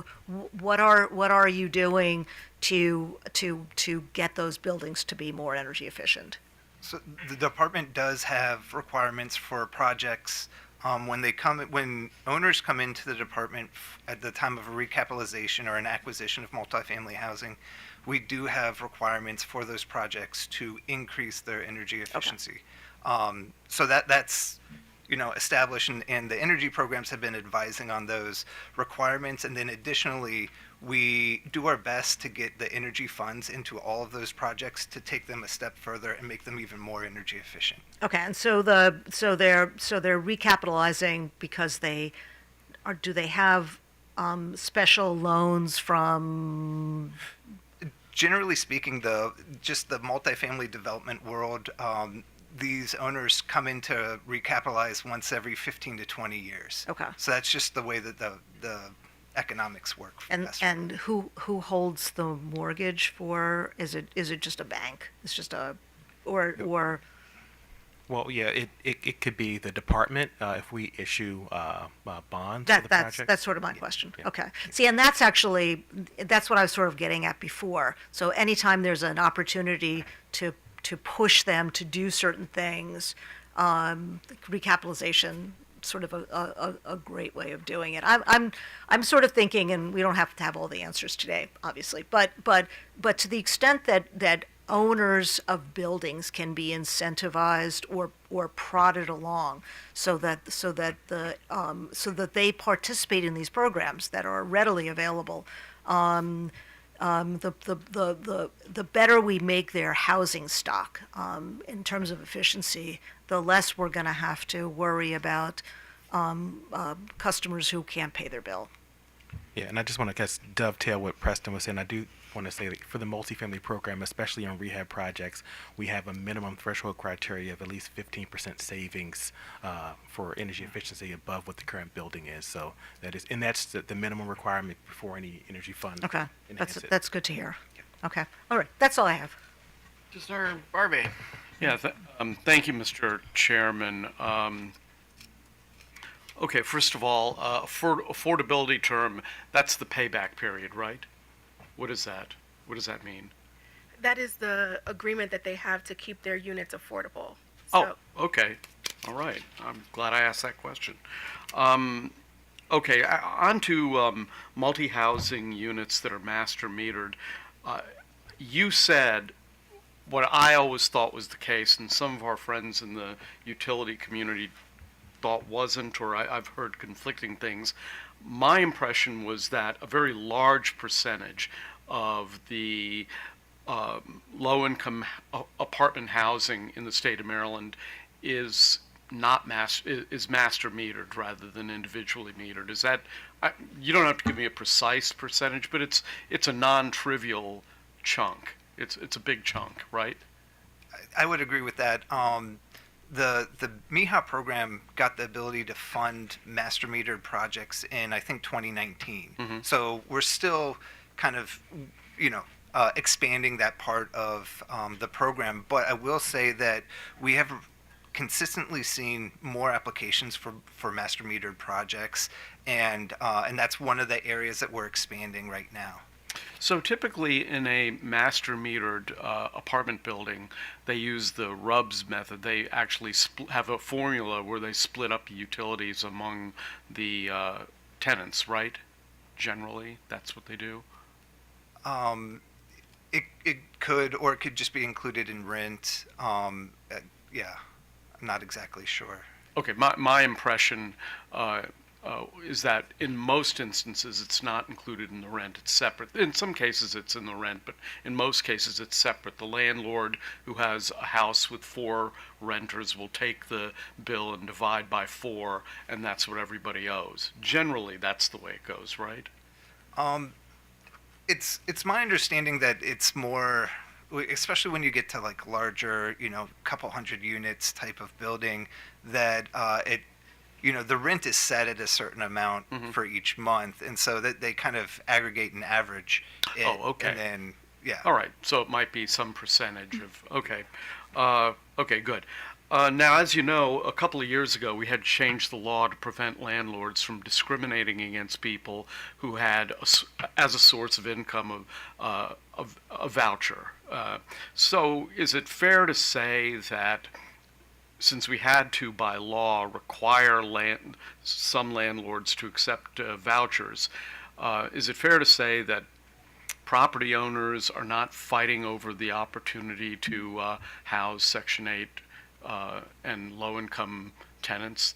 This is something that, if you put too many requirements on them, they'll just say, okay, fine, I'm not going to participate. Isn't that sort of the way the market operates? Well, I can speak to, we do still see, as the team noted earlier, the success rate of leasing up with a voucher, even with the source of income legislation, at least for our programs, is under 70%. And so you're talking about 65%. And so today, owners just, they don't say they're not renting to you because you have a voucher. They find some other reason to screen you out. They find what? They find some other reason to screen out the tenants. Right, that's what I thought. So I guess the point I'm trying to make here is that if we as a public service commission or some other government agency starts to apply too many conditions, then a lot of these landlords will just give up on leasing to low-income renters with vouchers. So we have to be careful about this, about not imposing too many regulations. Is that fair to say? It's a balance point, Right. but Yeah, I do think, I agree with you. It is a balance. I'll tell you why I'm saying this. When I was in the legislature, my committee had housing, and we were the ones who actually took away the right to discriminate against people with housing vouchers because we saw the terrible effect it was having on low-income individuals. But we were always very cognizant of the fact that, we had to make this process as quick and simple for property owners as possible so that they didn't give up on it. So, the benefit to property owners is the money gets wire transferred to them instantaneously, but it's their obligation legally to have a place that's safe and doesn't have mold, that has functioning appliances. Okay, next thing, for those who are in individually metered apartments, obviously for them it makes sense to have energy efficient appliances like refrigerators and ovens and stuff like that. But what are we doing for what are we describe to me what you're doing with respect to appliances for renters in buildings that aren't individually metered? How are we, because my fear is that in that instance it would be next to impossible to incentivize a property owner to upgrade appliances if he or she doesn't have to. The MEOW program is implemented basically the same, but whether the project is individually metered or master metered, and we really look to get comprehensive retrofits on every project that comes in. And so whether it's master metered or individually metered, we're looking at all of the equipment, the appliances, the heating and cooling equipment, and the auditors making, energy auditors making recommendations based on what they're finding. There are times where the owner will come to us and say, no, we just want windows because that, is the aesthetic, thing that, that we're interested in. And we typically do not fund projects just for windows or something along those lines. We're really looking to get the comprehensive retrofit completed. One of the things that we don't want to do is go into a project and then go back, the next year and go back the year after that, just because they need more stuff. It's inefficient. It's inefficient, right? It's an inefficient way to implement the program. So we really look for that comprehensive retrofit. Okay. So that's excellent. I like that answer. So when you enter into an agreement with a property owner to do something that a property owner who's master metered, to take actions that reduce energy usage, obviously, what is the government mechanism? I don't know if it's you or from some other agency or the controller's office or who. How is that audited? How do we make sure that the savings are in fact being passed along to the renter? What's the mechanism for that? That's a good question. As far as like dollar savings? Is that what you're really looking at? I guess or- if I'm the property owner and I'm renting to these two individuals and I'm saving $400 a month, how do you make sure that I pass that along to the two of them? Or if not you, some other agency? So that's a good question. And I would say the answer varies based on what type of property it is and what type of regulations the property is under. So there are some properties, and Greg can go into more detail, that are subject, to certain utility and rent amounts, and that may be a specific case. In other cases, it's included in the rent, and it will, it's just going to be a net. It kind of disappears in that. So I think if we want to go a little bit more into the utility allowances, that can illustrate that in some cases there's really not room for any reductions. Oh, Yeah, so just at a really high level, a lot of the programs include what we call a total tenant payment, which is the maximum that the tenant can pay towards the rent and utilities. And that same thing happens in the Section 8 programs. And so when you have reduced utility cost, that means that household, their rent amount essentially is able to be lowered because they have income limits or maximums that the household can pay to live in that property. So they're benefiting, maybe not, they're benefiting from having a lower rent because the utility costs are lower. Right.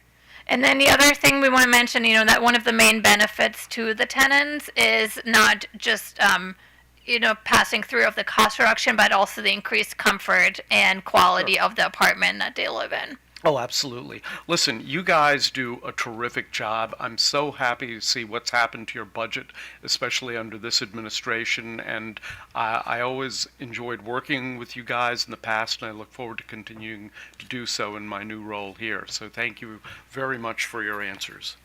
Thank you. So, this is a little off the subject, but we've had a number of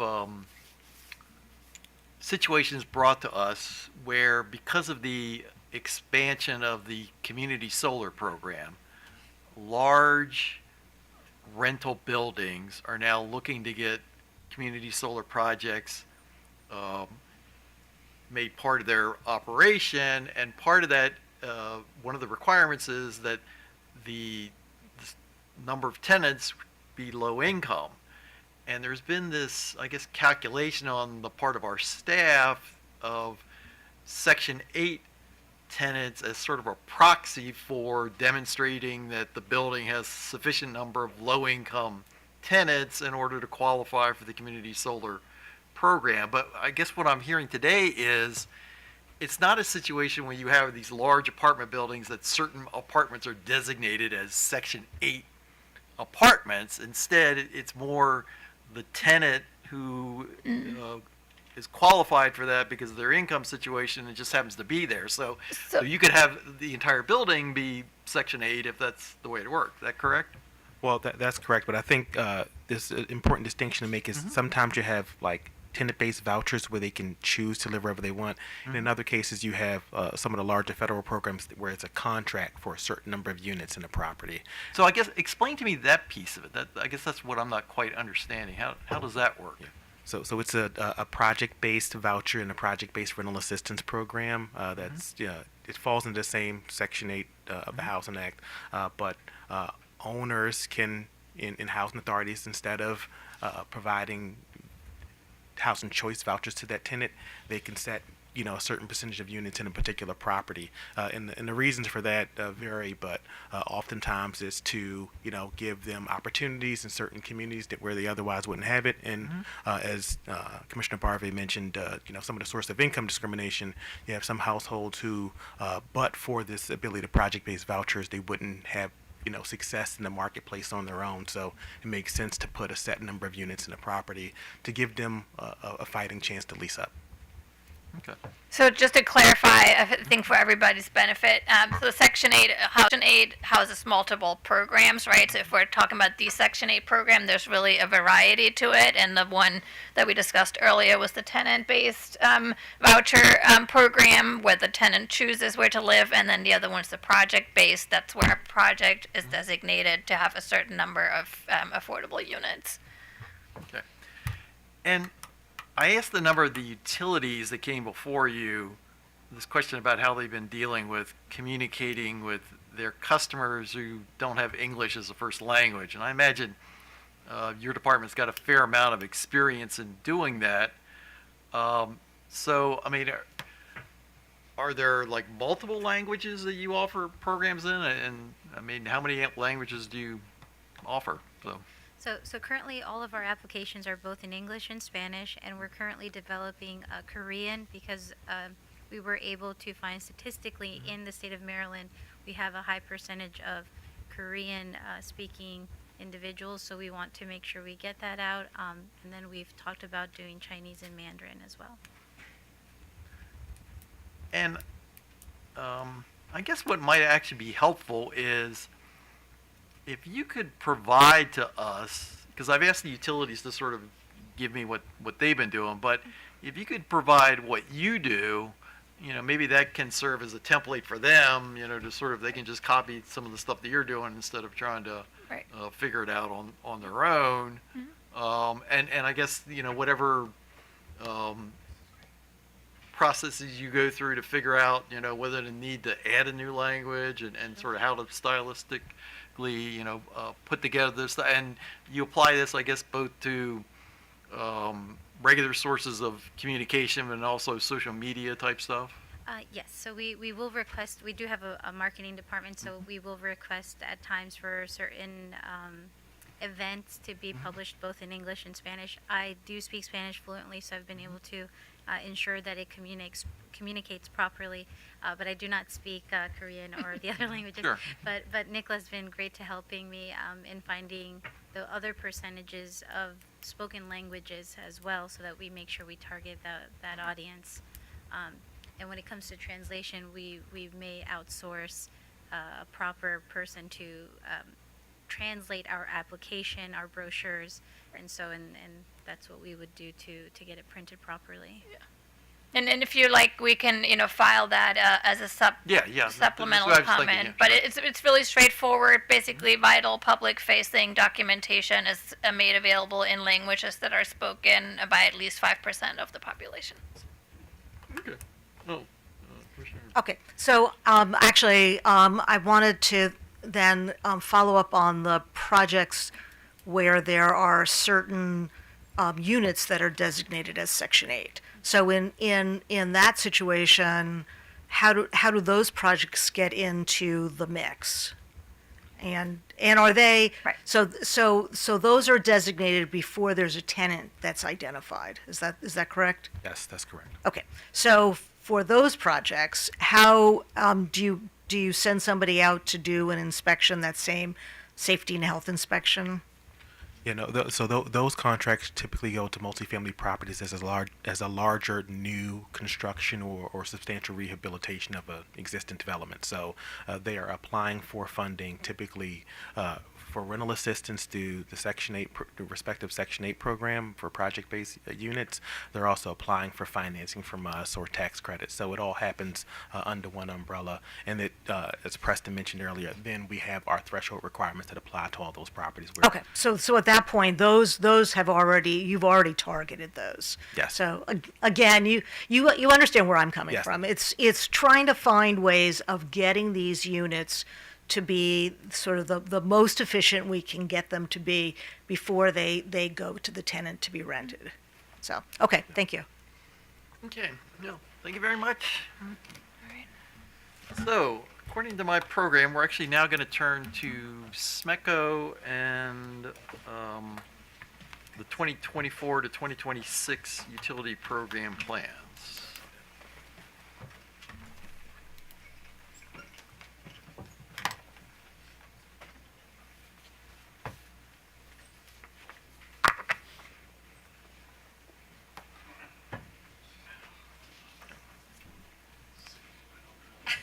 So we all have to like, stand up, stretch.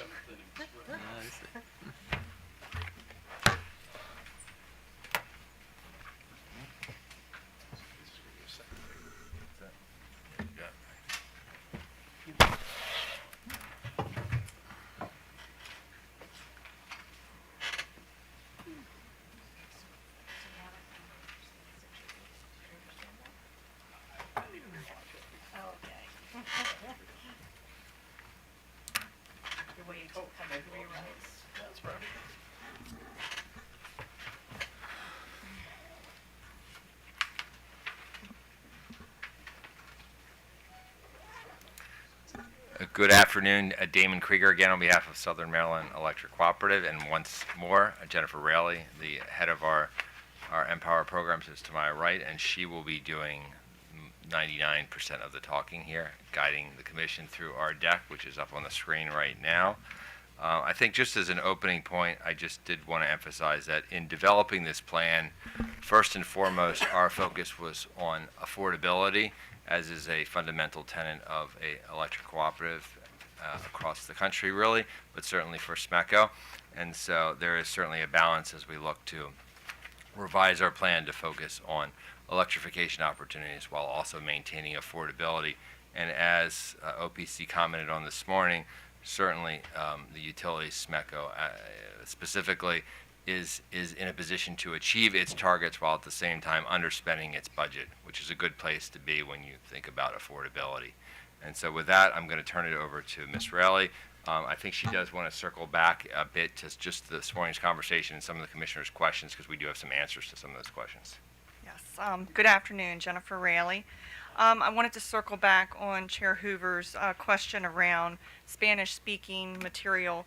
SMECO's website and all the EmPOWER Maryland programs can be have the ability to translate to Spanish, so that's already there. And our food bank nonprofit kits that we sent out have English and Spanish on the box, all the information in both languages. And then we are doing some targeted marketing within our programs in Spanish. Around the question this morning from Commissioner Suchman around the central AC and whether that incentive we should be targeting more the low to moderate income, that would pose some difficulty within the program just because it is a midstream HVAC program where the distributors and contractors are kind of the ones managing things on that side of the program. So then you got income verification coming in and asking distributors and contractors to income verify. And for SMECO, it's such a small number. Like I said, out of the 500, there was like 30 some central ACs that came in through the program. I don't think it's a major deal for us, at least, just keeping that incentive in place the way it is. And then I just wanted to circle back on the New Homes Code Plus. I know staff in their comments had suggested 6 months. We'd like to have that extended for the cycle, just because 6 months is not going to be enough time when we're talking 10 grand in difference in cost and stuff for the contractors. 6 months is not going to make a difference. It's not going to be worth really adding that Code Plus tier if we go that route. So with that, I'm going to go ahead and go back to the revised filing, what we're here for this afternoon.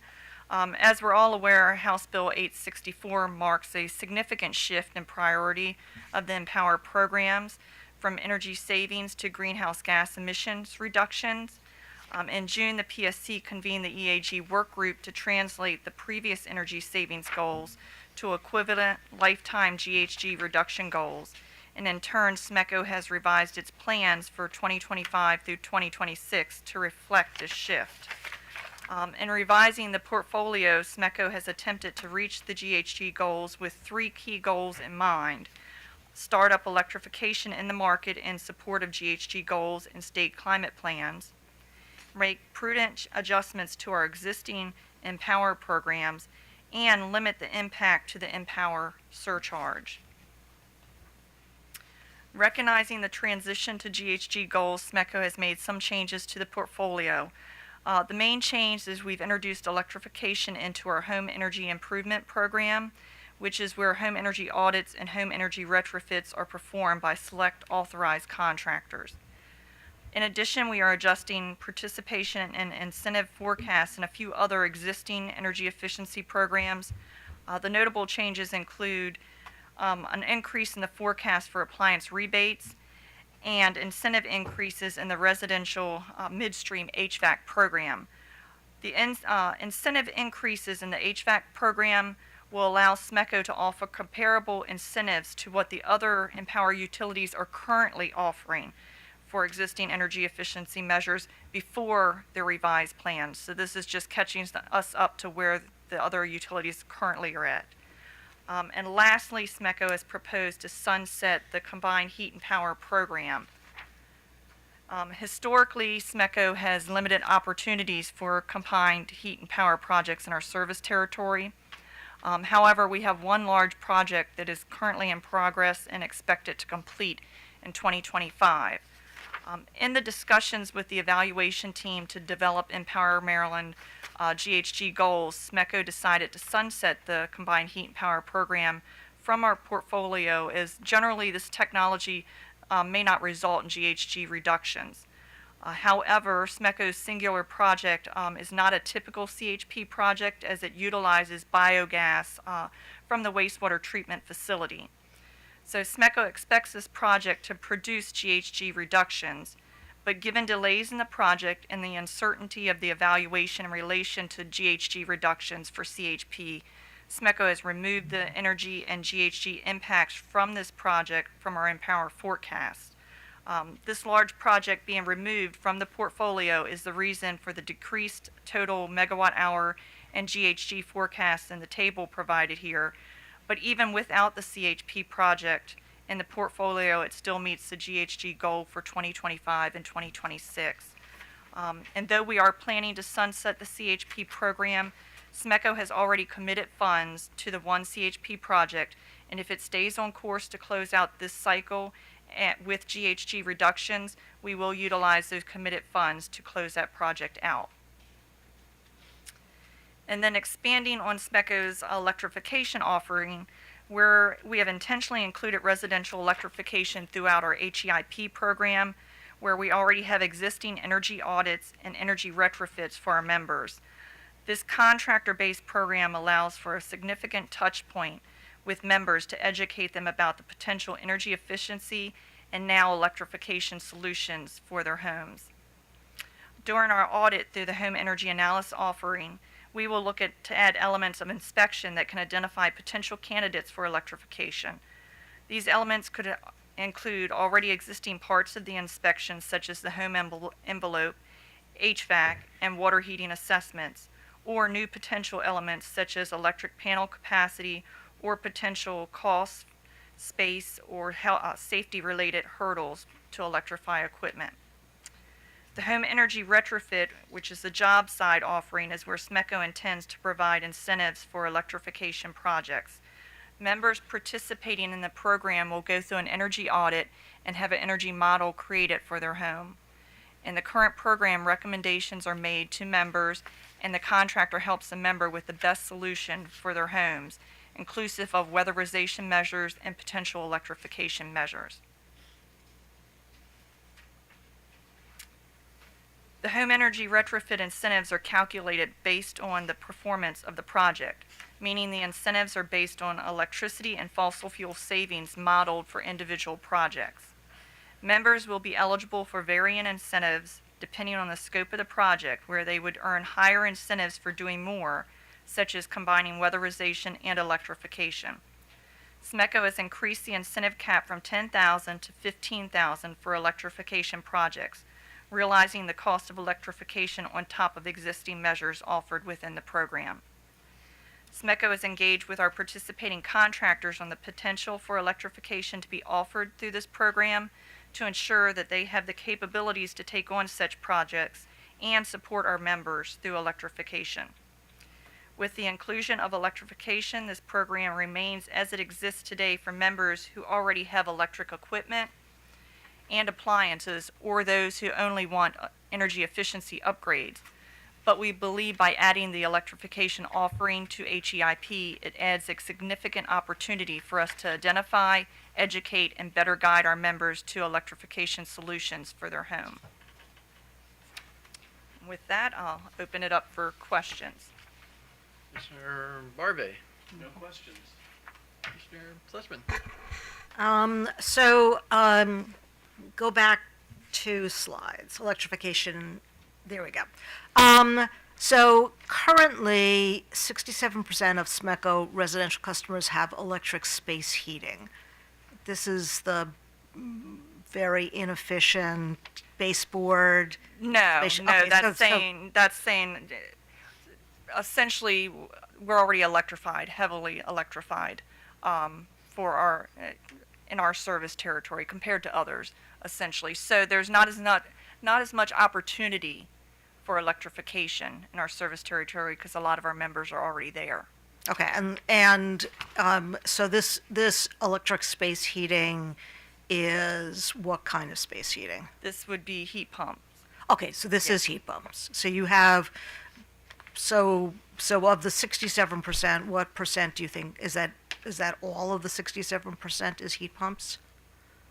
This was based on the potential study and what they found in the potential study. So yes, and even with surveys that we've done, SMECO surveys that we've done, we're highly electrified. A lot of our members have heat pumps already. Okay, and this is, so heat pumps sort of recent vintage, or these are sort of the older heat pumps? Probably a mixture of both. I mean, we're, of course, through the programs working with our members to, make sure we're getting them to higher efficiency equipment. Okay, all right, that's all I have. Thanks.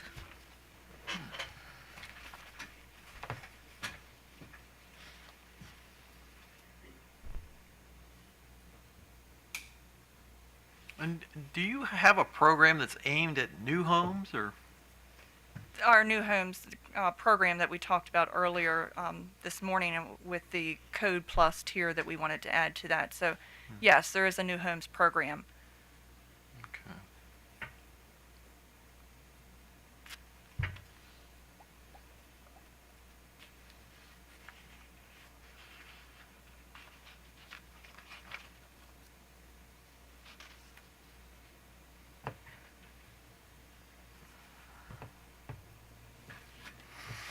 Okay, I think we're good, so thanks. Thank you. Okay, thank you. All right, well, then we'll turn to Potomac Edison.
Okay, all right. So we're going to take a little 5-minute break. So.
Okay, back on the record, Potomac Edison.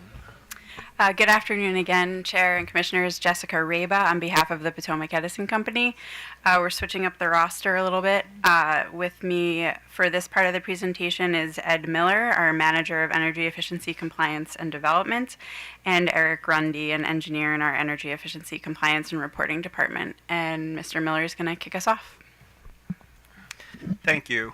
Good afternoon, Mr. Chairman and fellow commissioners. Thank you for the opportunity for Potomac Edison to present our revised plans for 2025 and 2026 to you.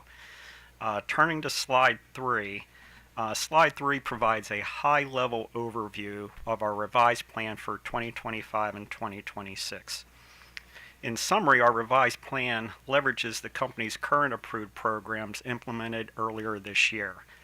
Doing so continues the new enhanced and expanded program offerings, which provides opportunity for broad customer participation and minimizes disruptions to the program and market intra-cycle. Secondly, the revised plan expands the focus on achieving lifecycle GHG savings with the introduction of startup electrification offerings. Last, our revised plan complies with other Commission directives, including the proposal of a revised demand response program, as well as achieving the new life cycle GHG reduction targets, among others. Turning to slide 4, slide 4 provides an overview of the key components of the revised plan. These include, as mentioned earlier, the continuation of the current approved programs to continue the focus on increased customer engagement, education, marketing, and incentives to mitigate barriers to participation, which is very important for developing and increasing participation in comprehensive projects and measures that will be essential to achieving life cycle GHG reductions, both under the current plan cycle and into the future. The addition of electrification offerings, including adding equipment rebates and project incentives for the electrification of space and water heating with heat pumps under applicable programs. This approach focuses on common beneficial electrification measures while leveraging existing programs and delivery channels to minimize budget impacts.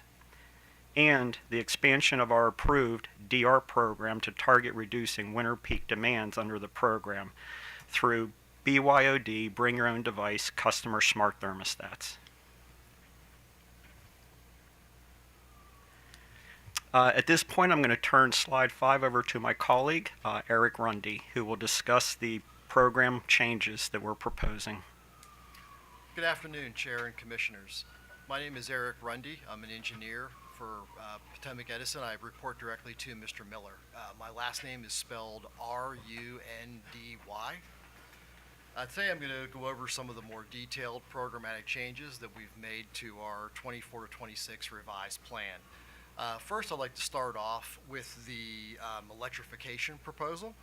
And the company added electrification rebates for heat pump water heaters and the wiring and the associated wiring upgrades to its residential appliance rebate subprogram, and rebates for space heating heat pumps and their associated wiring upgrades to its HVAC rebate program, both in the residential sector. Further, the company added electrification project-based incentives for water and space heating heat pumps and their associated wiring upgrades to the residential home energy retrofit subprogram and to the small business DI program and the Energy Solutions for Business C&I program. Next, I'd like to discuss the residential changes to the energy efficiency programs.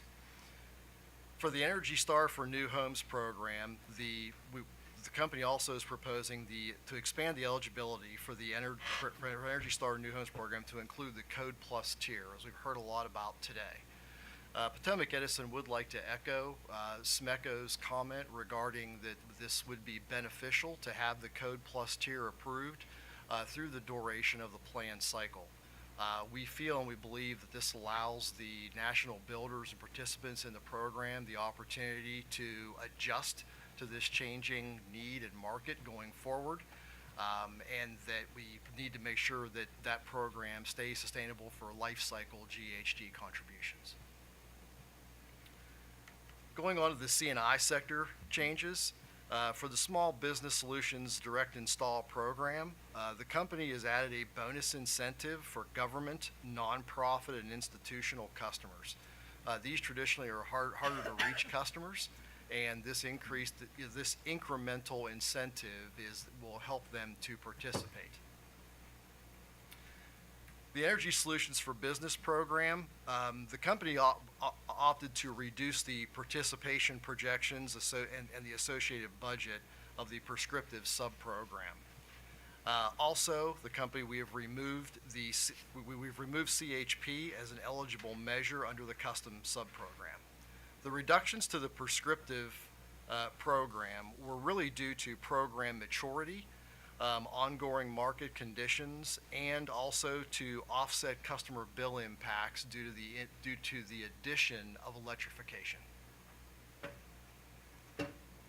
Moving on to the other programs, our demand response program was expanded to the program to provide the winter season for peak demand reductions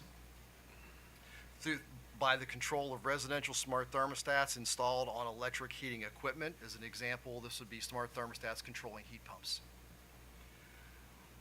Additionally, the company under other has filed for a decarbonization projects program.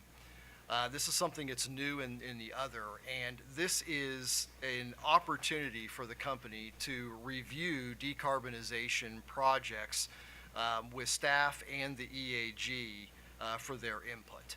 An example of a project that might fall within this might be electrification of one of our service centers and or corporate buildings. That concludes my presentation. Okay. Okay, turning, I apologize. Go ahead. I apologize. Turning to slide 6, this slide provides the key projections for our RISE plan. In addition to the incremental annual energy savings projections, this slide also provides our projected life cycle GHG reductions as well as our revised budgets. Regarding the projected budgets, the revised plan budgets do increase by approximately $4 million over the term of the plan cycle. The makeup of the $4 million includes an increase of approximately $6.5 million for the electrification additions, as discussed by Mr. Rundy.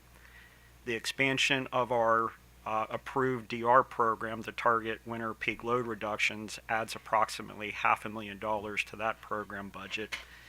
And lastly, the reduction of the prescriptive sub-program as part of our Energy Solutions for Business program, as Mr. Rundy discussed, results in approximately a $3 million budget reduction.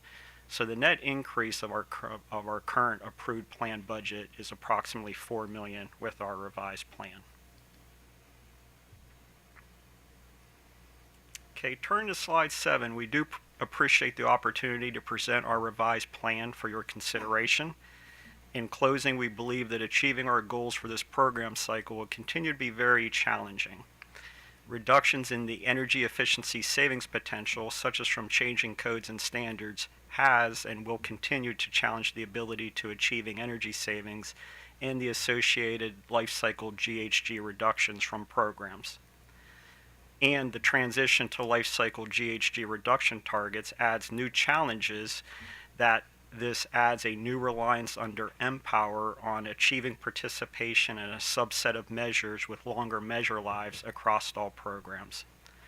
The key strategies of our revised plan to meet our targets includes continuing the current approved programs and measures to continue the momentum of the current plan, focusing on increased customer engagement, marketing, education, and incentives to drive participation, adding beneficial electrification of the common space and water heating equipment with heat pumps to gain experience with this startup offering, develop the market, and increase focus on achieving life cycle GHG reductions into the future, and leveraging the previously approved budget and implementation flexibility to timely and efficiently respond to changing market conditions.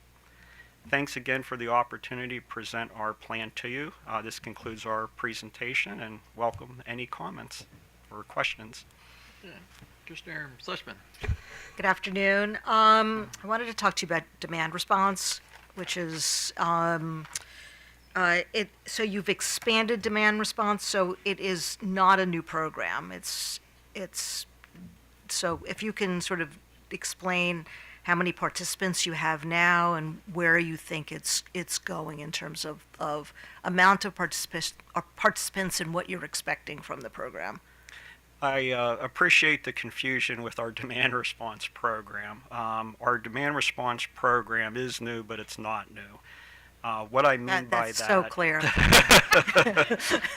Yeah. What I mean by that is our demand response program was newly proposed in August of last year and approved in December of last year. So prior to that time, we did not have a demand response program.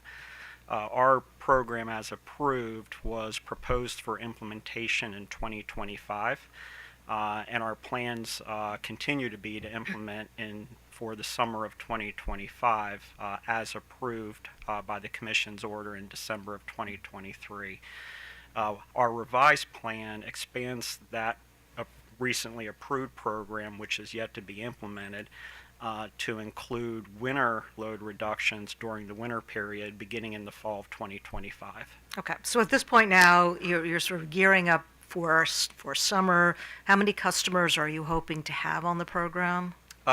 We have not yet contracted for that program. That is work that is under development, but we do plan to have it contracted and fully enrolled by the summer of 2025. I could provide the exact number of participants. If I recall correctly, it's in the neighborhood of 15,000 for the summer of 2025. Okay, and sort of same number for winter?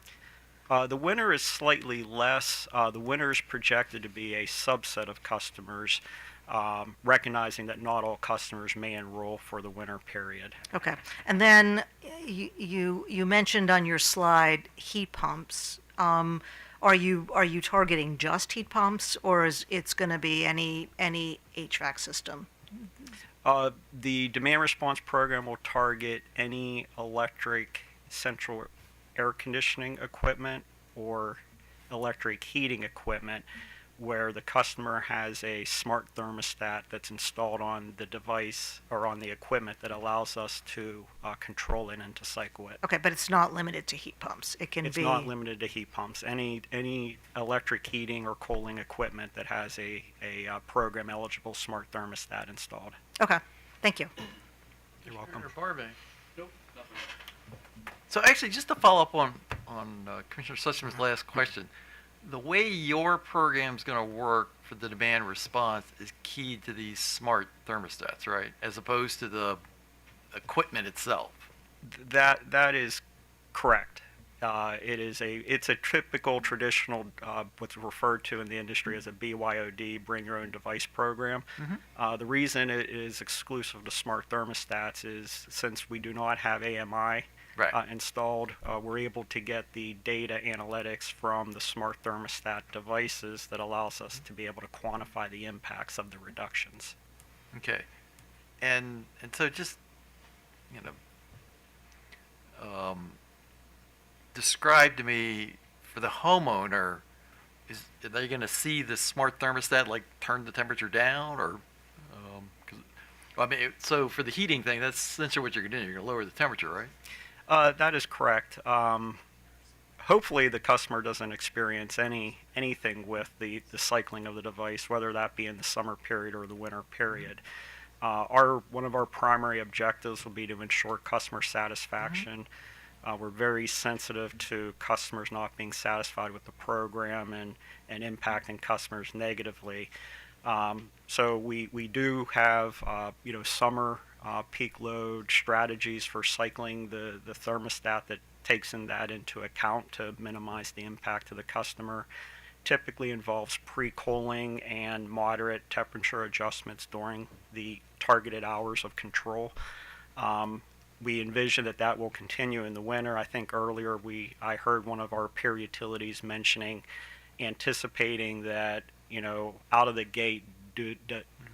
does not anticipate having as aggressive cycling strategies in the winter, just to gain experience with the offering. But also, again, with a focus on maintaining customer satisfaction. But theoretically, could the customer like countermand your thing through the Absolutely. thermostat? Yes, any BYO, I shouldn't say any.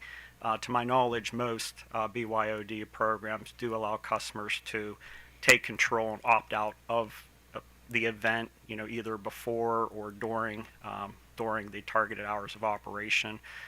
We do get all that, or will receive all that data from the program to understand how many customers' devices were controlled for the event, how many were not available for the event, as well as how many maybe participated for a few hours but then elected to override the settings.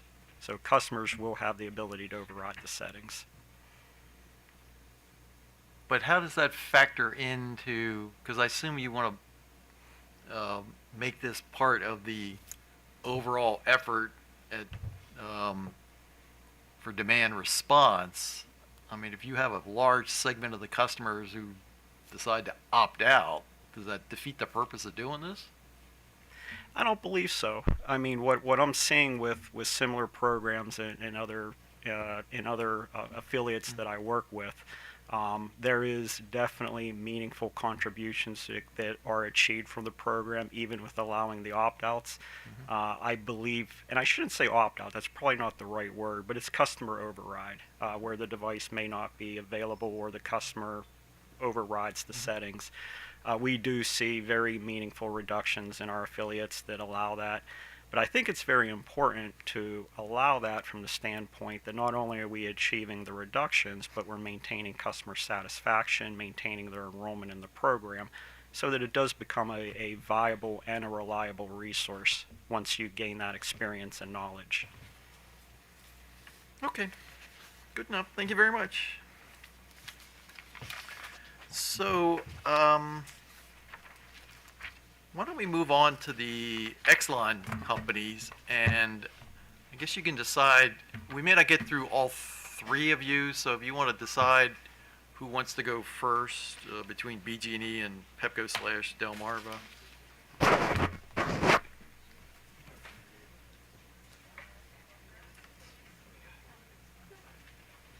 Yeah.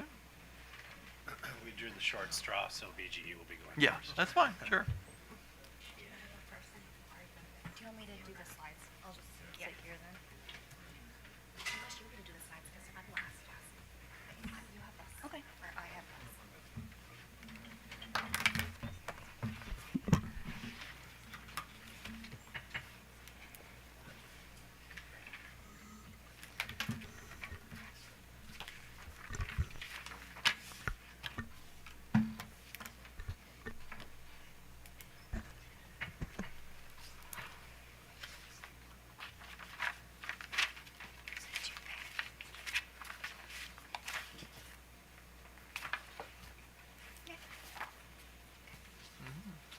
Good afternoon, Chair, Commissioners. Once again, Brent Balea on behalf of BGE. And with me today is Jessica Yu and Amanda Janetsky. Good afternoon, Chair and Commissioners. My name is Jessica Yu, Jessica, last name spelled YU.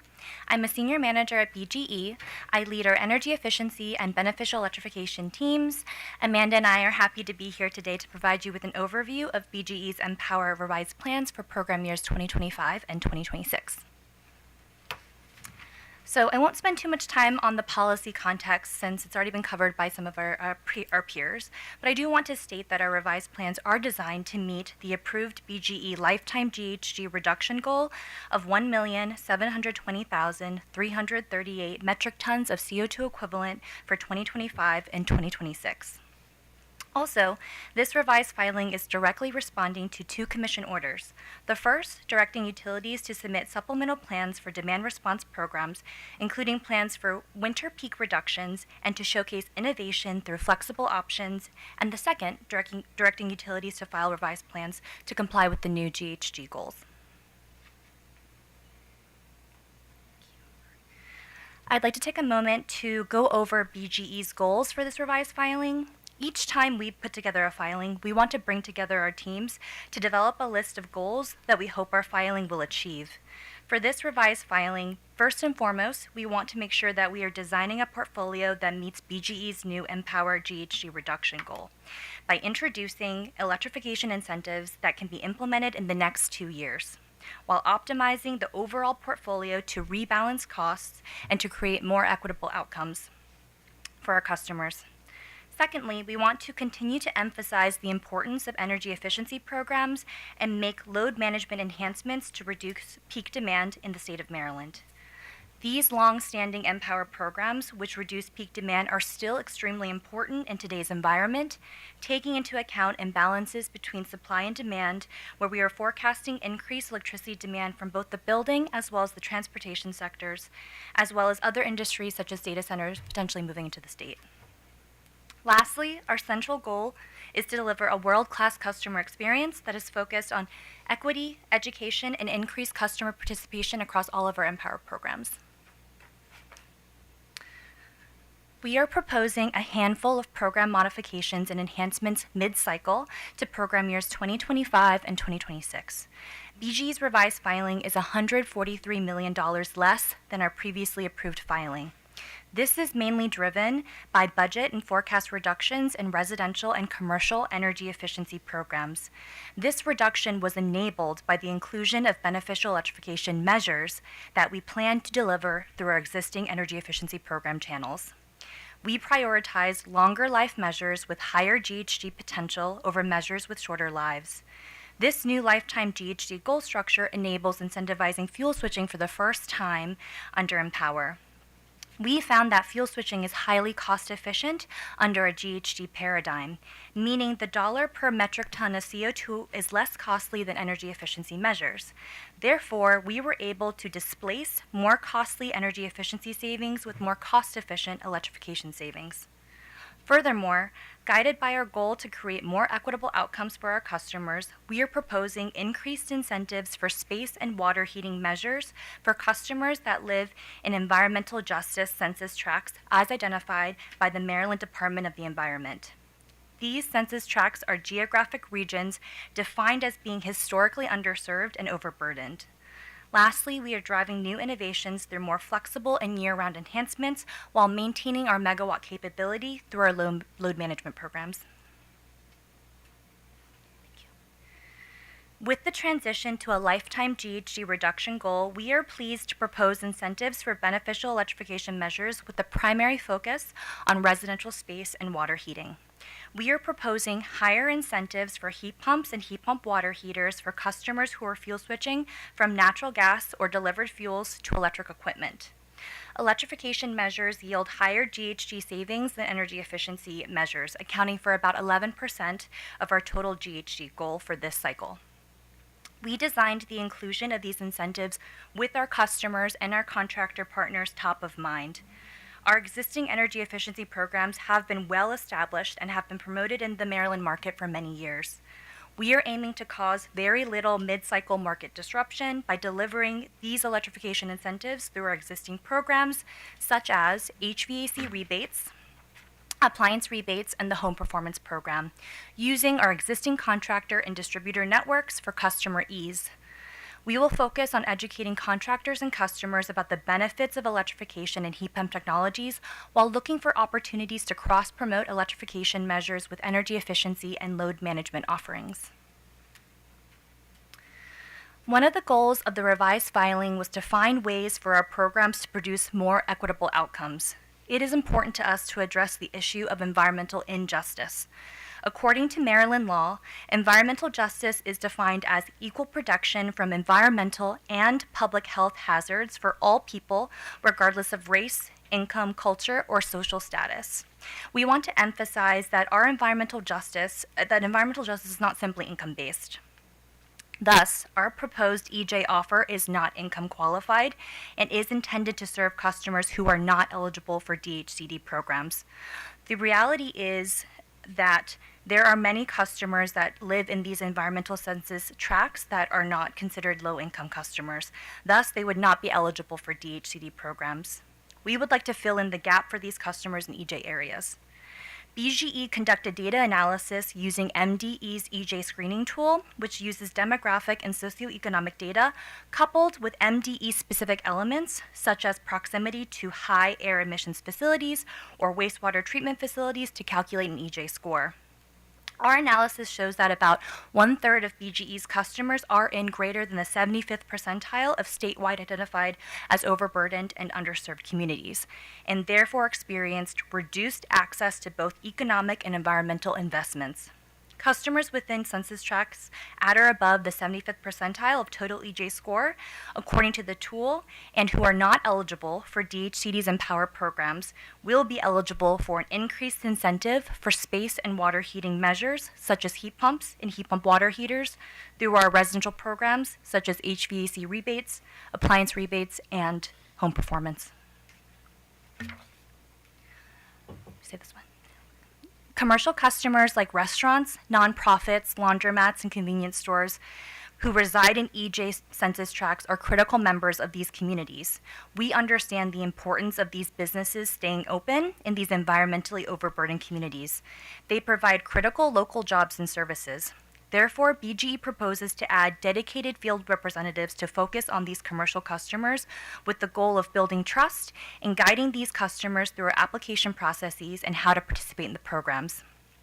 Their mission will be to strengthen EmPOWER's relationship with the community, including multilingual communities and communities where English may not be the first language. These representatives will increase program awareness on the ground and help customers who reside in these EJ areas adopt more energy efficient measures. Investments made through EmPOWER provide benefits to commercial customers, such as reducing their operating and maintenance costs, improving their bottom line, and upgrading the look and the comfort of their buildings to help them to continue to attract and serve residents in these areas. Next, Amanda is going to speak to the enhancements proposed to BGE's load management programs. Good afternoon, Chair, Commissioners. Amanda Janaski, Senior Manager of our Transportation Electrification and Load Management Programs. I oversee our load management programs across BGE to ensure that we're coordinating and just delivering the most seamless customer experience that we can. My last name is Janaskie.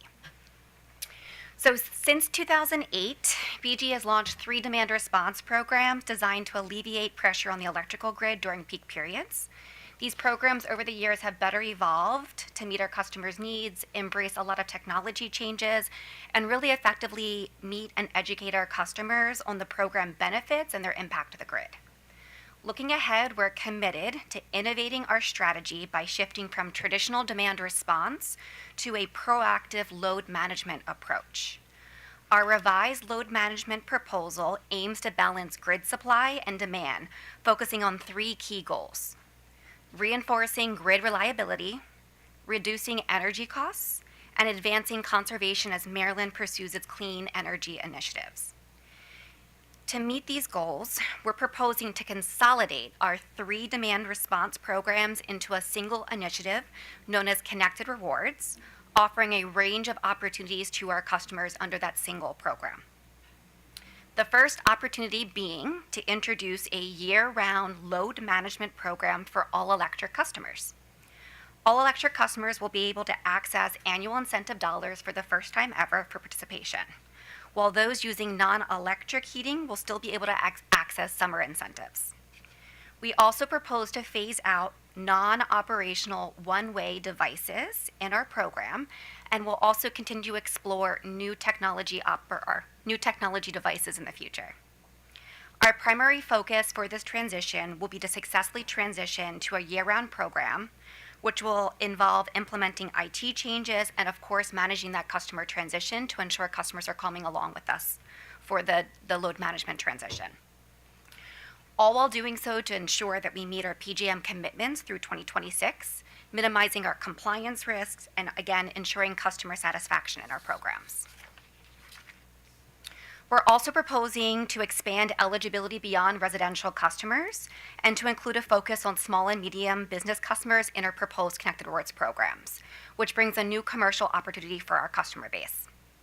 Additionally, we'll also introduce limited time offers to further boost enrollments, particularly in grid-constrained areas. We also agree with OPC's comments to expand the focus of our LTO's limited time offers to underserved and environmental justice communities, ensuring equitable access to benefits and contributing to overall grid stability. BGE's proposed program will have 4 load management strategies to be deployed, one of which will be flexible load management, which is driving innovation to balance demand with supply for more frequent events, but ensuring customer satisfaction, which ultimately will help enhance reliability. By enhancing grid reliability through our load management strategies, we can effectively manage energy demand and foster stronger community relationships and engagements. By consolidating our 3 programs into one, we eliminate the need for customers to navigate complex eligibility requirements, reducing frustration and making it easier for them to sign up. This clarity ensures that more customers can participate, making it easier and providing a benefit from our offerings. Streamlining enrollment and improving customer understanding meets BGE's goal to transform our customer experience.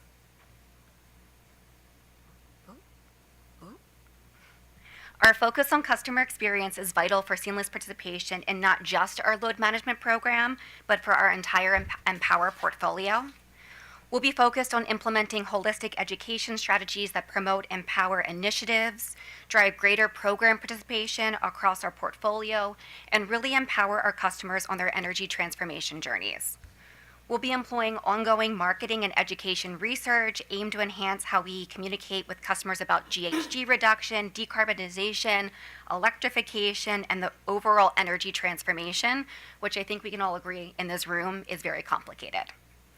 We're committed to providing tools and touch points that make it easier for customers to engage with our offerings, such as exploring what-if calculators to help customers understand bill impacts and understand the utility and government rebates available. Chair Hoover, you did ask BGE about our customer experience for our non-English speaking customers.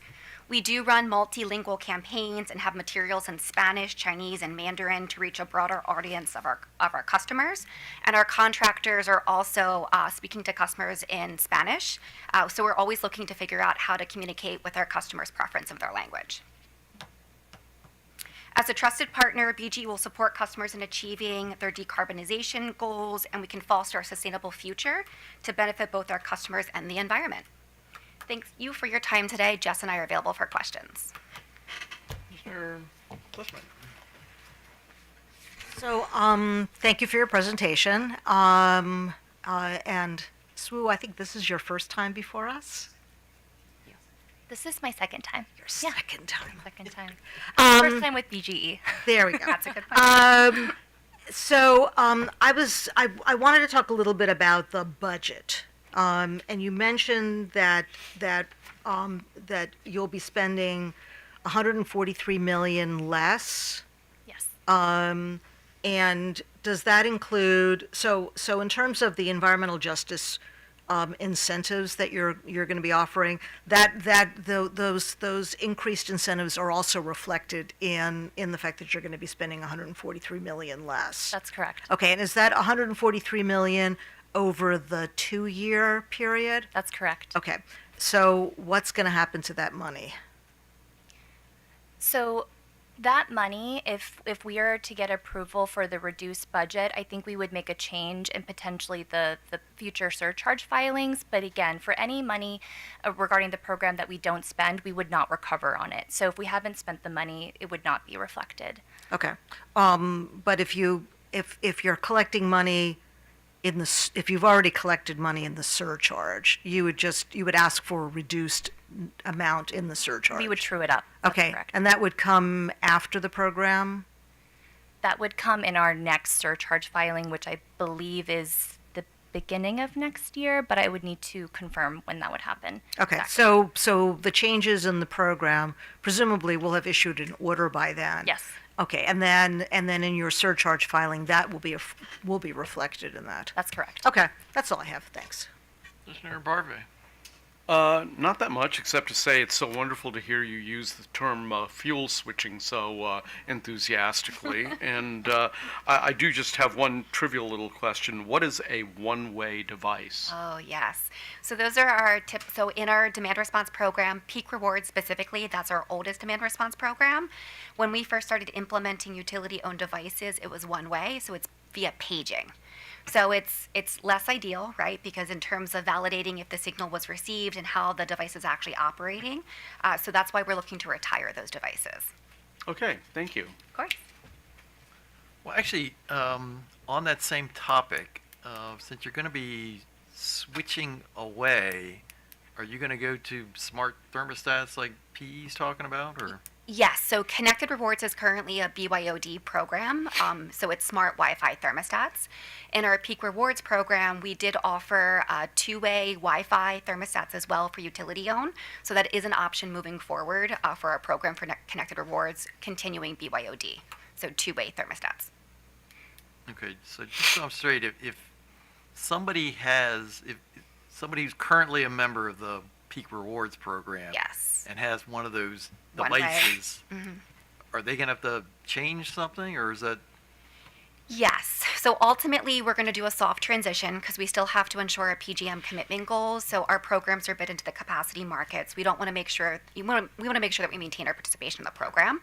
So we're going to be working across the EmPOWER portfolio to start doing outreach to those customers through QHACs and the HVAC tune-up program. So when we're at the customer's house, talking to them about Wi-Fi smart thermostats and hopefully getting a thermostat installed that way. I see. Okay. And then you talked about expanding us to businesses.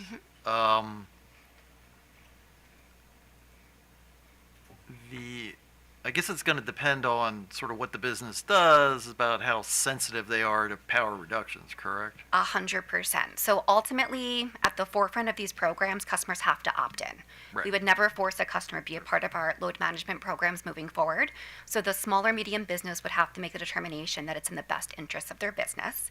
If they do, when we activate events, they always have that control staying with them because they can always opt out from events as well. And I'm assuming your folks are going to be able to explain to them what the impacts is going to be, particularly if they have computerized equipment of what a potential power reduction might do to their operation so that they can make it an intelligent decision. 100%. A large education focus is what we're planning for the next 2 years because it's really important that customers understand the impact of an all year round load management program and especially to our new small medium customers as well. No, sure. So in terms of the demand response program, and you have an opt out provision in place. We do. How does that work with PJM? Do you get pushback from PJM when you bid into? I shouldn't be asking this question. wrong proceeding. But I'm assuming how do you commit to PJM that a certain amount of demand response will be in your? Is it sort of based on an average number of opt outs over a period of? We certainly monitor the opt-outs that are occurring for our events, so it's information and data that we take into account as we put together our forecast that we give to PJM. Okay. Ultimately, PJM wants us to meet our commitments. Yeah, no, I know. Okay, thank you. Of course. Okay, thank you very much. You want to keep going? You're the chair. Yeah. Okay, so why don't we go on to Pepco and DPL? We can maybe wrap up that for today. No. That's tomorrow, so yeah.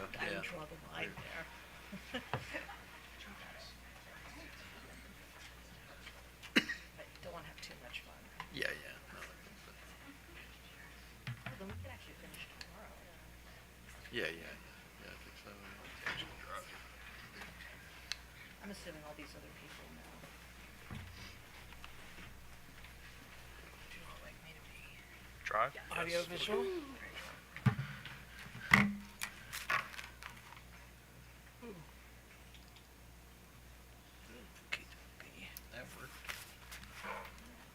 Ready? Alrighty. Good afternoon, Chairman and Commissioners. Taylor Beckham, again for Potomac Electric Power Company and Delmarva Power and Light. And today I have a new roster, or this afternoon it's again Susan Marinelli and Noah Norman. So I'll turn it over to Noah to get us started. Awesome. Thank you, Taylor. My name is Noah Norman, Noahnorman, and I'm a Senior Program Manager for Planning, Design, and Evaluation for the Maryland Energy Efficiency Portfolio at Pepco Holdings.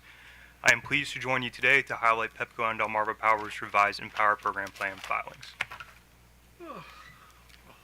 So just a quick agenda, we'll cover highlights of the revised program plan before moving into more details on our proposed electrification plan and environmental justice bonus, and then I will hand the presentation to Susan to speak about our supplemental demand response plans. Pepco and Delmarva Power requests the approval of the revised EmPOWER program plans for 2024 to 2026 that were filed on August 15th.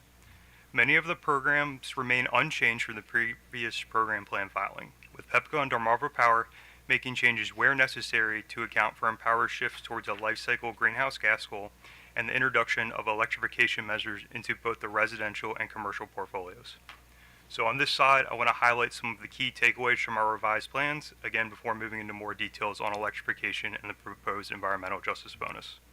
Moving left to right, Pepco and Delmarva Power will use 2025 and 2026 to gather market intelligence to best structure robust electrification offerings in upcoming program cycles. The addition of electrification measures into existing programs. This is to capitalize on our existing relationships and our continued success running EmPOWER programs.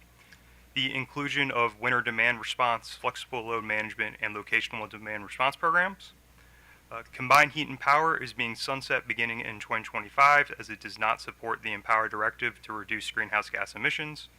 And finally, both Pepco and Delmarva Power's forecasted life cycle GHG savings exceed the goal equivalent to the 2.25% annual energy reduction.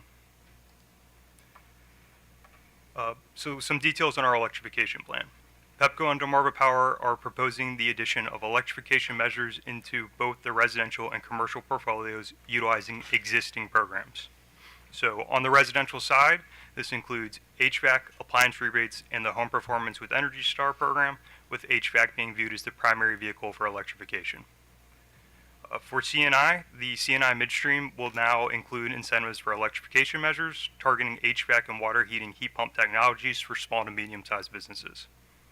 For C&I Custom, Pepco and Delmarva Power will explore allowing custom projects that support GHG reduction as part of their scope for 2025 and 2026. Moving on to that third bullet there, Pepco and Delmarva Power have also included make-ready incentives as part of their electrification plan, examples including branch circuitry and panel upgrades to help further reduce the barriers for electrification. Then finally, the environmental justice bonus. Pepco and Delmarva Power are also proposing environmental justice bonus for projects in overburdened and underserved communities that meet certain criteria. I will expand more upon this on the next slide.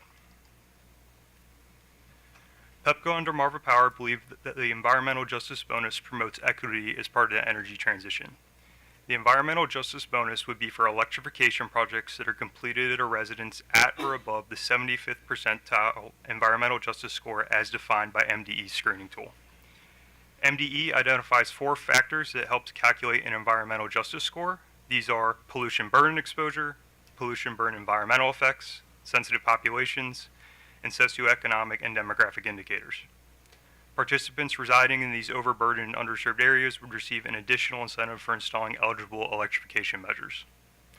The environmental justice bonus is not meant to overlap with DHCD's programs. Customers who are eligible for the DHCD programs will be referred to DHCD as applicable.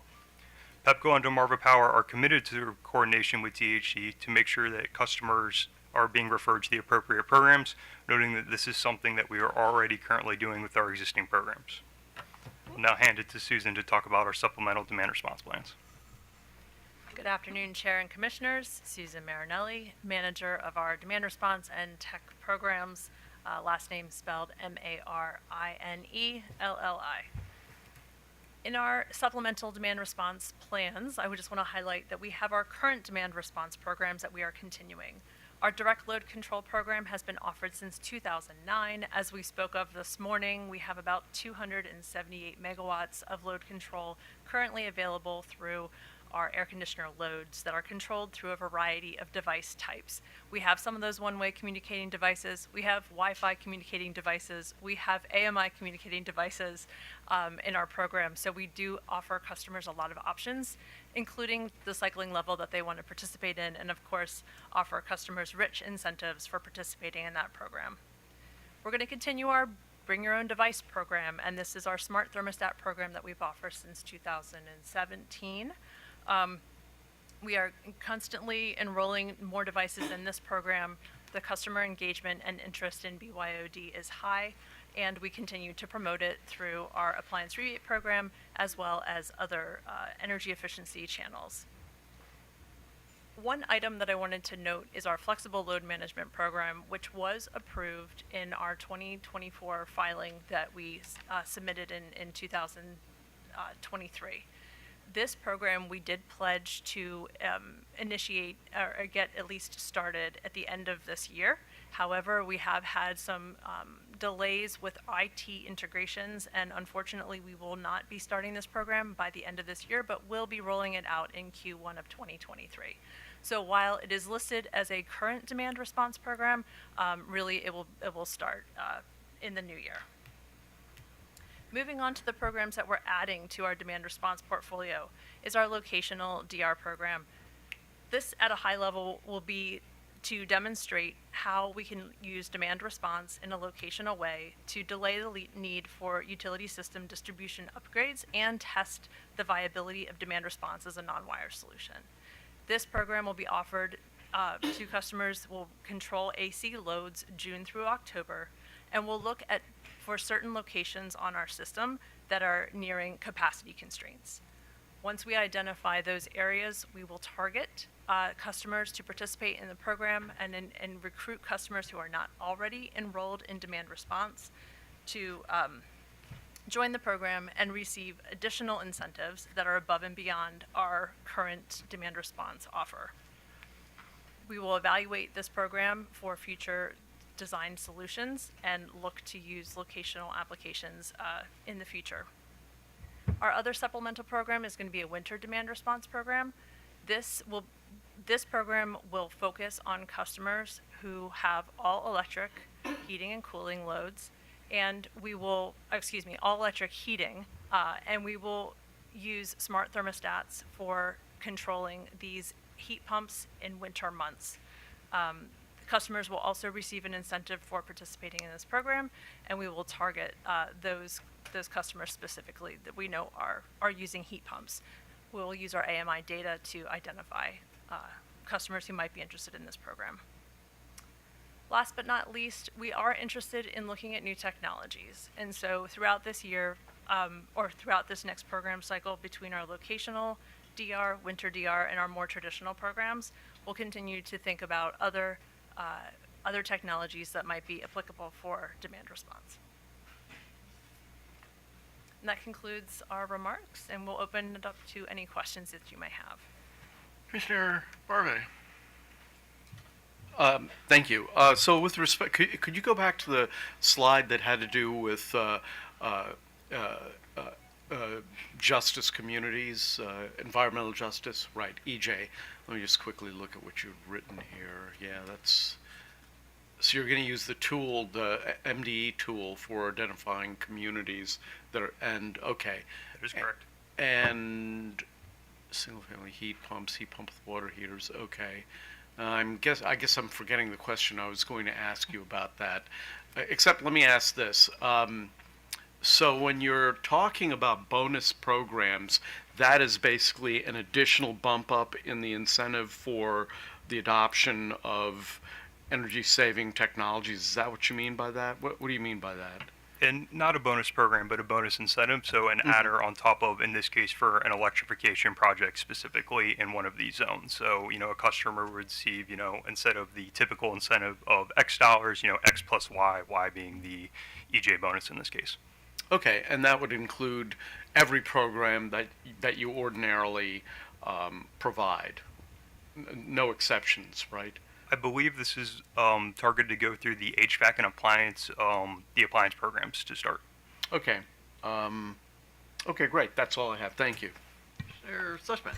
Okay, so keep that straight up, and to follow up with Commissioner Barve's line of questioning, you would identify, I guess how would this start? You would identify particular areas that you believe would benefit from these projects? So the MDE screening tool, if you take a look at their website, does identify the areas that are at the 75th and above percentile. So the way that we envision this working is that if you are a contractor, you're doing work, you might be in one of these areas identified by the MDE tool, and then be able to inform the customer having the work done, hey, you're eligible for this environmental justice bonus because you exist in this specific area. Okay, so this would not involve you going out. This would be an identified opportunity that whoever is going out to, this could be an energy audit, this could be a variety of different reasons why somebody is at a particular site, and they would know that this was available among other opportunities. Correct. Okay. So locational demand response.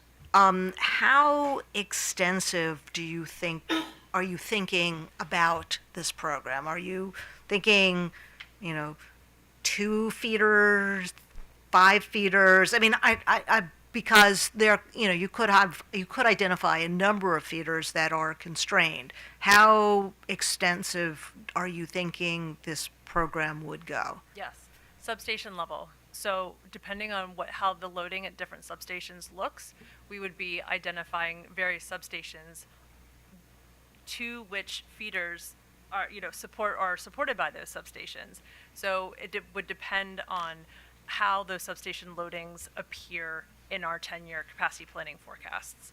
So once you have those feeders identified, those substations identified, you would work at the feeder level and then identify those customers that are participating already in a demand response program, and then recruit directly other participants. Okay, so I guess my question is, and that's great, but are you going to try to target every single constrained feeder, sort of starting at the substation level, or are you thinking that this is because it's new, you want to get data? Are you thinking, well, why don't we just identify 7 substations and we'll go with that? Or are you trying to hit every substation that has a constrained feeder on it?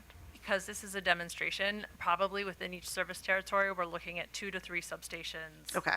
As a starting point, and studying the results of the program, working within that unit. Okay, and are you thinking then because it's a demonstration, it's sort of a 2-year pilot, you think that's going to be enough to, or a single year?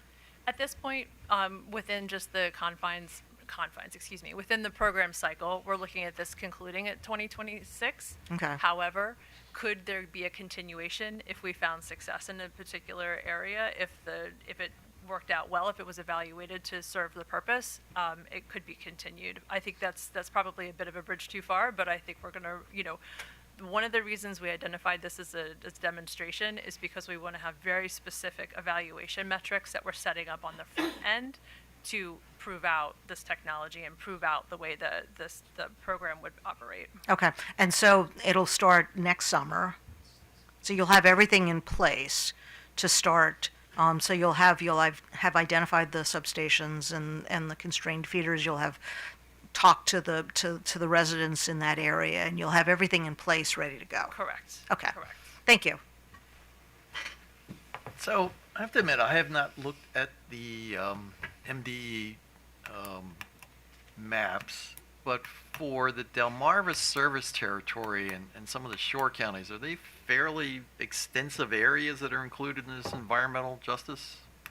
Sure. So off the top of my head, I would have to refer to the map. I know that some areas around the Salisbury area would qualify in this 75th percentile, as well as sort of getting into that southern part of the eastern shore. All right. Okay. And on this proposed demand response program, are you going to be including businesses, or are you just doing residentials? For locational, we will absolutely be doing businesses.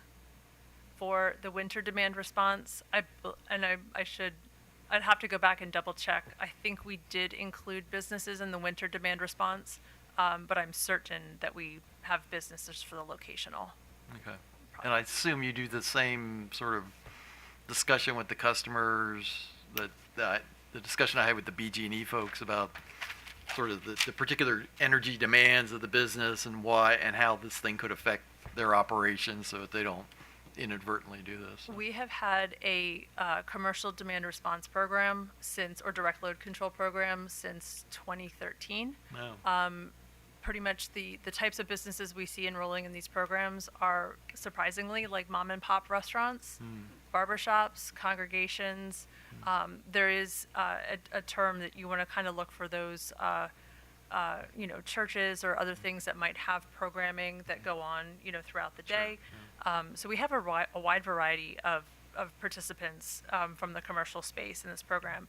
The limiting factor, of course, is the type of system that they use, the sizing of the system, and whether or not the devices that they use to control kind of, align with our communication technologies. Okay. All right. Thank you very much. And I guess with that, we're going to call it a day, and we'll pick up with WGL and the others tomorrow. So